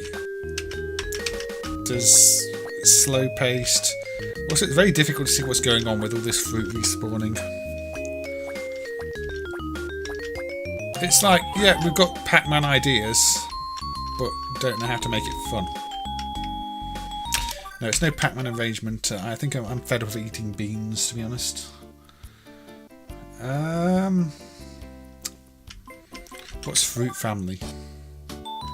Oh, joy. See, it's one of these games, tile matching, with a really inaccurate cursor.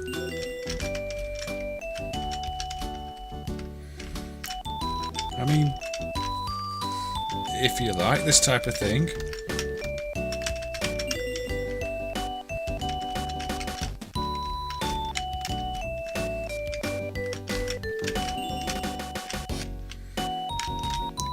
I guess it does a good job, apart from the really inaccurate cursor, which kind of it's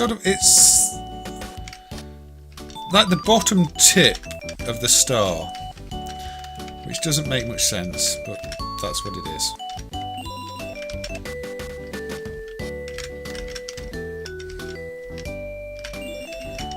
Doesn't everybody love fruit matching games? Tile matching games.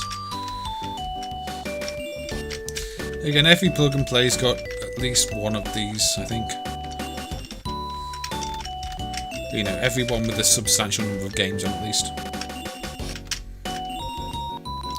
Yeah, Shanghai Fruits. Or Mahjong, as it seemed to get called outside of Japan for some reason. Yes. Right. The next game has wonderful in the title. Is it going to be wonderful? Or is it going to be terrible? Nice background. You are feeling very sleepy. Okay, avoid things. Okay, bomb things.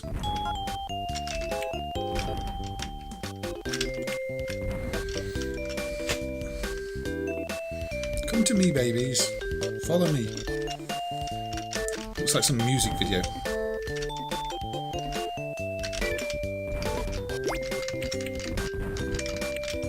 I could just make a map.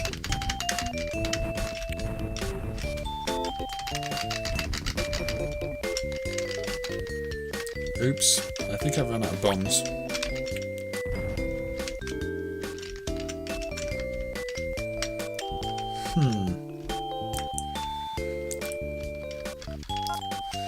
Maybe using all my bombs was unwise. No.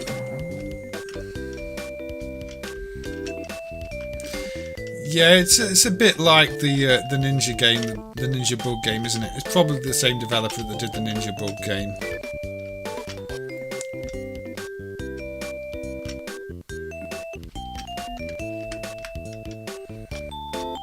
It's got a very similar idea of lots of things chasing you around, entering the screen. I guess I'm meant to survive for a certain amount of time. It helps when I can bomb things, but you know.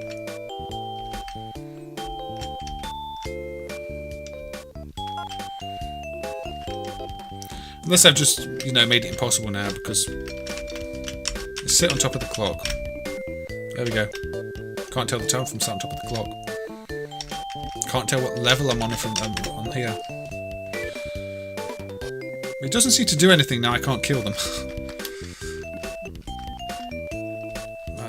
I think now it's just a case of survive. Why are the pickups the same graphics as the droppings? I don't know. Also, yeah, I'm pretty sure once you can't use any bombs, you can't complete the first level anymore. I think that game is just broken in concept. What's a Nimble Stone? Oh, it's another... It's a bit like the one where you're avoiding the holes, except now you're avoiding moving things and getting to the goal. Okay, not too bad.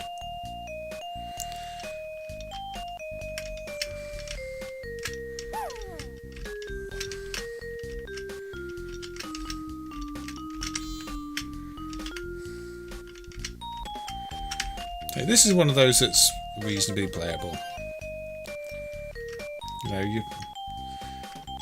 you avoid the things that are killing you in a maze. Oh look, they've even made them rotate. Yeah, rip from the hardest game, that type of thing. Game Over is the Jetsons theme. But yeah, it is pretty much that type of the hardest game thing, yes. Navigate the maze. Of course, I mean, this is sort of your traditional carnival game. Things like the irritating maze are again a very similar concepts of going through a maze while avoiding the edges. Well, you're not avoiding the edges in this one, but avoiding things that are going to kill you. In this case, it's moving items rather than the edges, but position yourself so they can't get you.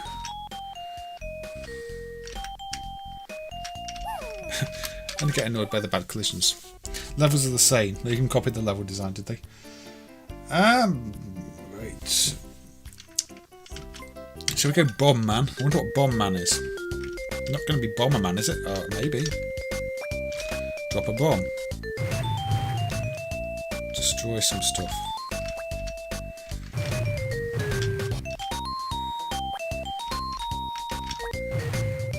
You stand there. There we go. I win.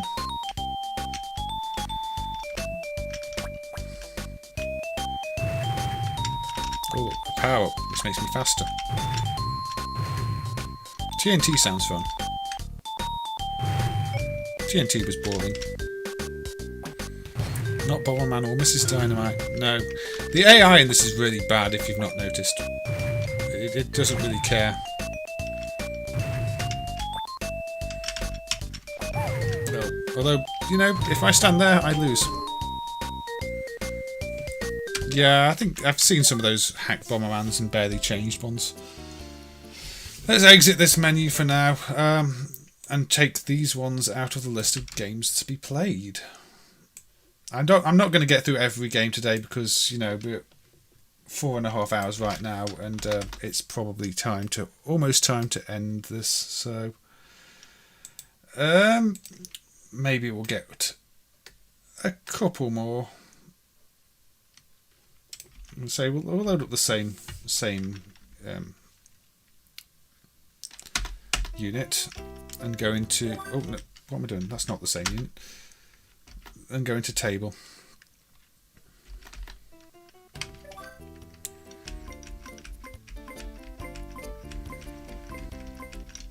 So we've not even looked at all the sports games yet. But, you know, there's plenty of them.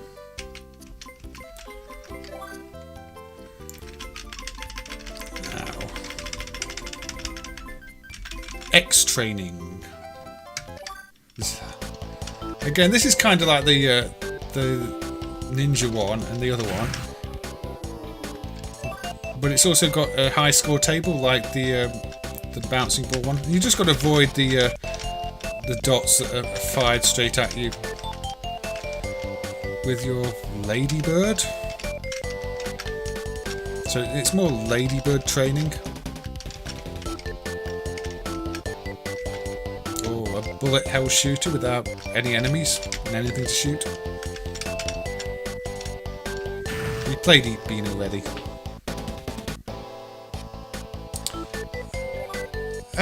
Yeah, I mean these days the way everybody interacts has changed a lot. There are a lot, streaming YouTube makes sense. Back in the day, when I started, it was on dial-up, so definitely not going to be doing any streaming on dial-up.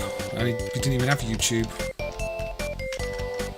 But yeah, this one's actually alright if you just want to be avoiding colourful bullets.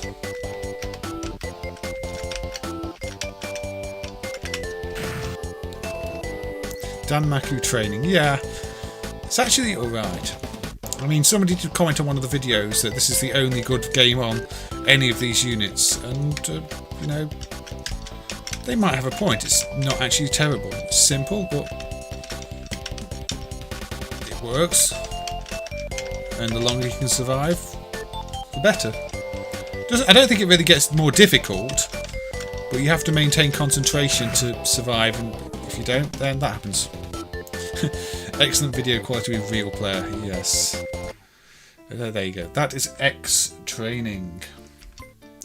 Super pizza? Oh. Yeah, this is copy the pizza. So you have to be pretty accurate.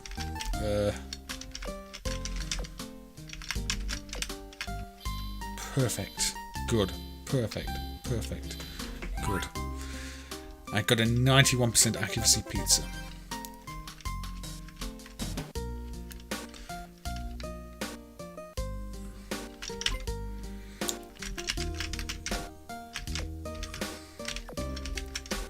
That wasn't very accurate.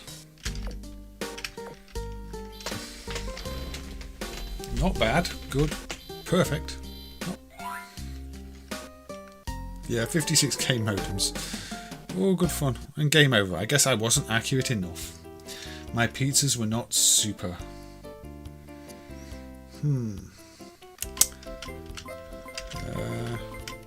Suicide Squad. Also known as, I think, Bomb Squad.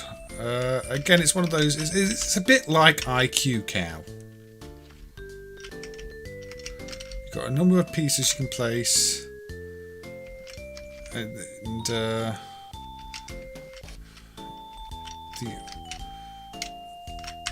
as soon as you hit go, did you click here to go?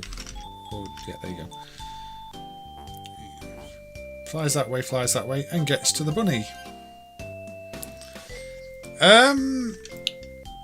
No, Risky Challenge is the one that mixes Tetris with a puzzle. A little guy who's got to get to the exit. This is its own thing.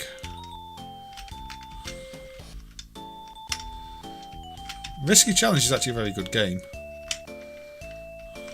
But one of the plug and plays, I think it's the PDC one, does contain a rip-off of Risky Challenge, but this is not that. This is a more simple place the pieces. Start your little guy off and see how he gets to the little rabbit. More like Bill's Tomato game on the Amiga, where you were placing pieces around to try and get a character to the end.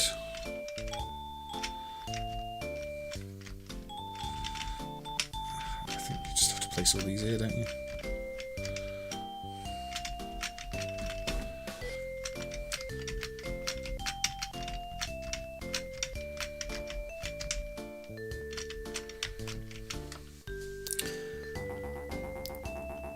Yeah, I need to play more of that X-Men one on stream as well. I probably will do a Jax stream at some point, Al.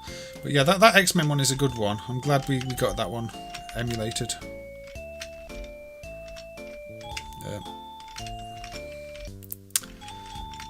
Much thanks to an anonymous person.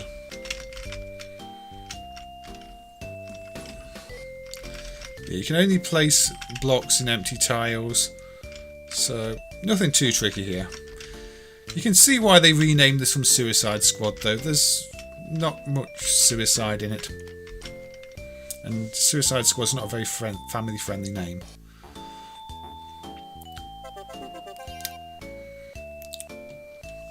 But you get the idea. It's a puzzle game. Overmaze. or 4 ball over maze. So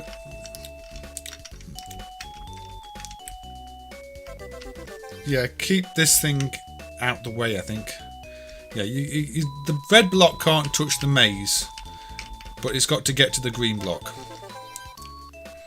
Again, hey Feminius, even.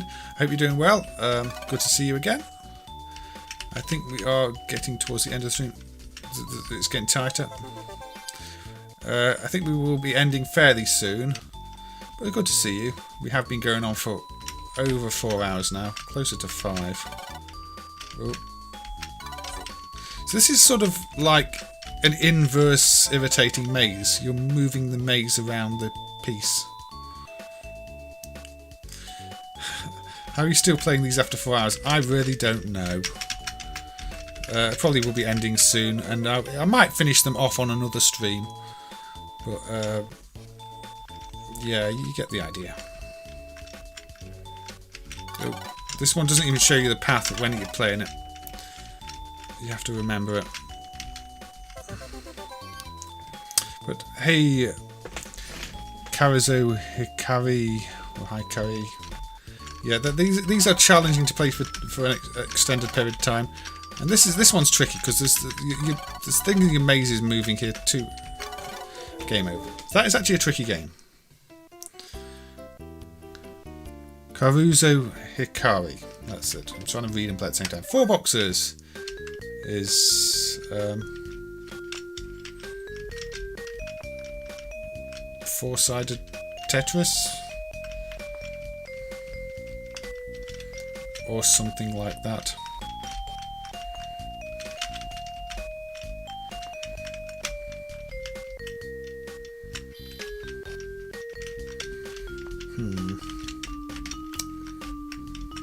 Oh dear.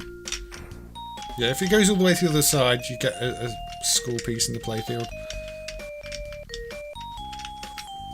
There's a reason Tetris isn't 4-sided.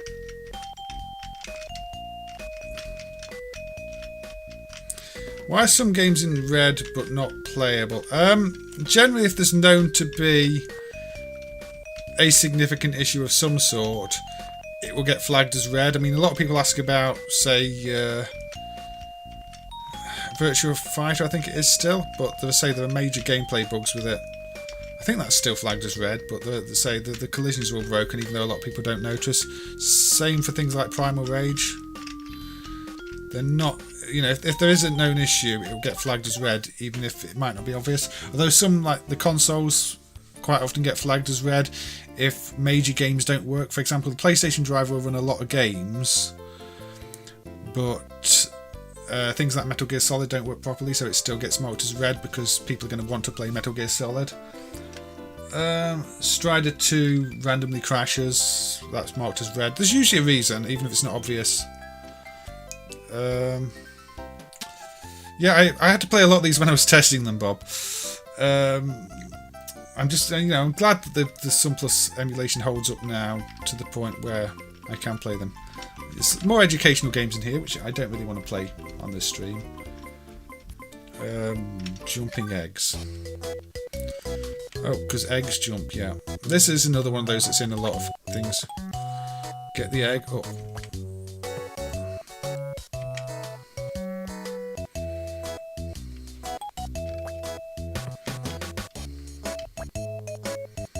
I dropped the egg. I dropped another egg. Okay, I don't think we need any more jumping eggs. Move these into the other section. So there are definitely some good games I've not played yet. But yeah, we're practically on 4 hours 40 minutes. And I think, for my own sake, because I'm getting really tired, that is where we are going to have to end this one. So, thank you to everybody who's been here and everybody who has endured some of these, I don't want to say terrible games, but very average games. Games that make you realise you need more than just the basic elements to make a fun game, and that's the problem with a lot of these. They just have the basic elements in place, and nothing beyond that, and they just feel lacking. I mean, the prime example of that is that Hare Fighter platform one where you just hit the enemies and complete the levels, and it doesn't have any mechanics like Snow Brothers or anything else. But most of these games fall into that trap. Very simple concepts that should have been expanded on, could be expanded on, could be fine-tuned and turned into better games, but these were just thrown, probably each of these was thrown together in no more than a couple of days and put on these family sports units. For Minius, I think we've got all the known unique family sport games supported. There's lots of other units that we don't have, but I think they all contain the same games, and I don't think any of them go above 220 for the family sports units. So I don't think there's going to be more. I'm not going out my way to buy more of the units unless there is definitely a unique game on them. If other people want to buy up the units that we don't have, where the lower capacity ones, and send them off for dumping, then they'll be added. But I can't really justify buying tons more of them myself. Like, I know there's loads more I'm Game units. We've got I think 100 in one supported, and there are 60s and 120s and 180s and 220s of that too. And the only thing that's going to be different is the front end menu. And some people want like $50 for them, even though they're probably worth $5. So at this point, if they get dumped, they get dumped. But I'm kind of happy enough that all the unique games in these family sports series are preserved in MAME in some sense. So the rest of them are just a case of if they get dumped, they get dumped. But testing can be the hardest thing, especially if you find bugs and then you realise you've got to test the whole thing again. I was trying to test that Prisoner of War POW bug on MAME testers, and I thought, the fix is just to change that old sprite code back to write every byte. But then I played it a few more times and didn't even get the bug reproduction at all, even with the current code. So I'm starting to think, is it just a random game bug? It's difficult, and it can be difficult to find the motivation to test things. And with a lot of these games, though, I know that nobody else is going to test them. Probably nobody else is going to play off of them, so I know I need to make sure they run and work. And I know on one of the other units, not one of the family sports ones, the badminton game still doesn't work, and that really surprises me, because why would one simple game in all these units not work? We'll probably come to that if I stream those units at another time, though. Those are like the Zone Mini and Zone 40 selections, which are a bit different. But I might do those on another stream. I don't know quite what I name the stream, though, because in this case, all these games are under this family sports brand by Senca, even though they were sold as different products. Some of the others, we're not even sure who developed them. So what would I call the stream, apart from maybe just more bad plug-and-play games? I don't know. And then sometimes you'll think you've tested everything, and then later it'll be pointed out you broke something. That happened with Final Star Force. We fixed Final Star Force, and it broke Right, which is why Right was broken on a stream a while back. And then obviously I hadn't tested Right up to level 4 where it broke, and then so it's like, this is broken. And it happens, and you kind of wish you'd tested more of the game and completed the game again. The times you don't test are always the times the bugs show up. Anyway, why do the racing games not work on the 2.6.8-in-1? I'm not sure. They enable line scroll mode, row scroll mode, but then don't populate any row scroll table. I'm quite confused. I did study those for a while, the Pirate Gamer Boy, and wanted to get them working, but honestly, I don't know. They're writing to the maths unit, which I thought may be involved. They might be calculating the offsets and things for the rows using the maths unit. But again, the maths unit's used in a lot of other places, and it seems to work there. And at the moment, I don't understand that one. It's the same as on one of the GPL 16250 games. There's one of the shooters where the background doesn't scroll properly, and it just doesn't seem to be writing the register. And I don't know why, if it's a CPU core bug, or if the unit that game's broken on the unit in that case, because unfortunately I don't have a working unit to test that game. But those are the things like the portable game station, the VT1682 ones. I'm a bit stumped on those. I'm not entirely sure. I need to go back and study them. It might be something obvious. It might be something using the second CPU for other than just music, but I don't think it is. So it might be the maths, but then it didn't seem to be that. So, yeah, even though they're awful games in many cases, they're not always easy to get working. Even the Sun Plus stuff, it's taken a lot of work to get in the state it is now. And that amazes me, really, because if you'd come up to me like 3-4 years ago and said Sun Plus, UNSP, micro SP architecture, I would have just given you a blank stare. And now we've found out it's used in so many places, the majority of the Jack systems, all these family sports things. And there could still be bugs lurking there. It's not as well tested as the 68000, and I think for the GPL 16250, the micro SP UNSP 2.0 architecture, there might be some more CPU bugs because we've got a lot of games that aren't populating where the tile map should be and things like that. And I don't think it's missing DMA in those ones. So there's lots of work to do on these plug and plays. And then you've got the motion controls on, say, the Zavix ones and the Japanese ones, the Epoch ones. And I'd like to see more of those dumped. But hooking up, strange motion controls is a nightmare too. How do I get a lightsaber working on the Star Wars one? It's like it's tracking an object in 3D space. And it's tricky. I don't quite know what to... Yeah, like the Lord of the Rings one with that. That's got really, really confusing controls. I don't even understand the code that reads it. The code to read the camera device is all over the place. I don't know what it's trying to do. It's confusing. And then, even if I did know what it's trying to do, it's like, how do you map it? And then the ones that use a camera and use you as the controller, there's the ones where you're going like this in the air to push balls around the screen. And I think they're just detecting light and dark patches on the screen. But at the same time, how do you really simulate that with a PC controller? I mean, you could make it a mouse thing, and if you click the mouse, it can put bright spots there, but that's not really the same as you being there. There are lots of problems to think about with these controls and the architectures. And again, there's no documentation on a lot of these that's any good. There's some, but it's often incomplete, or, it won't go into full detail. I mean, all the VT1682 games have an odd offset where some of the layers are offset, and the documentation notes just say, oh, it's a bug, work around it. But then in some cases that doesn't happen, so there must be a case, something you do like enabling certain layers which causes that shift, and it's not obvious from anything I've looked at, so it probably require hardware tests, and then trying to test hardware when things are sort of glob based and you can't even reprogram the ROM. A bit of a nightmare. And then there's things like the ABL 4-player system and the My First Dance Dance Revolution, where I'm pretty sure there's a small internal ROM that controls the sound, because there's an interrupt function that points to a gap in the memory space, and I think it's meant to point to sound related code. But again, I have no way to get code running on those devices to extract it, and that's a bit of a problem. But there's all these things, and one day these problems will have to be solved, or the game's completely forgotten about. I don't know. I'd like to see them all preserved and emulated, but there are some that are still a real challenge.